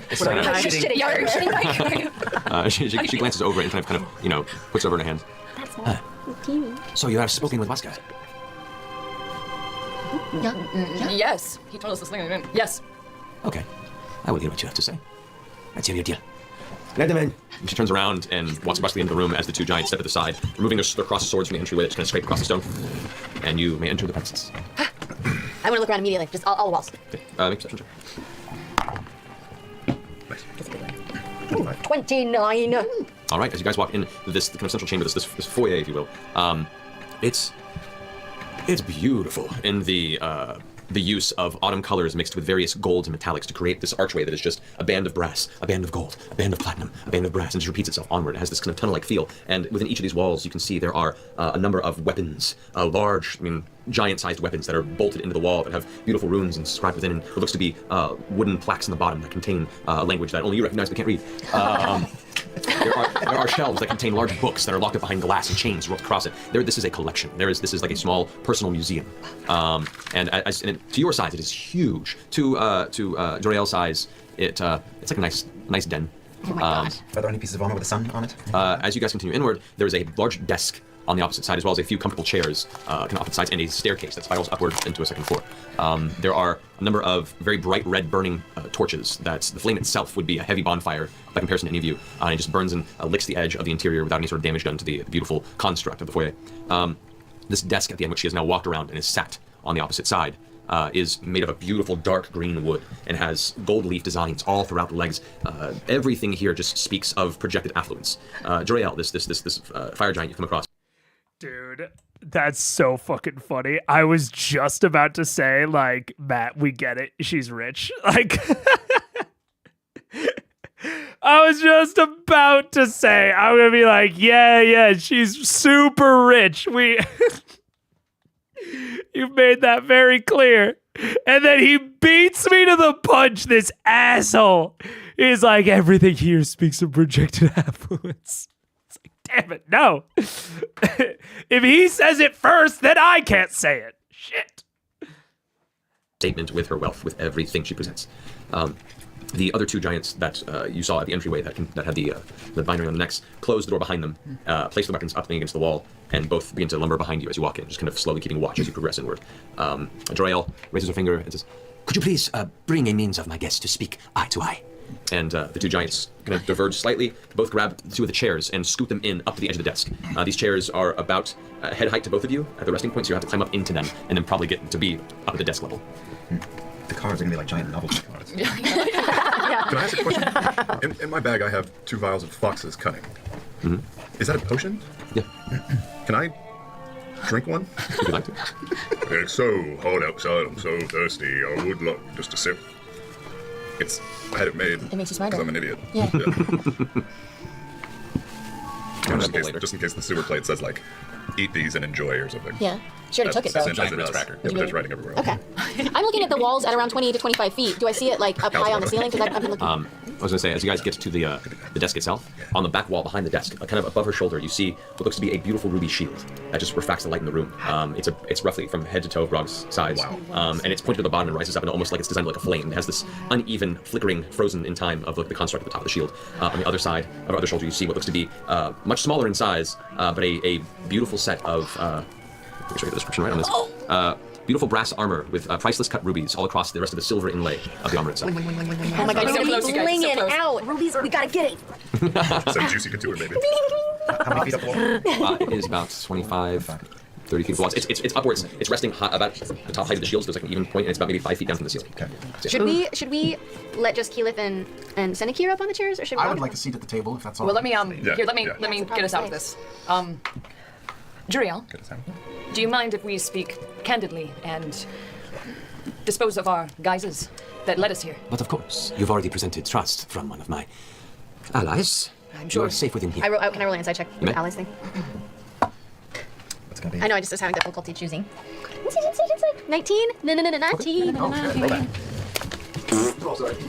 This is one of the few times. I mean, we don't gotta talk about the whispers, but this is one of the few times that I'm actually like, nah, yeah, roll that insight.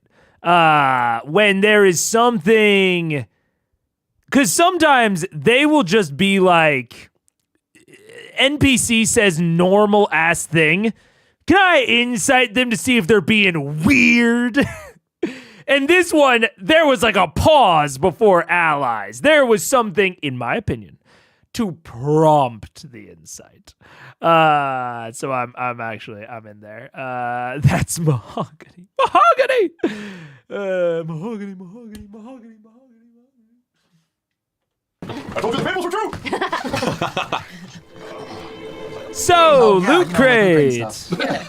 Loot crate. What's it say? Magical loot crate. Oh, Doctor Strange. Travis. Oh. Doctor Strange. Not this again, not this No, again, not stop. this. Critical roll for 10% off your loot crate, guys. Code critical roll. Thank you, sir. Hey. All right. Are you doing the potions? Grog? Yeah. All right. So yeah, you have advantage on intelligence checks. Nice. Do I gain any temporary intelligence? I mean, you there's a clarity in your mind that hadn't been there in a while, not since being an eagle. Oh, dude. Speaking of, this is a little bit. Speaking of Zach, this is a leak. I want to preface that right now. I'm not gonna show it. I just want to make sure that I can leak it. I think I can. I don't think they're gonna respond.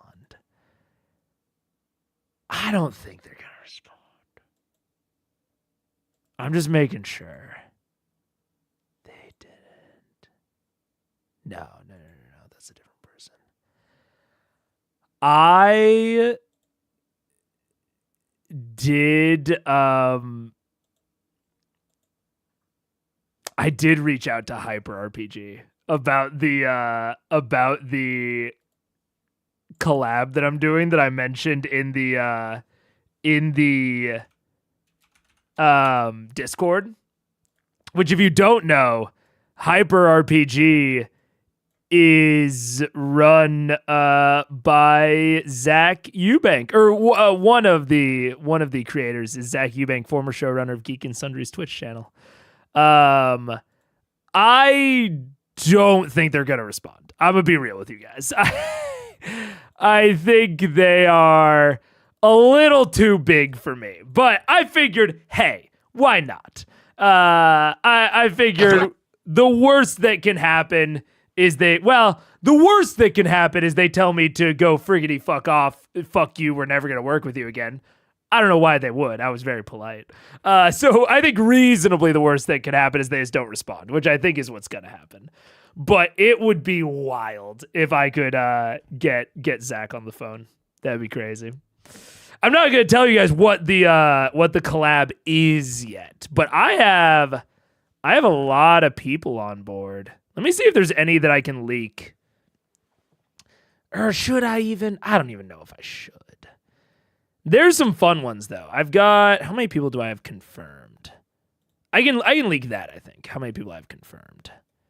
I think I have 6 people confirmed. Yeah, I've got 6 people confirmed, some of which you may or may not know. Most of them are smaller, but there's maybe a big 1 or 2 on there. But I think by the end of it, I'm hoping that by the end of it, we have like more than 8, probably. I think by the end of... That's my prediction, at least. Based on how many people I think are going to say no. And how many people are, the corollary to that, how many are going to say yes. I think we'll end up with about somewhere between like 8 and 11 different people. So I think there's a good chance that y'all, especially given that, you guys watch smaller channels like this, I think there's a decent shot that you'll know some of the people on the list. So look forward to that. I think it's gonna be exciting. I'm not gonna leak what the video is because I think it's really cool and I just want to wait for it to come out. I mean, it's Dragon Week, so take from that what you want. It's something about dragons. See you later, Pharaoh. I just realized that we talked about Marvel Rivals. We're watching VAs. Yeah, we did. We got Mr. Agamotto, Mr. Avocado himself. I don't know if y'all have any. My team always, or my like pod, has a lot of names for the different ults. So like, Strange's is the Avocado.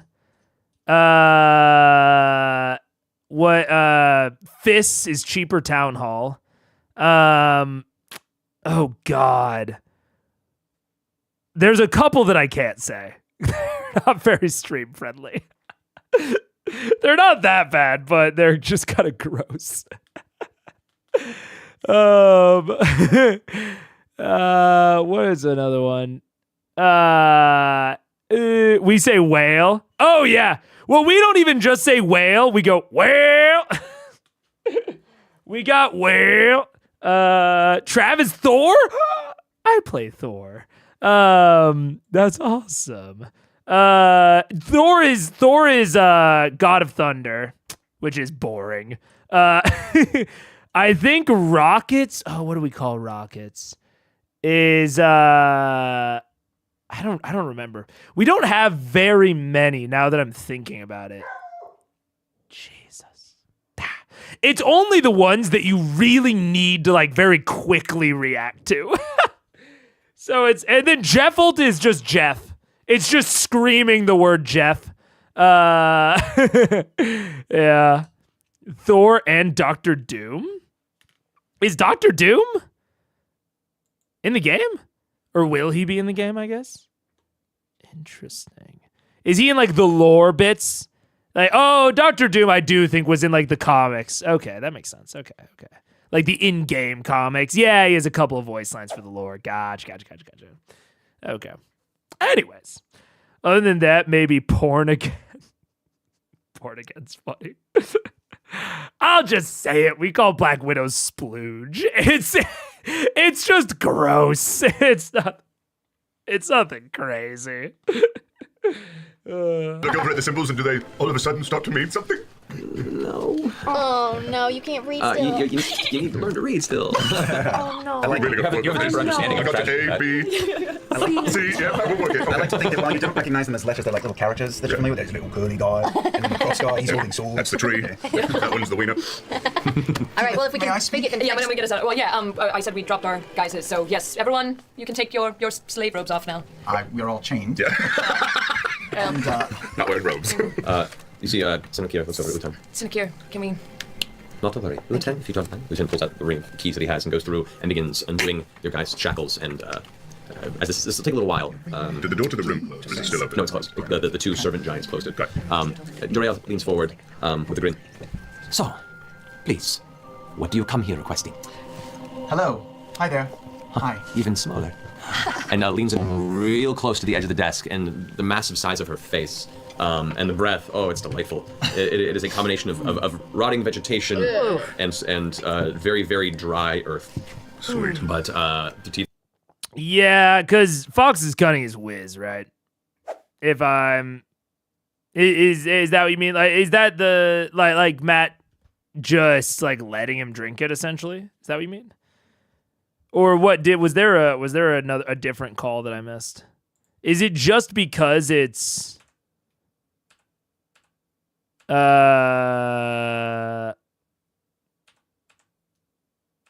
I right? No, it's int. What's... Oh, no, you can't read still. Oh, I see. Oh, you have advantage on intelligence checks. Sorry, I missed that part.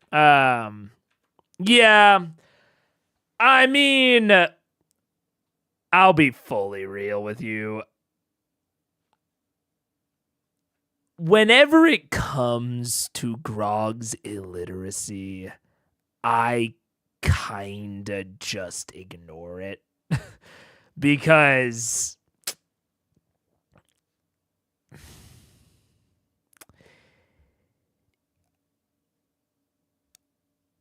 I'm all about my characters and my players nerfing themselves,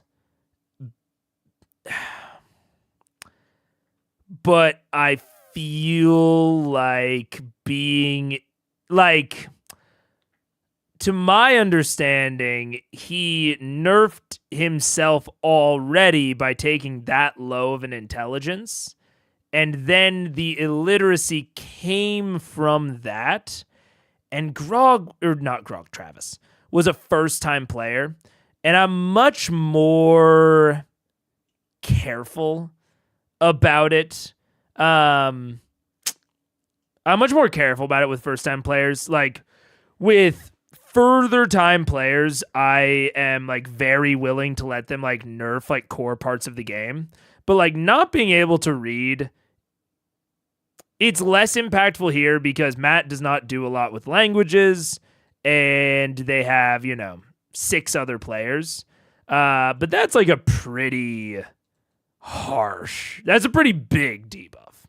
And I don't quite think that they fully reasoned that out. So I don't know. I'm not a huge fan of it, just with like a lot of context being around. Like, I've played a character that couldn't speak. Debatably a much worse debuff. I don't know. I don't personally like it. And so I find it, especially when it is brought up, it is mostly brought up in like context of like overcoming it, which makes me feel as though he regrets it, but I obviously can't tell. I don't know. Is reading a core part of the game, TBH, as PC?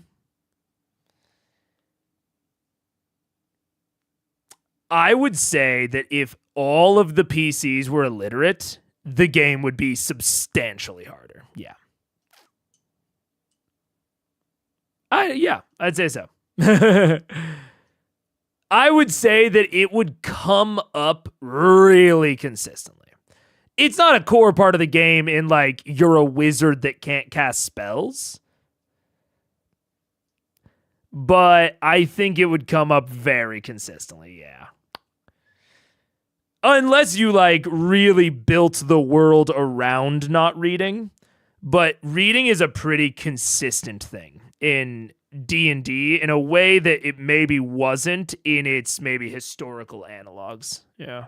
Especially depending on the level of magic that the game has, which Exandria has these varied varying magic levels, but at points is pretty high magic.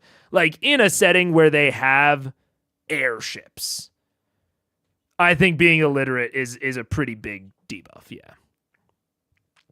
I think in smaller parties, like you said, it would be bigger debuff than it actually is for VM plus Grog. Yeah, which that's where I kind of like, I don't talk. Whenever it gets brought up, I kind of just glaze over it because in a practical sense, for Vox Machina, I don't think it's that bad. But it's not something that I like. But I also don't like to be like needlessly repetitively negative. I've said my piece on the illiteracy before. Yeah.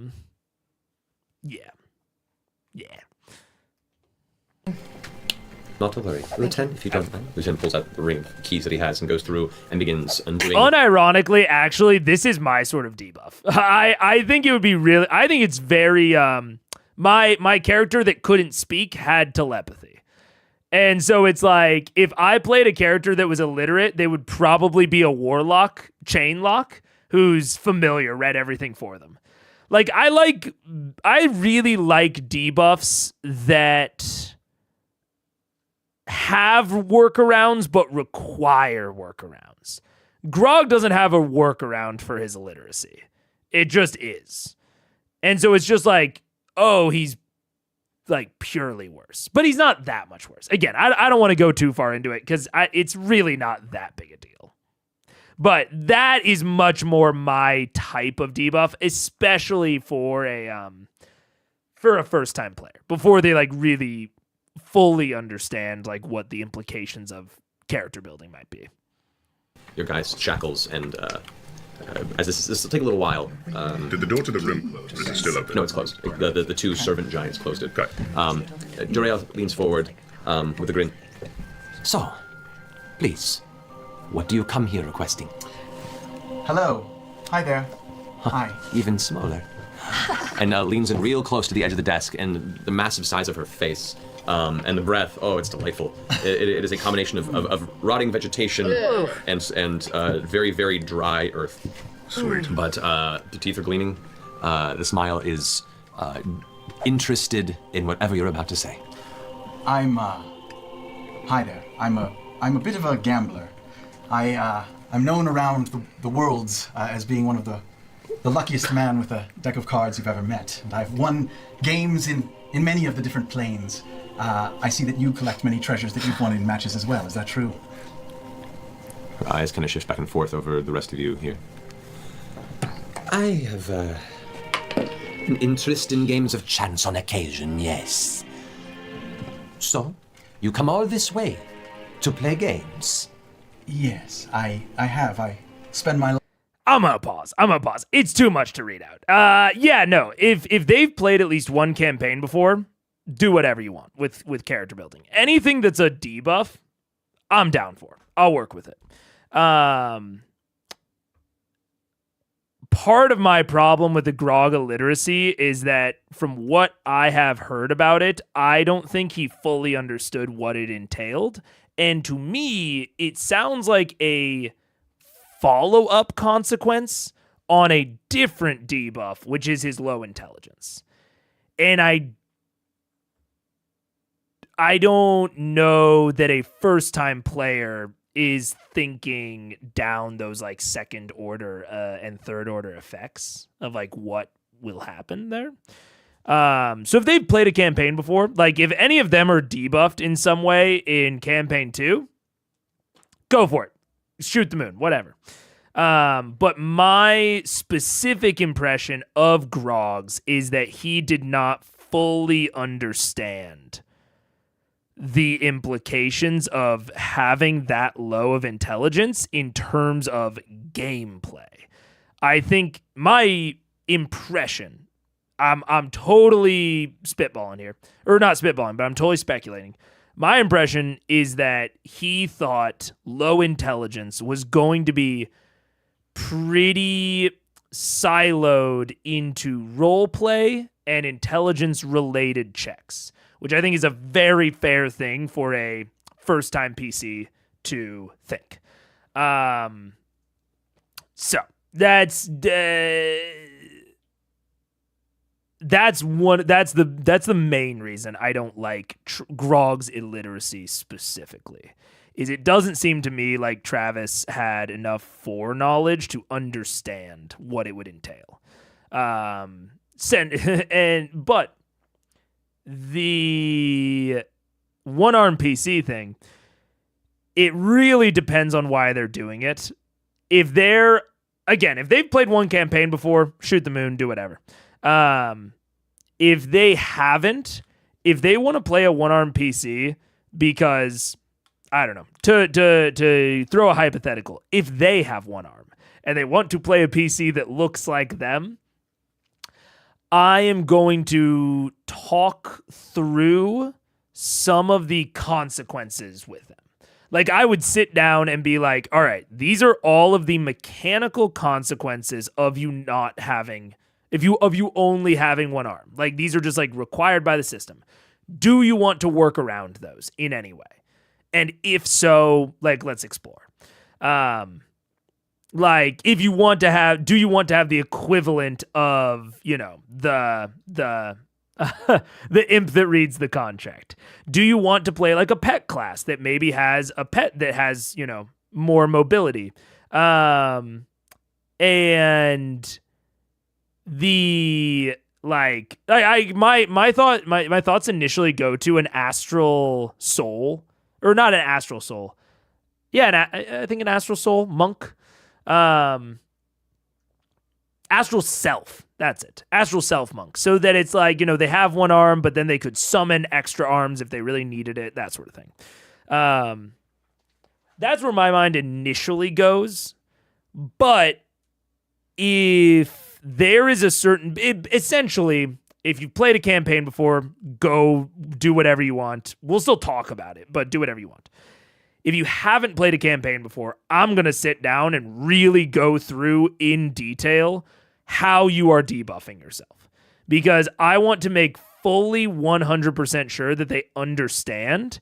And even then, I am probably going to like recommend for or against it.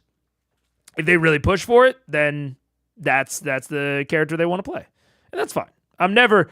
Especially when it comes to debuffing yourself, I'm never going to ban something like that at my table, ever.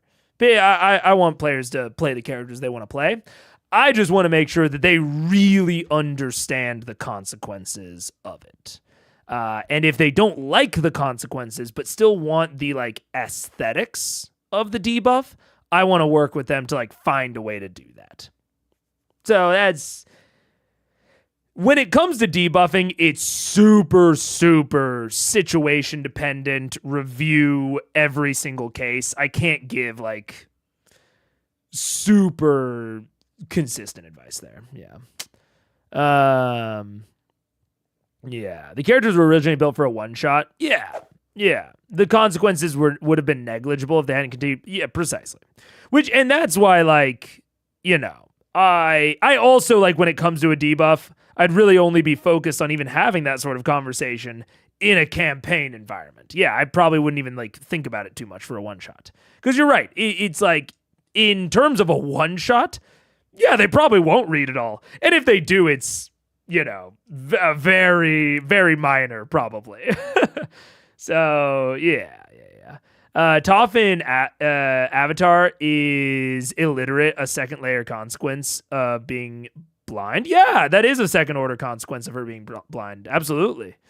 And so it's like, if one of my players wanted their character to be blind, like, we would need to like really, really, really like talk through it.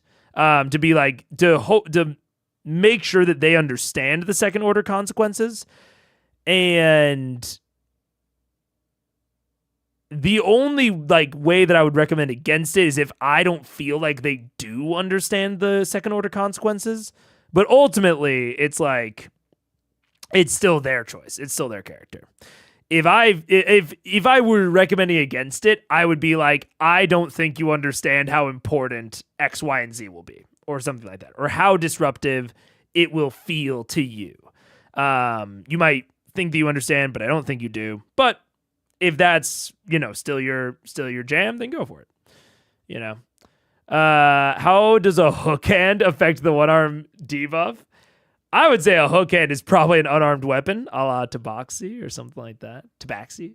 But yeah. I think I kind of disagree that you should recommend against it. I'd be okay with it even for new people. However, this particular situation, it feels like Grog has an ability, a language that can't work.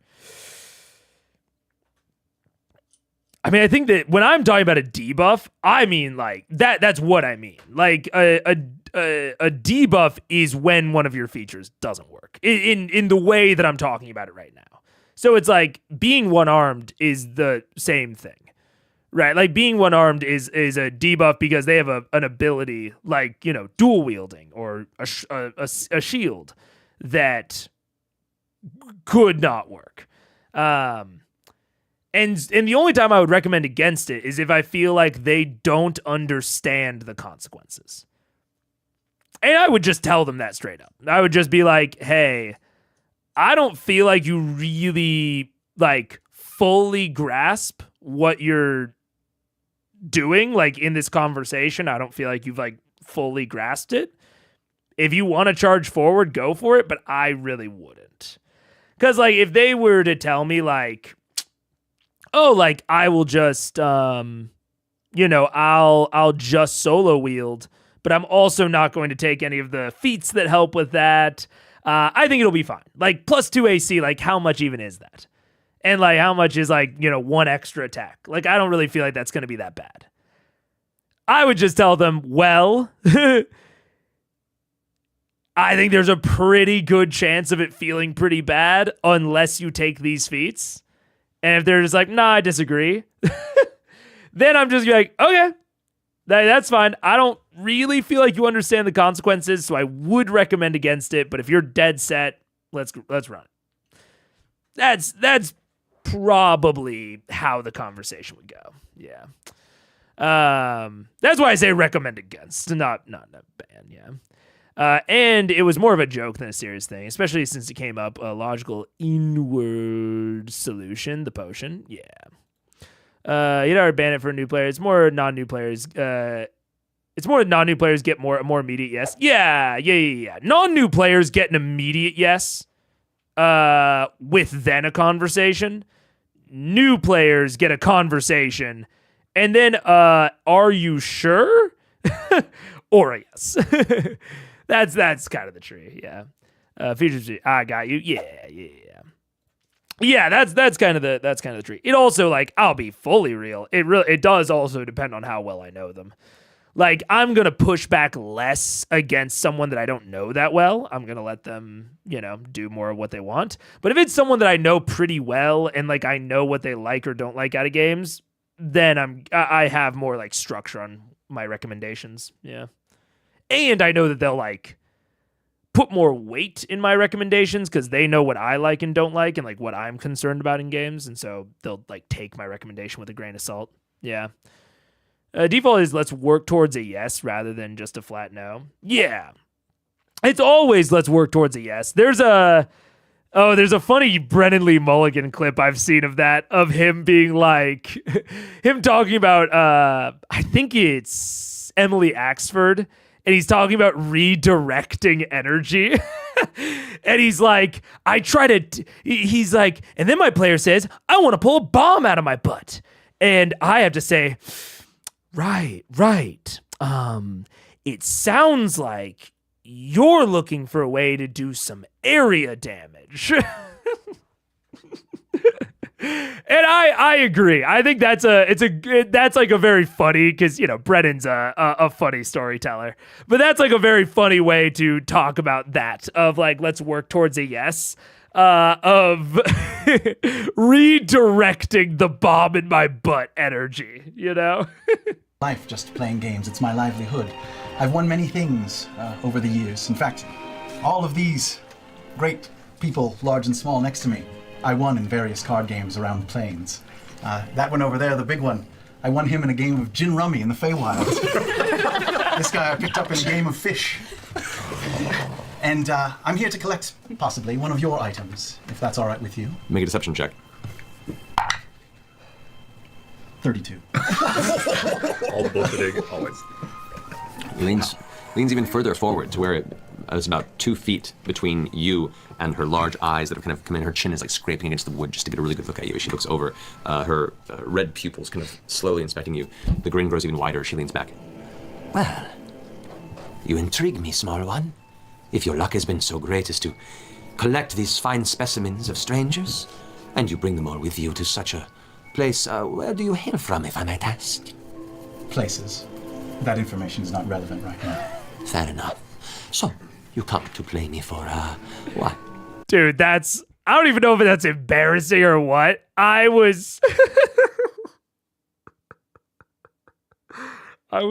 pressed the button that highlights chat to try and highlight the caption of what Sam just said.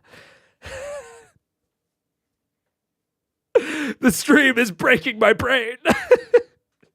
I just think I can highlight arbitrary text on the screen. And that this magic button will just do it for me. It'll just figure it out. It just knows. Shit. Oh, man, that's so fucking funny. No one else at the table laughed, and I'm pissed. That was a great joke. I loved that. What a good callback. What a good callback. Fuck. Shit. Oh, man. The fun thing about this line is Scanlan comes off as possibly self-centered enough that by a certain logic, he could be telling the truth about collecting them as fans. It is a fun lie. Sam/Scanlan has had some highlights this ep. I'll say that. He's had some good moments. Maybe I'll decide after our match. Well, I need to know what the ante is, so I can ask for a suitable request for my side. Certainly. I'm going to lean in to...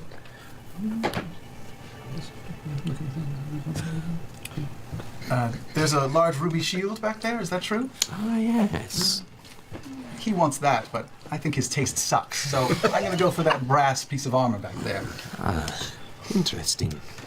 So you wish to play for the armor? Sure, I'm a little man, and it might help me in a fight someday if I ever lose. Fair enough. So, she leans behind and pulls out a wooden box from a small cubby, and you now look behind the desk, and there are a series of cubbies that are just embedded in the wall, and there are different things that she has just thrown in there. She pulls out this wooden box, unlocks it with her heavy fingers, and opens it. She pulls out a deck of cards that is larger than what you're used to playing with, but small enough that you could functionally hold a hand, and small from her perspective, kind of. It's a don't show. Let me just cut the cards. And you die. She takes it and closes the box. Begins to shuffle them without even looking away from you. And as she looks at you, her she kind of cocks a bit of a half smile on one side and goes, so for that, do you know the history of this? Because for you to come so far to play a game, there may be a reason you come. And the thing you select for the game we play has much value to you. Honestly, the game itself is what's of value to me. I am just happy to win and keep my winning streak alive. What I get out of it is meaningless. Okay. But if you'd like to enlighten me on that object. We will play 3 hands. The winner of 2 takes the pot. What does she want? You request the armor. Me, I request your friends. Oh, I knew that's where she was going to go with this. Well, I was going to offer one of your choosing, but you've only offered me one of your items.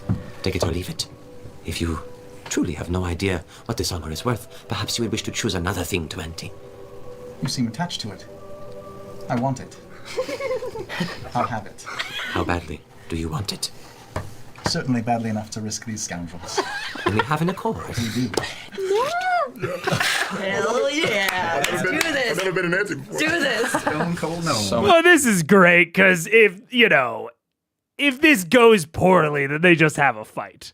Because again, one of the underlying things that I do think makes this quest good is that they have the emergency get out of jail free card. And I think it's very important. And if I was Matt, I would stay away from this with a 10-foot pole. Is that Matt never introduce any sort of anti-magic thing. I think he should always keep the option of them bamfing out, of them hitting the panic button on the table. Even if they fail at everything else, they need to be able to panic button unless one of them, unless something really bad happens and one of them like literally can't grab hands, at which point that's kind of on them for not hitting the panic button sooner. So that goes for like no anti-magic field, no anti-magic manacles, no anti-magic zone. Nothing, no like, let's go into the other room and split you all apart, right? All of those sorts of things that could prevent them from hitting the panic button, keep off the table. But I like this a lot because it is very like threatening, but they still, and it's like obviously very risky. But there's the option of the combat afterward, and there's always the panic button. Yeah. I don't know. This would scare me as a player because what if there's something binding dimensional fire plane law that means you can't fight your way out? It's too unknown. I would say that if there is something binding dimensional fire plane law,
what's up? You guys are learning my ways.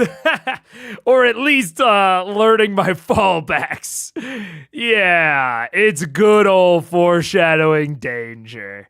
If there's a way that dimensional fireplane law could bind you like that, the DM should let you know before you bet all of your friends. Yeah, truly reading me like a book. Yeah. I mean, at least I'm cohesive. I'm consistent. Yeah. Like, I think that the Feywild, I won't even say it's slightly different. I mean, it is slightly different because there's like baked in like deals in the Feywild are different. but also before they would have ever made like a more high importance deal, they were presented with the Garmelie deal, which, you know, they didn't realize at the time that Garmelie was Artagan. And Matt, like, I think pretty flat out, I would have to go back and look at how much he foreshadowed it, but it's something that they were talking about long before they ever talked to Garmelie. And I think that Matt still mentioned the whole Feywild deal business before they actually made the deal. I think they did. I don't remember, actually. Maybe not. It feels like a trust the GM situation, but if the game is hardcore, I don't know. This is a TPK that hinges on one player. I'm trying to think of exactly how to say this.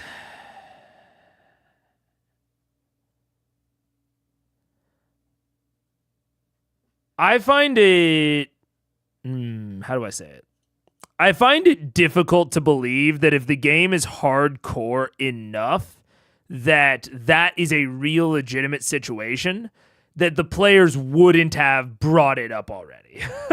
Like, I think if the game is hardcore enough to where that sort of TPK would be acceptable, the players are playing way differently up to this point. Or they're asking about that. Like, oh, do I know about, like, you know, binding deals in the fire plane or blah, blah, blah. Like, I guess I'll put it that way. If the game is that hardcore enough, then that is a failure on the players to not check ahead of time. If the game is that hardcore and that is like an acceptable situation, that, like, you know, that's like an understanding at the table of you need to ask about that sort of thing, then that's on them for not asking ahead of time. I won't even say it's necessarily on them for making the deal, but they should have asked, yeah. If the game is hardcore, wouldn't have there been a session 0 about it? Yeah. And that's kind of what I'm saying. Is it's like, okay, like putting myself in a situation where, let's go more to the Feywild, where that's like more of an established thing. But let's say none of the players know that that's like a thing in the Feywild, whatever.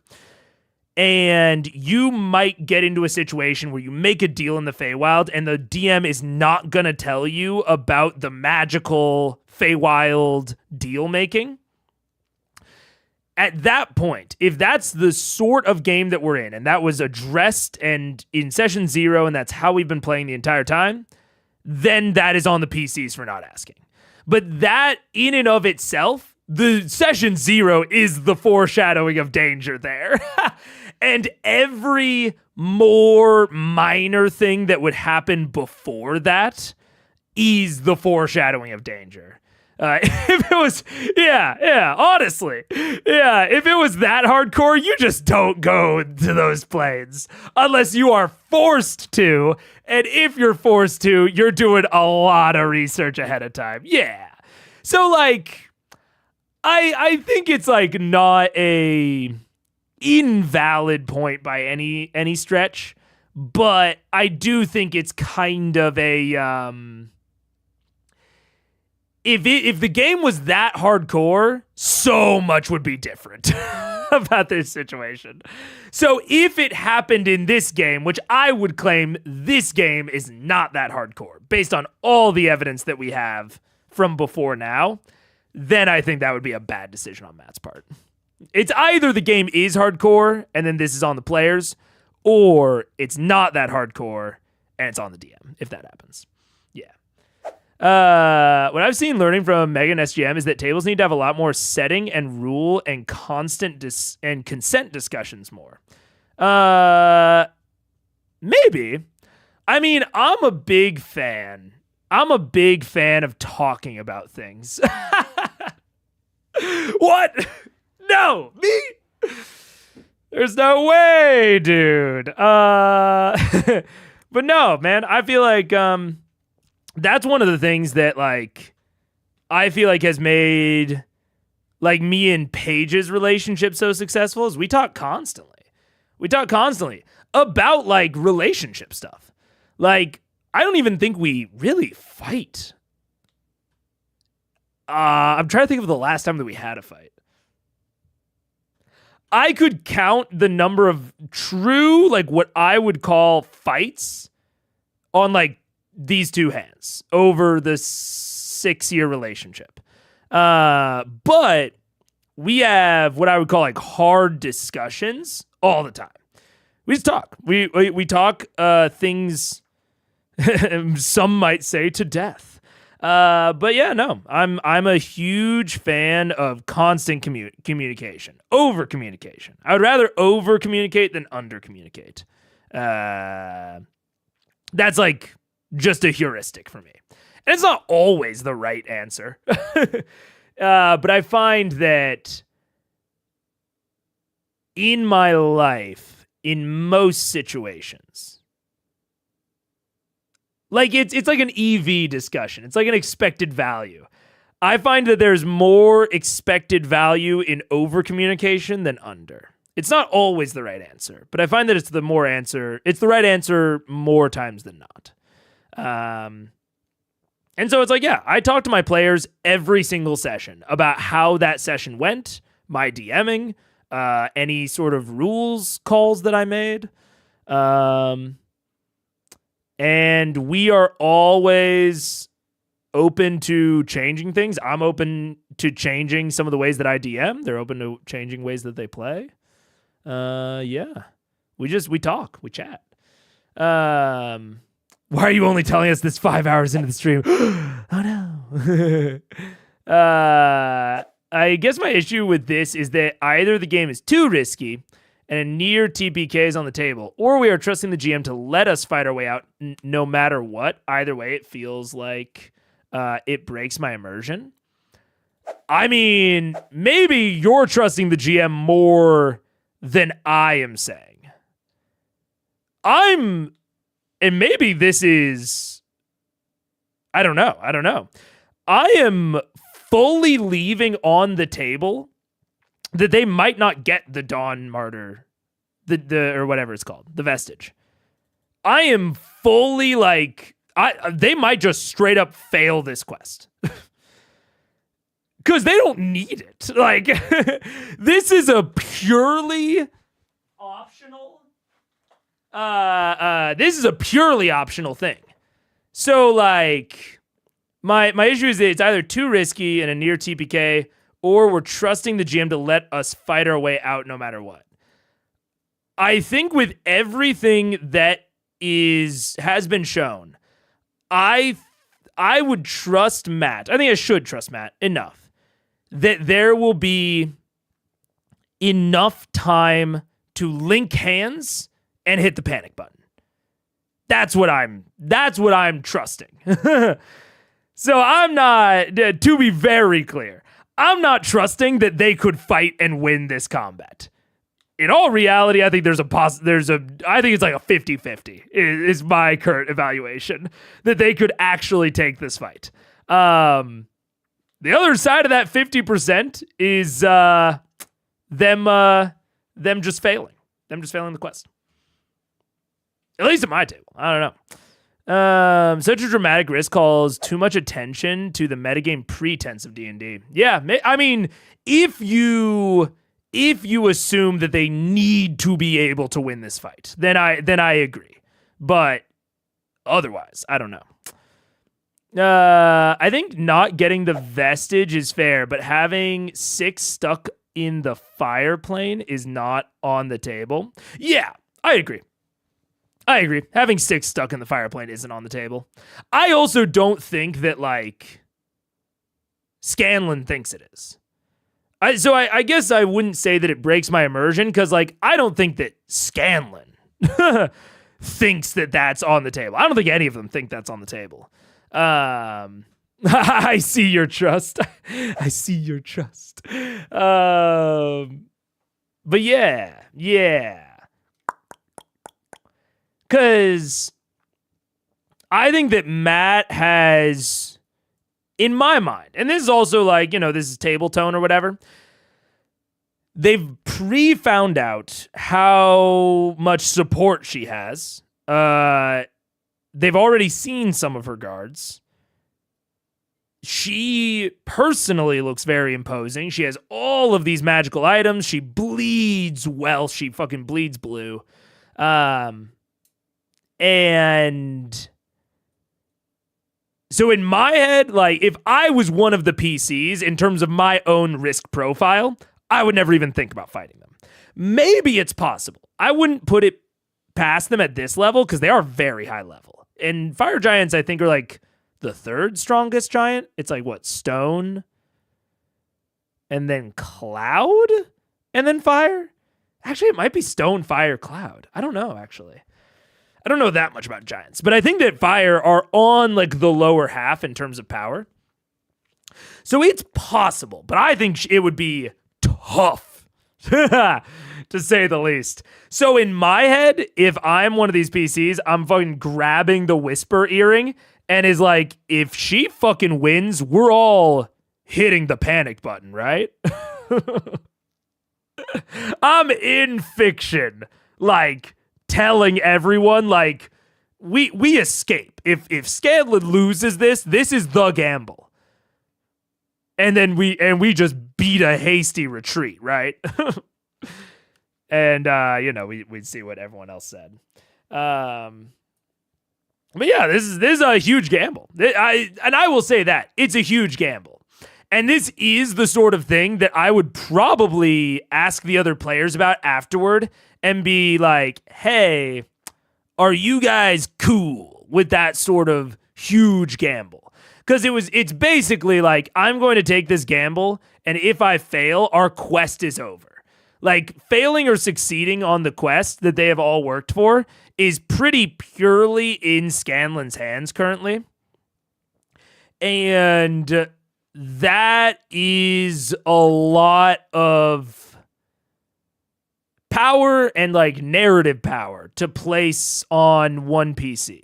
I think it's a little bit less standout if you have less players. You know, if you have 3 players, that sort of shit happens all the time, even 4.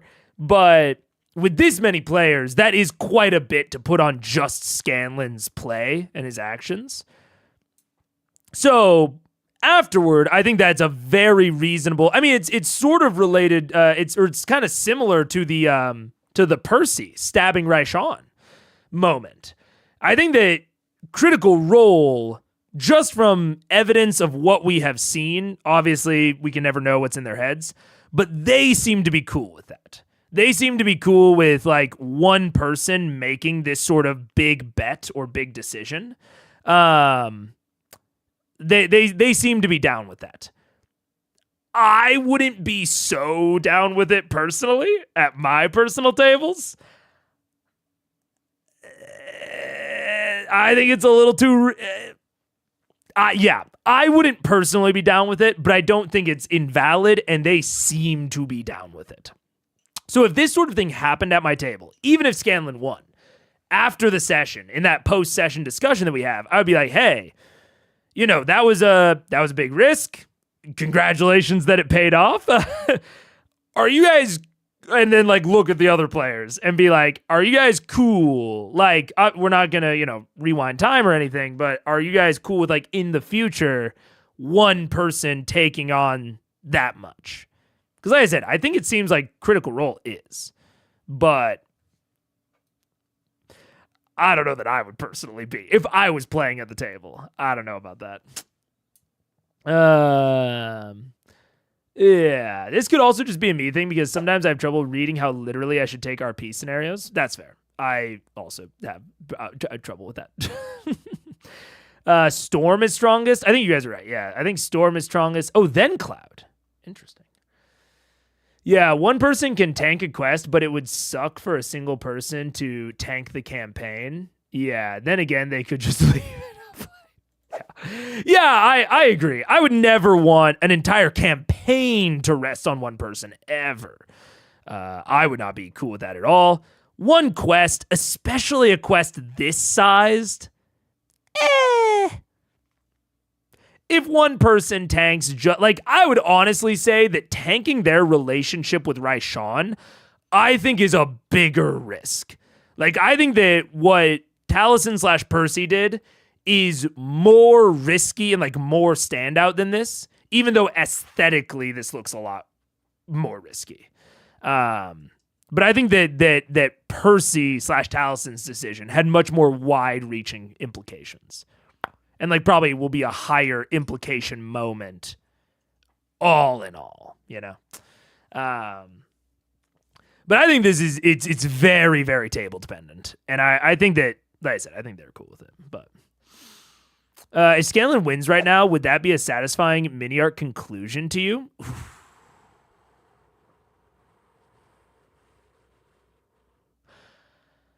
It's a good question. I'll have to see. I don't know.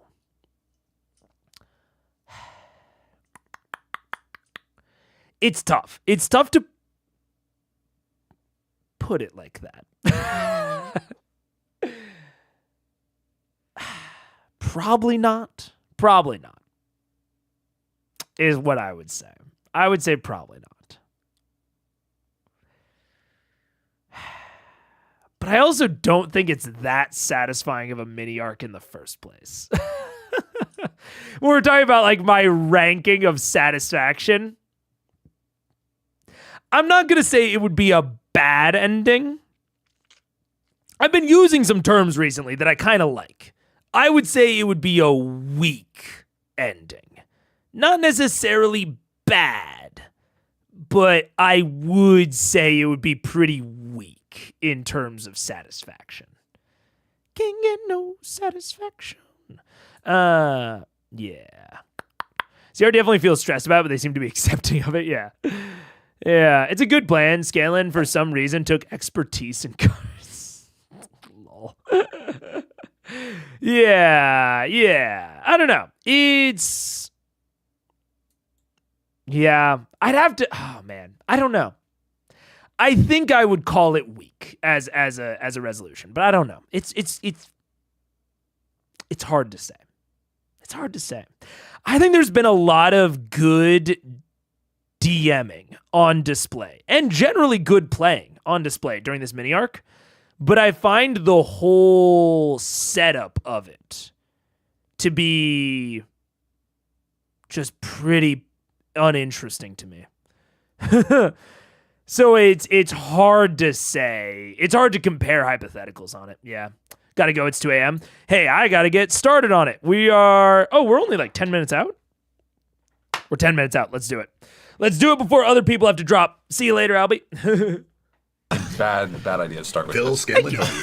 Do we need to all sit on the table then? Does it work like Vegas or all the odds on the house? Is it Wizards chess? May I ask what game we're playing? Every time I put up in a card game, things is this blackjack? Are we playing like strip poker? Strip poker? Blackout stud? We refer to it as the Tinder start, but you probably know of it as the Gambit of Ord. We've played this. Or we've heard of this. Wait, did we end up playing it? Is this the thing that we played in the first? Didn't end up playing. Fuck, we didn't end up playing this. But wait. We remember the rules. No, we don't. We didn't play it. We didn't play it. Oh, fuck. There was a card you make an intelligence check, being a bard that you are. And add a +2 to it. Okay, get there, go down. 21. You have played this game. Thank God. Thank God. We're gonna die. Alright, do you suck at it? So as Suck at everything. the hand is represented. Each of you roll a d8, but you keep the die hidden. Then then you both roll a d6, and then keep it secret. And then you both roll a d4, and you reveal them all together. But you can raise it as you wish. So you raise after each roll. Yeah. And what's the goal? Like, what are you trying to get to? The highest number between the 3 rolls. But you can fold if you want to. This usually is done in a betting type circumstance, so we'll see how things go from here. Okay. Anyway, finishes shuffling, tosses you a series of cards, takes a couple cards for herself, sets the deck aside right in front of her. The 2 guards in the back, by the way, have gone back, and we hear them stepping away. They retrieve their weapons and head back behind you guys, just kind of keeping them at their side. So in this room, right? So let's say you're her, yes, and we're all where we are, and the giants are behind the group. Is that about right? Yes. Okay. And how much room is there behind her and her wall of? Maybe 15 feet, 20 15 feet. 15 feet.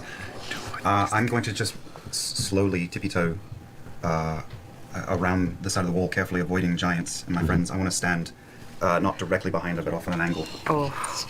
Make a stealth check. Come on, come on. And this is why I do say that I give it like a 50-50 as to whether or not they could do this. You know what? We're outside of the game. Let's see.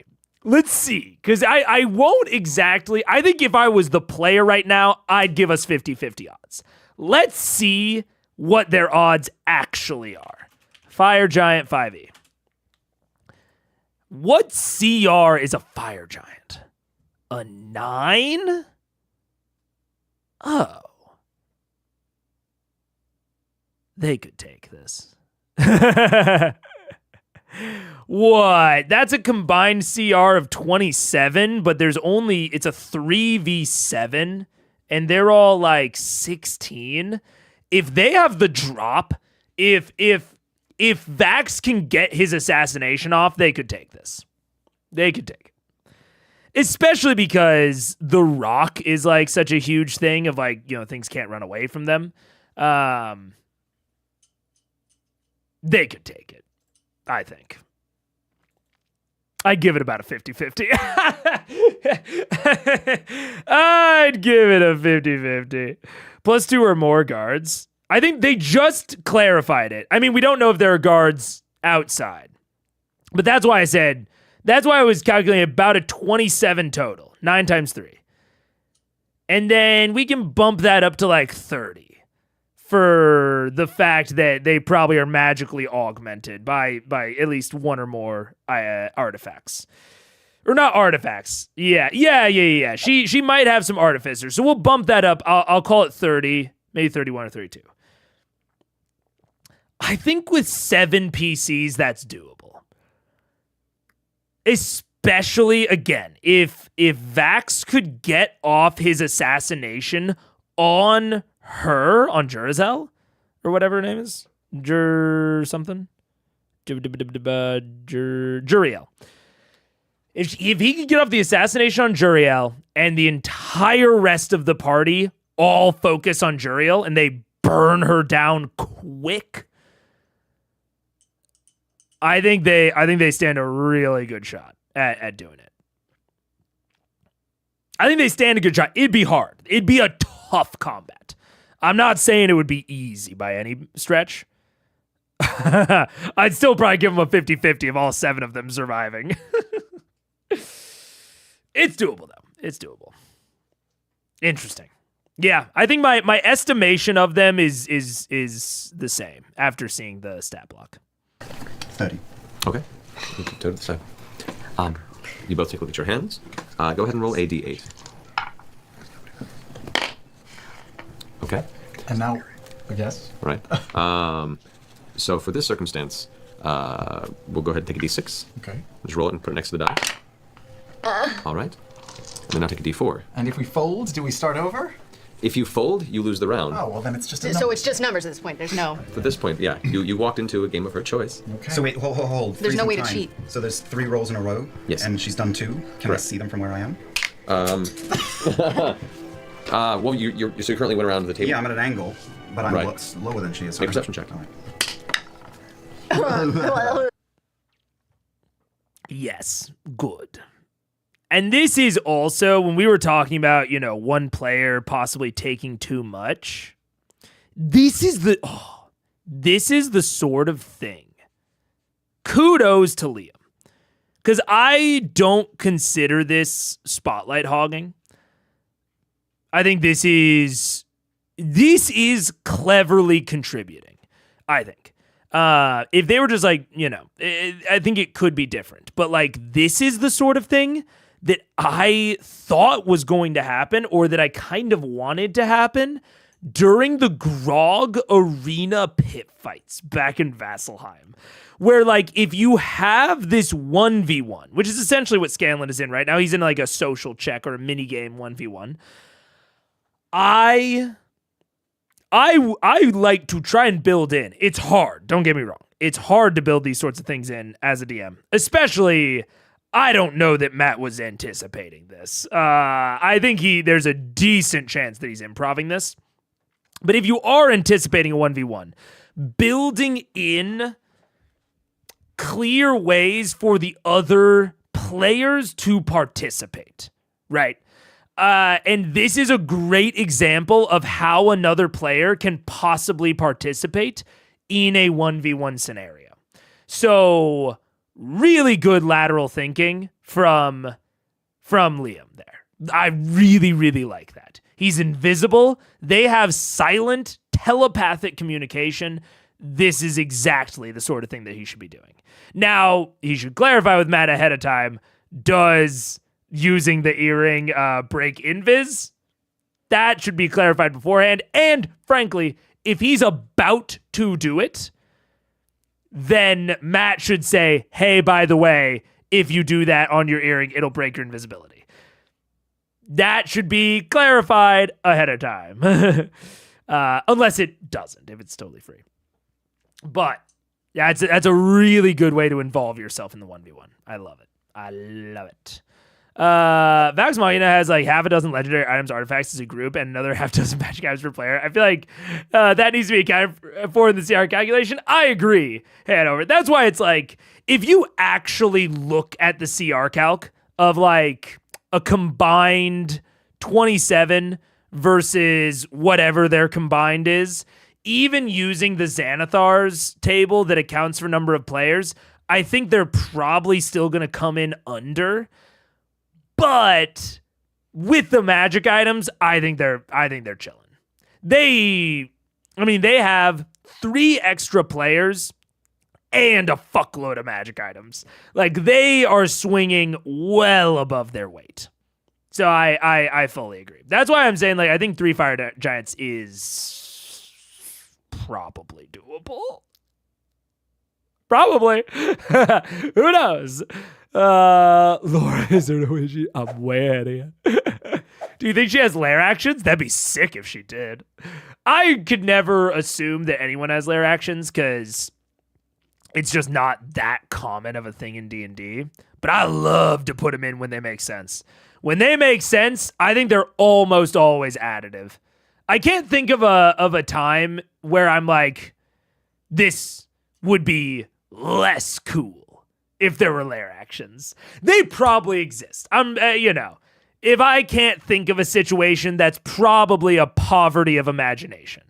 But, to use a quote, I love that quote. But I think, yeah.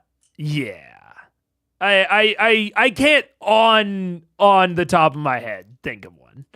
Lair action reshuffle the deck. Yeah. Look at this. That's fine. 22. You get a good glance at the first 2 cards, yes. Can I say the numbers that I hearing as quiet as a mouse? Oh, Jesus. From 15 feet behind? Can I just breathe it? Make a stealth check. Oh, balls. Not advantage because it's an audio thing. Maybe let him do one-hand normal first. Wait, is it 3 rolls? I don't understand the game's at 3 rolls. Yeah, 3 rolls. There's no way we can cheat. Best of 3. Because the Andy's already on the table. Yeah, so. I'm gonna wait. Okay. Okay. Right? There's no way to cheat. That you can think of. Unless you... No. Unless you can not lose our dice. The dice. But that's risky. That's risky too. Oh, but it's cards. It's Cards are technically done. The cards. dice is just a mechanic for him. Yeah, that's not going to work. So, take a look at your hand. I know my hand. Wait, am I rolling the 4? No. We've rolled the 8 and the 6. Sure. She looks down and goes, all right, so, to make this even more interesting, I'll wait. Let us see how the first hand goes, shall we? Sure. And she puts her 3rd card down in front of her face. Another reason I think this is probably improv is because this game sucks. To hang the result of the quest on, it is like they're all slowly realizing it, and Matt's probably realizing it too, that this is like pure luck. Unless they use some sort of spell casting, which in Matt's defense, well, no. The problem is that spellcasting might be able to solve this, but they don't have any spellcasters that can do casting in a way that would not be detected, right? They don't have... Does Arcane Trickster get any benefit to this? They might not. But they don't have a sorcerer, right? They don't have like a subtle spell sorcerer that might be able to have some impact here. So I think it's just Yeah. I guess that's fair. The game itself doesn't suck. It sucks being employed in this case. I think that's the problem. You're right. The game itself is just like a normal card game. When you have like progressive betting with it. Like this sucks in the same way that Texas Hold'em would suck if you decided all of the bets beforehand and then we're just like seeing how the cards came out, and if you folded you lost. Like the fact that if you fold you lose is, I think that's the dumb part. If you fold, I don't know, maybe you should get like a free fold. I don't know. It's kind of dice roll with dice. Yeah. Arcane Trickster gets a benefit to spell save when they are hidden, disadvantage for the target. Okay, so maybe. But yeah, they don't have anything that can really benefit from like sneaky casting. I think the only thing that this is serving as, which like, again, I think that Matt was improvising this, and so he might not have fully thought out how to put this into this situation. Don't blame him there. And at the very least, it is just theoretically a random chance that they just win, which I think would be unsatisfying, but whatever. And then it at least gives them some delay time to think about what they want to do in the lose case and like prepare for that. I don't know. This is tough. I'm trying to think of any other way to play this. We'll see. We'll see if they come up with a way. Down. Roll on.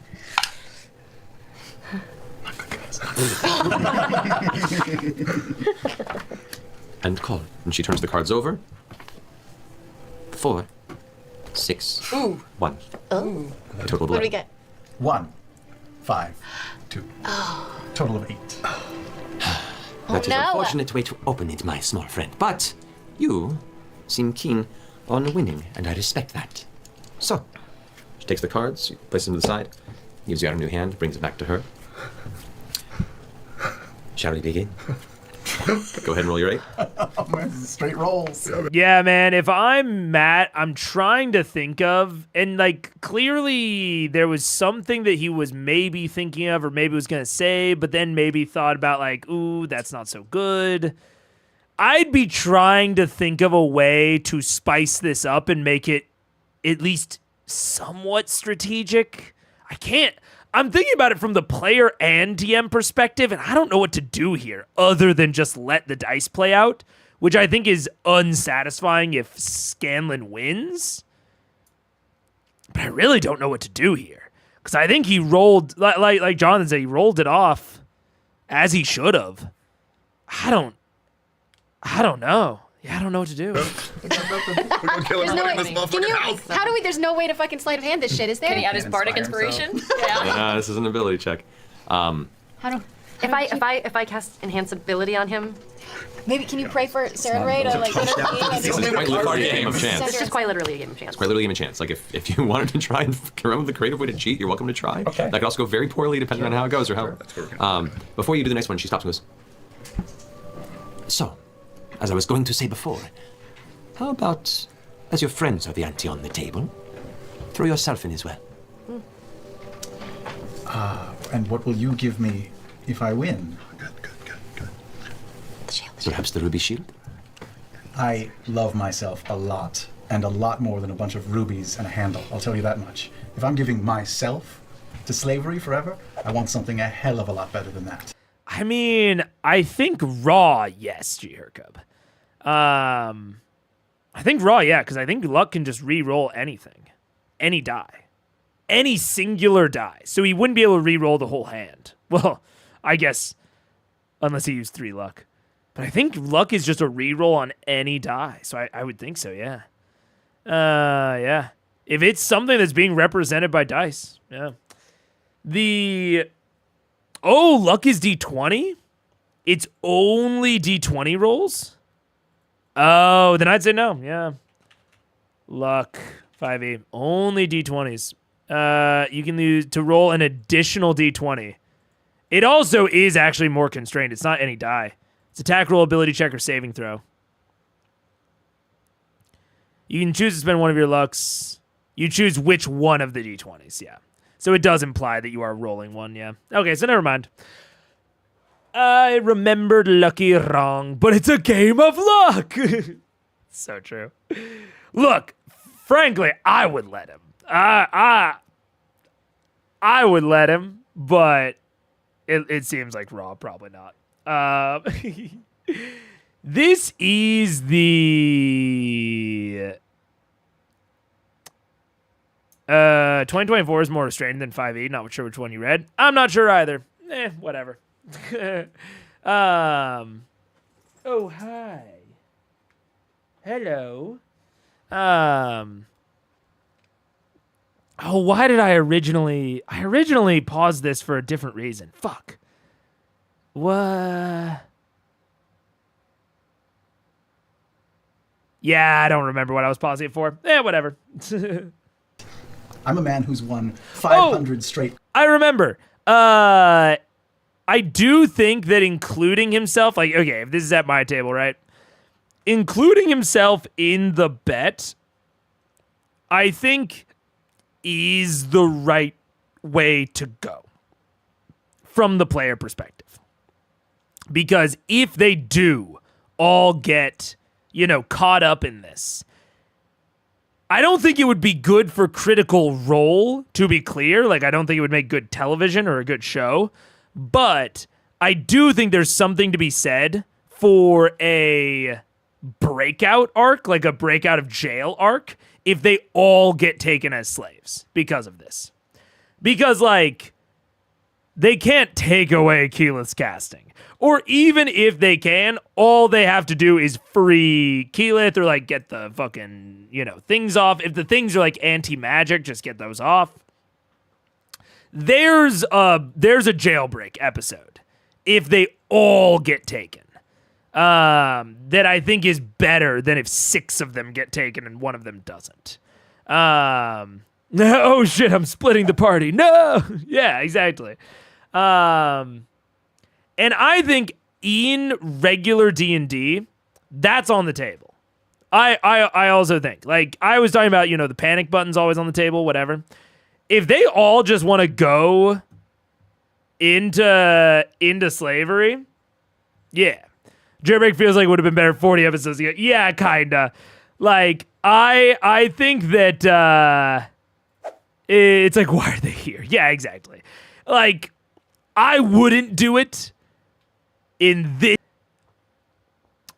And I really, like, it's so tough. Like, I'm giving advice about a situation that I wouldn't really have put them in, so it's tough. But I think in general, keeping the party together is good. I don't know, man. It's tough. It's tough. Scanlan loses the rest of VM in a game of cards, finding his another group of fans. Everyone rolls into characters. And it's all it's not the legend of Vox Machina anymore. It's the legend of Scanlan Shorthalt in an alternate dimension. Card games in a row. You think these slaves are something? You should see what I have at home. Make a deception check. 47. 32. Uh-oh. Oh no. She nods. Oh no. I'll give you myself as a slave. If you do not draw your next card and skip straight to the 3rd, and that's your number. I get all 3. Very well. Oh, nice, dude! Oh, hopefully she didn't roll an 8 on that first one. She rolled the first time it was placed there. She rolled an 8? That's an 8. Jesus. Fuck it. Balls, fuck Ducks balls. and Come on. We have to be ready to Fight. We're gonna just grab it and then Jenga out. She rolled her last Grab it and card that's Django. not showing. But take the shield too. Take the shield too. No. We're good. We're good. No, we're good. Show her last. Tell her to show her last card. Maybe it's 1. Maybe it's a 1. It's a 2. 10? A 10. What did you roll? I cast minor illusion on the On the cards? Oh, Jesus. I cast minor illusion on the first card to turn the 3. Just change the 3 into an 8. Okay, as you begin to mutter the incantation, your best, she goes, I would not recommend bringing incantations into a game of chance.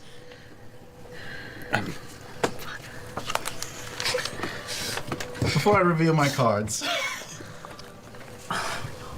I have one more proposal. Yes.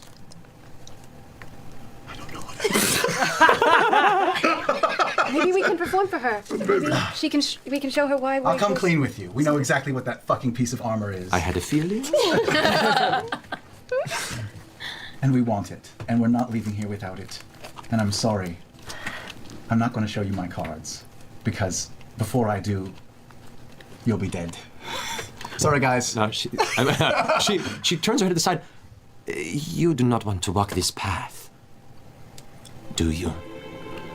Because if you truly cherish the lives that you and your friends here have, that based on your current change in tone tells me that now belong to me. And perhaps you would wish to continue to make this agreement you came to make. I can offer her more. Show me your card. I drew a 3 and a 3 and a 3. Oh, that sucks! By one each time. Perhaps it was time for you to lose cards after all. Well, based on our agreement, you and your friends are now property of Joriah. However, I see that you are traveled. You seem capable. You are bold.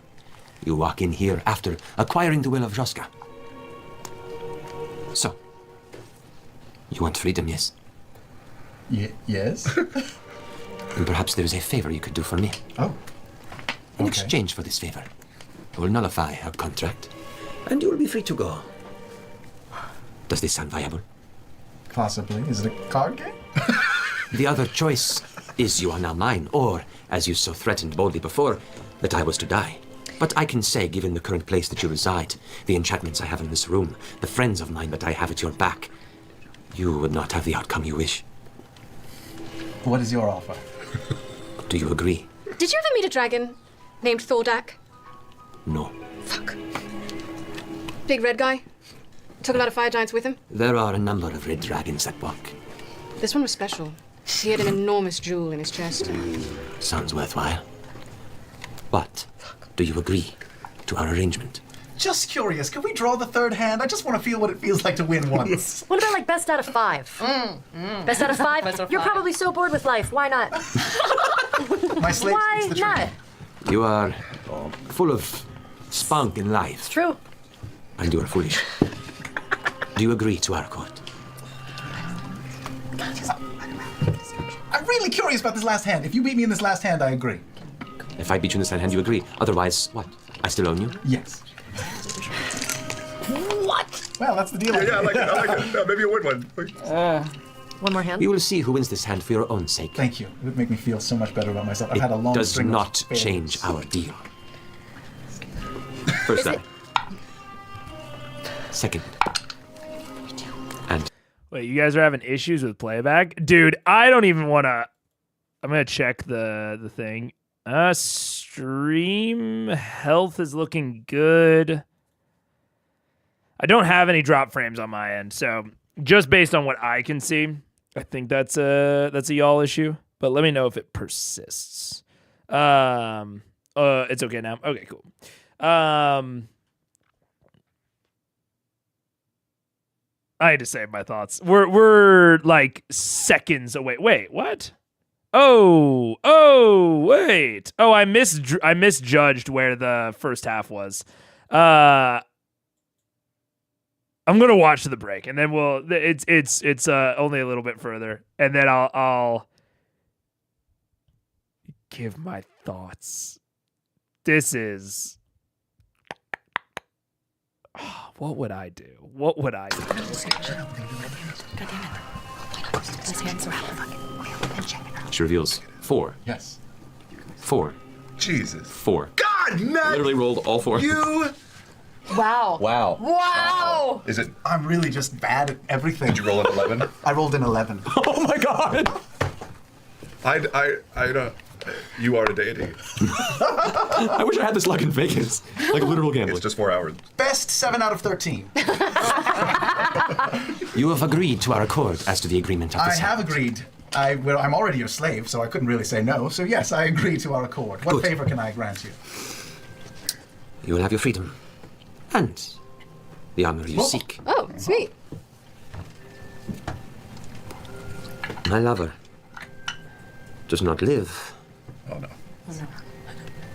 Because of an altercation with one who frequents the city. My partner, Drogat, died needlessly in the streets of an innocent altercation with Gorix, a pit fiend that lives at the embassy. Sorry, we're not supposed to go. Wait, what? We're not supposed to go to the embassy. Pit fiend that lives at the embassy. Wait. So is Drogat the pit fiend? Because her partner is Guraz. So is Drogat the pit fiend? What's up? What's up here? Go to the embassy. We were told so by our tour guide. Oh, you should never go to the embassy. But this Gorix is tied up with a lot of politics in the city. As much as I would love to squeeze what infernal life he has, I fear it would cause the execution of me and mine. So, I sit and fester with the need of vengeance. I need you if you are as capable as you promised. Then who the fuck is Drogat? Is Drogat like a business partner? Because her late husband is Guraz. You can't get past me. I've got note-taking proficiency. So who the fuck is this Drogat? Drogat. Partner. But she called him her love. Maybe like a remarried situation? To go and find Gorix. Drogat is her lover. Whatever way you see fit. Partner slash lover, I guess not life from his body. Now, Gorix is he frequents the arches, which is the slave market of the city, where he... Rewind 30 seconds? What's there to rewind?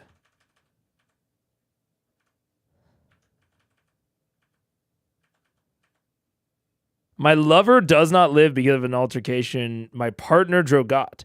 That sounds like husband to me. Lover and partner just gives me husband energy. Right? That just, like, that in that case, partner seems like another word for husband. But her late husband is Guras. I don't know. Maybe a misspeak. Or maybe she just has a husband and a lover. Possible. Capable as you promise. To go and find Gorix in whatever way you see fit. And carve the life from his body. Now, Gorix is he frequents the arches, which is the slave market of the city, where he finds rare and unique servants for the Nine Hells and his masters there. He goes about once a week, and is probably due there in a day or two. Go. Slay Gorix, and return to me with no mention and no trace. That can be brought back to my home. Then, the honor is yours, as is your freedom. There is no agreement. You've already agreed, so go. Yes, we accept. Thank you, my master. We will go do so right away. 2 days, you say? Should be in 2 days, yes. Does that mean we don't have to answer to you anymore? You're equal to us? Yes. High five! Woo! I release you from your slavery. And into another one. What does he look like? Reaches down to the side of the desk and pulls out a very small book, relative size to you, and kind of flips through and opens a page to turn towards you. Oh no, he's gonna be really... This fuck is what I my seek God. to see destroyed. Fantasia. You can tell. Gorix wears a symbol of his station. It is a thick black chain, and at the bottom, it has the symbol of two manacles intertwined, within a red symbol that pulses with anger. That is your mark. Are you sure you don't want just a game of pinochle instead? You tried my patience, small one. Please, call me Kenny Rogers. 2 days. Go. Go. Let's go, slaves. I'm sorry, equals Peters, let's go. Cool. As you guys step down, the two giant guards step back and begin to walk towards the door to let you out. Actually, madam, master, do you have any symbols that you could give us? Maybe like something that we can show people so they don't try to claim us for themselves because, we are a lot smaller than everyone else here. Something that shows that we're your slaves. She gets up from behind the desk and walks up the stairs for a moment. Giant man. Is she out of the room? She's out of the room. Let's still see why the giants are behind us? Yes. What are they doing? They're standing watching all of you. All of us except for... Standing there, but I'm not. Jump up and look and fucking see how it's attached to the wall. How big is the suit of armor? The dawn Did you do that in your earring? I'd be like a plate that a human could wear. Minute passes. Oh, come on, Ma! You hear the footfalls return as she comes down the stairs with her hand in a fist. And she kind of throws her hand open and hitting the ground and scattering across the stonework, some of them stopping at your feet or beyond, a series of similar black metal rings that match the ones the two giants wear around their neck. But smaller. But smaller. Various sizes. There's probably like a dozen or so you can pick from them. Some will fit better than others. These I had made, but have no need for servants of your size until today. So, go. These should be enough. Thank you. They're lovely. Yeah, for mine, I like it a lot. Have a lovely afternoon. You as well. Good luck. Please, kill it. Return. Do we want to, stay the night here? Yeah, I was gonna ask that. Match the ones the two giants wear around their neck. But smaller. But smaller. Various sizes. There's probably like a dozen or so you can pick from them. Some will fit better than others. Till today. So. Yeah, for mine, I like it. Kill it. Okay. Go ahead. Just a quick query. We're like visitors. We don't really have a place to stay. Now that we're yours, do you have like a room cupboard?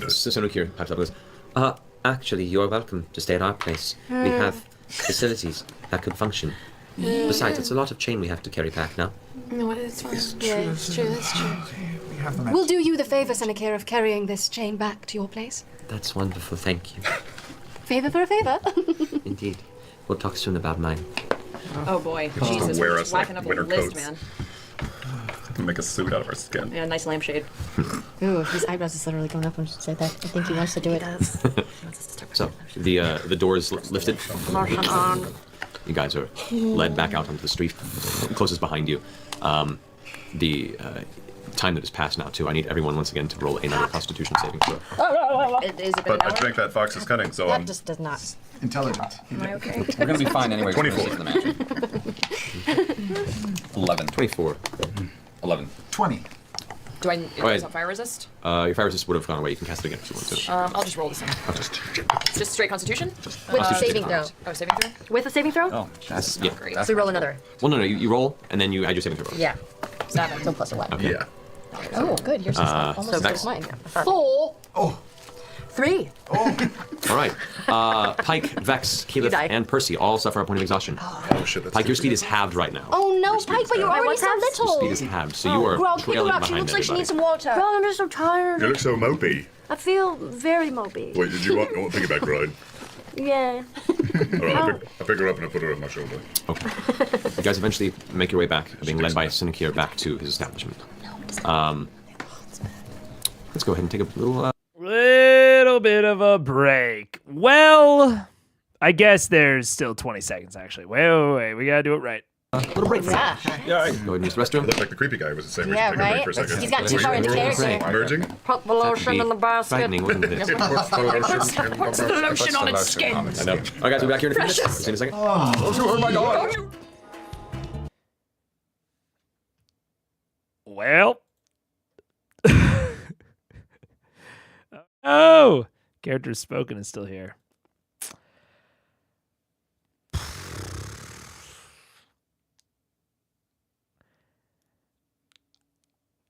That,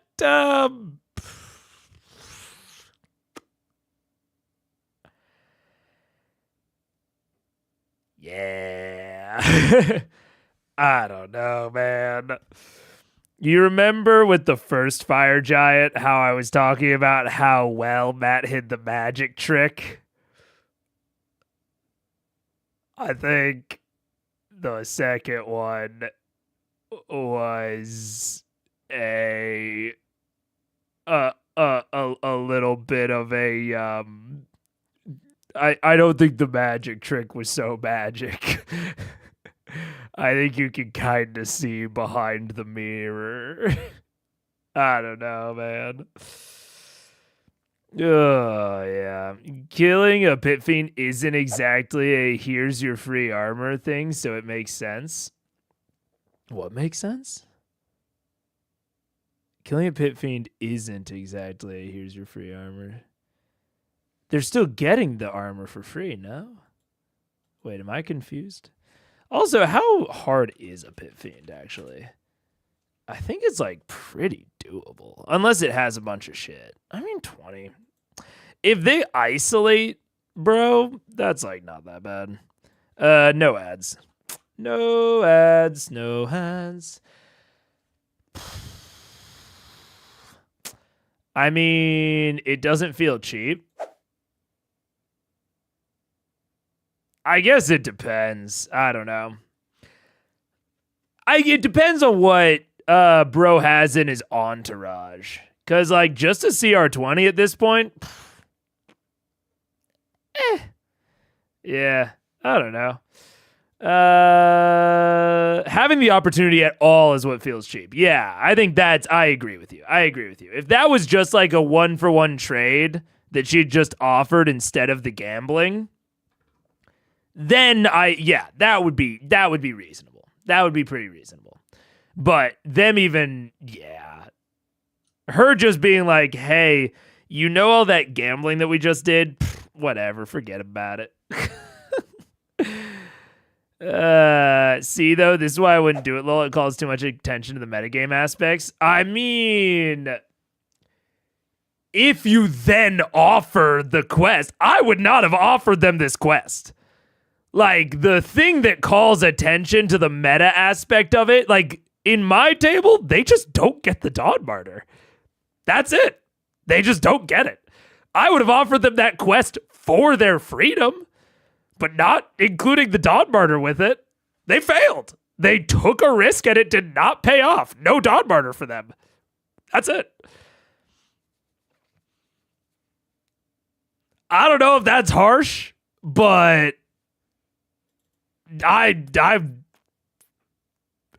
yeah, no. They're doing this if they want to stay on the fire plane and not be slaves. Or they could just leave. But no. No. She orders them to do this quest as her new slaves. And, like, actually doesn't even give them their freedom. What am I talking about? Why would she? No, they're just her slaves now. That's it. And they can choose to ignore that fact because they're level 19. Or they're not level 19. They're like level 16 or 17. They can just choose to not be. They can just choose to leave. But as far as she's concerned, they're her slaves. And she's given them this quest as her new slaves. And if they're like, hey, we actually have this important thing back on the material plane. She's like, what material plane? No, you don't. They're her slaves now. That's it. Maybe they can buy out their freedom, but also they're her slaves. She just takes all of their stuff. Their stuff is her stuff now. Nah, dude. They just leave the fire plane, man. That's it. I don't know. If Voxmodica were only winning their freedom by fighting the Fiend, why wouldn't they just leave? They should. That should be the result of all of this. Is like, hey, maybe you don't instantly die because now she thinks you're her slave, but like, you've kind of just lost the Dawn Martyr unless you kill her. Now it is a situation of you kill her or you don't get the Dawn Martyr. Because you're her slaves now. That was the offer. That was the deal. That's crazy. That's crazy. I mean, maybe I'm more willing to let my players fail quests. I don't know. That's crazy, though. Yeah. Rich people don't stay rich by giving handouts. Yeah.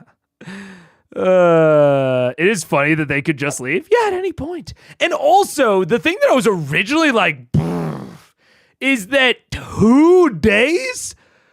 They're going to stay in the fire plane for 2 days? While all that shit was happening back in the material plane? No! Even for the Dawn Martyr. Get back to Thordak. What are we talking about here? I mean, personally, crazy to me if this was even going to be the original offer. To me, this is a non-starter. You want me to wait 2 days? To me, this is saying you have to go and kill him in the embassy, which is basically impossible.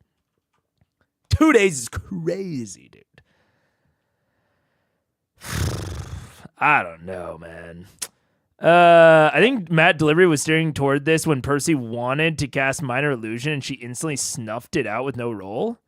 And she brushed it aside. I mean, it should have gotten snuffed out. No, I agree. No roll needed. It's a spell. It has a, I mean, unless you're a illusion wizard can cast Minor Illusion with with nothing. Or unless you're a subtle spell sorcerer. But like, this is why Illusion Wizard has the feature that it does in 5.5. It's for exactly this sort of situation. But Percy shouldn't have been able to cast that without her noticing. No way. No shot. I don't know what the components on Minor Illusion are. Are they just verbal, also somatic? Minor Illusion. Somatic. So yeah, she would be able to see him doing it. And like, it should be very obvious, I think. Yeah. See, Megan, now you're with me, lol. They're just slaves, and that's a lot of hassle. I wouldn't even say it's hassle. They just lose. They lost. They failed. That's it. Sometimes you fail your quests. You don't always win. So I don't think it's a hassle. I think it is, damn, you failed, and now you can't go to the plane of fire anymore. Sorry. Without dealing with this. Because again, they could just deal with this. They could just assassinate Wodena. That's it. That is not like... That is not off the table here. Yeah, I don't know. Has a verbal? Somatic. Cold take, sleight of hand is not sleight of mouth. Maybe they changed it in 5.5? What I'm looking at right here is somatic. So I don't know. Matt has played loose with this plenty of times, but here he's like, nah, it's raw time. To defend Matt on this very specific point, the idea of spells being very visually obvious has come up multiple times this session. So I think twice before now. So I will defend Matt on that very specific point. Is in this session he has established that spells that have somatic or verbal, you know, that is the consequence of it. It's a hassle because Matt isn't following through with the logical consequences. Is that a hassle? Maybe I'm misunderstanding what you guys are saying. But I mean, I agree that he isn't.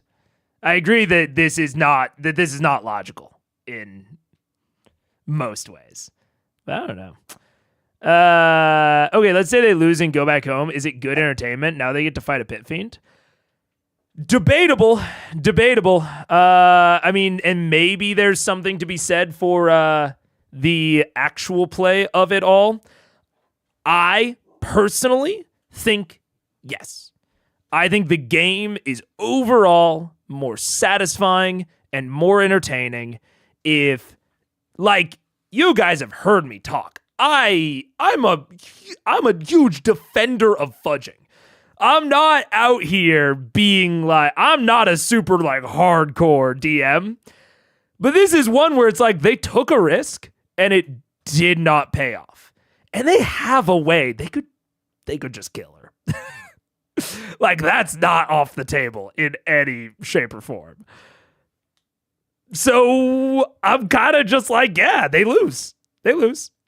They can try other options or they can leave. And I think that overall, when your game has those sorts of stakes, it makes the victories more compelling and satisfying. Is what I would claim. Because this is if we want to talk about fudging, just let's fucking talk about it. I don't care if Matt has never fudged a die roll. I don't give a shit. This is fudging. This is, if your players could detect the die roll, they can detect, this is the equivalent. This is the equivalent of bad fudging to me because it removes stakes to me. This is as bad as if he changed a die roll and it was super obvious and they knew. Because it is just taking the consequences out of it to me. Yeah. Yeah. I swear to God, I didn't know this was going to happen, but this is exactly what I would have been afraid of as a player, but it's okay, I guess, because Matt did give them a way out. It just breaks immersion a bit. Yeah, like I said, I think this is truly one of the best comparisons I can make to non-dice-based fudging. And why I claim so hard that they are the same, because this is exactly the sort of feeling that I think that fudging elicits, like the classical, like dice fudging elicits. Yeah.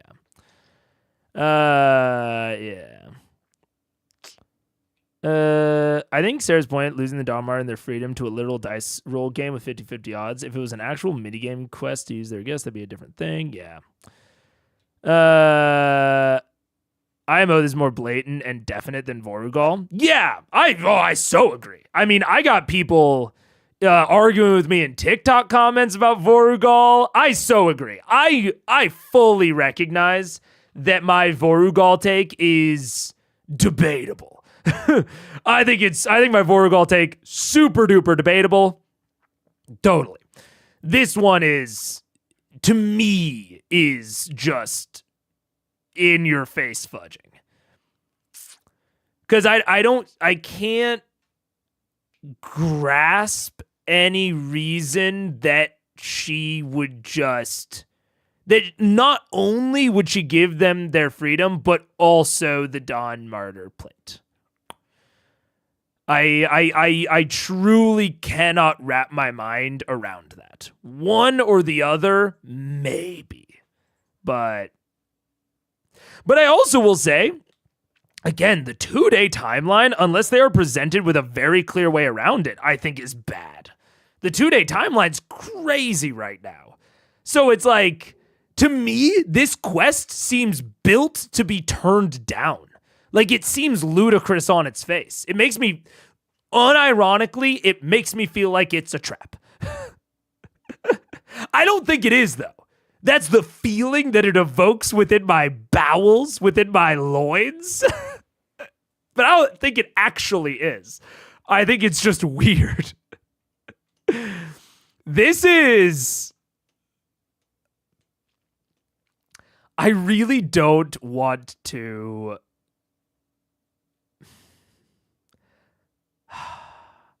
I'm hearing my grandmother in my head saying, "Now, Jack, if you don't have anything good to say, you shouldn't say anything at all." But then I have the little gremlin on my shoulder being like, ah. Because, like, to me, this ending and, like, everything to do with the Jurazel. What's her name? Not Jurazel. Whatever her name is. Everything to do with her. Like, the moment they stepped into the house, I think is some of the worst critical role since the Underdark.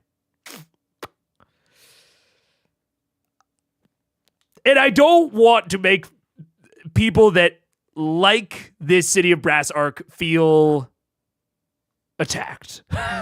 I think it's super valid. I have seen, up until then, tons of things to like about it. I think that the City of Brass does seem very cool. And I don't even want to make you feel too bad if you, like, defend this. But I don't think I've disliked a segment of DMing more since the Underdark than that segment right there. I feel very negatively about it. Ugh. And I won't harp on it too much because again, I don't want it to be a contentious thing, but I also feel as though I am bound to the sacred duty of giving my stupid opinion on a D&D show. Your grandmother talks like Thumper from Bambi. I'm trying to... No.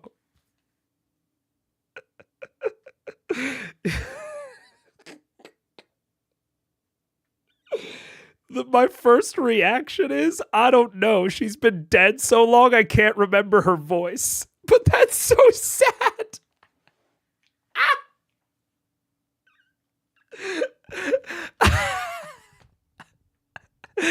But then I couldn't think of another response and I'd already pulled it up on the highlight.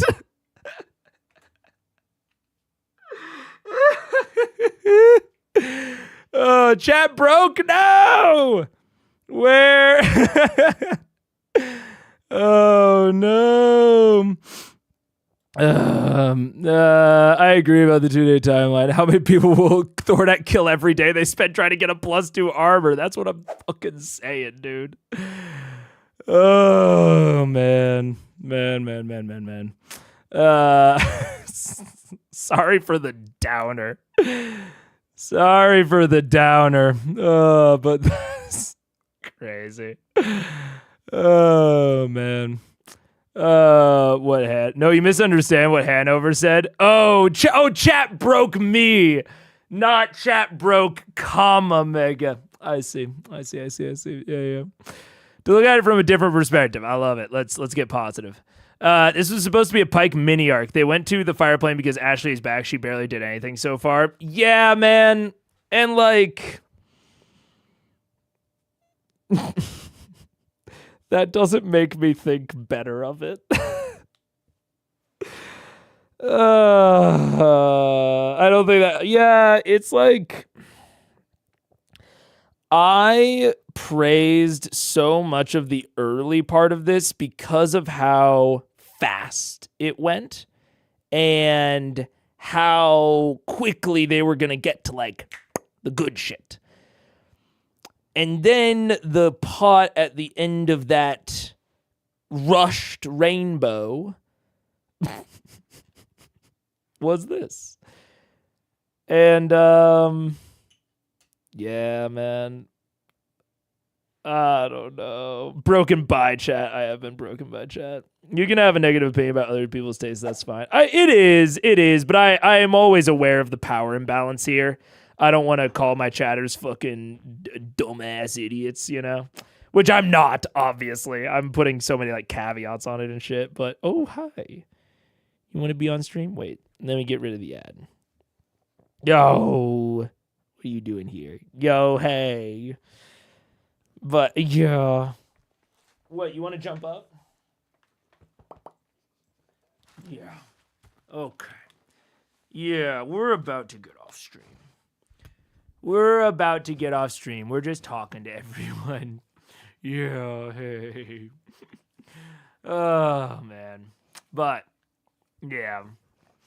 I will say that I do think better stuff in this arc is yet to come. I believe it. I mean, Critical Role has gotten so much better over the time of me watching it than anything that was in the Underdark. So I think this is probably just it's a weird moment. It's a confluence of the strange constraints that they're under.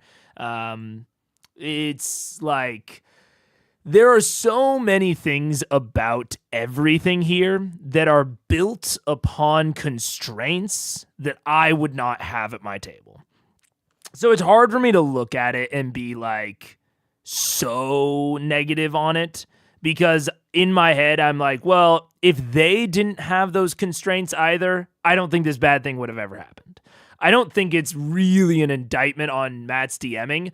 Other than maybe he's not great with dealing with constraints and like restraining his game to fit constraints. It seems like he wants to have the normal CR experience while also accepting all of the meta constraints that are being placed on it currently.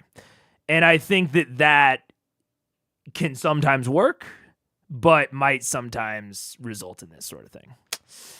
And that is certainly a lesson. And I will say, I also know that, to me personally, I'm also bad at this. It's one of the reasons that, again, I'm not fucking good at one-shots. Because I am not good at constraining my style of game to work in a one-shot. So I get it. Don't get me wrong. That's why I said this wouldn't happen at my table. I would never put myself in a position for this to happen, because I know my game would be worse. I think he did pretty well with what he had. Again, first half of this quest I loved. 74. I really, really liked, but what are you gonna do? What are you gonna do? It really doesn't help.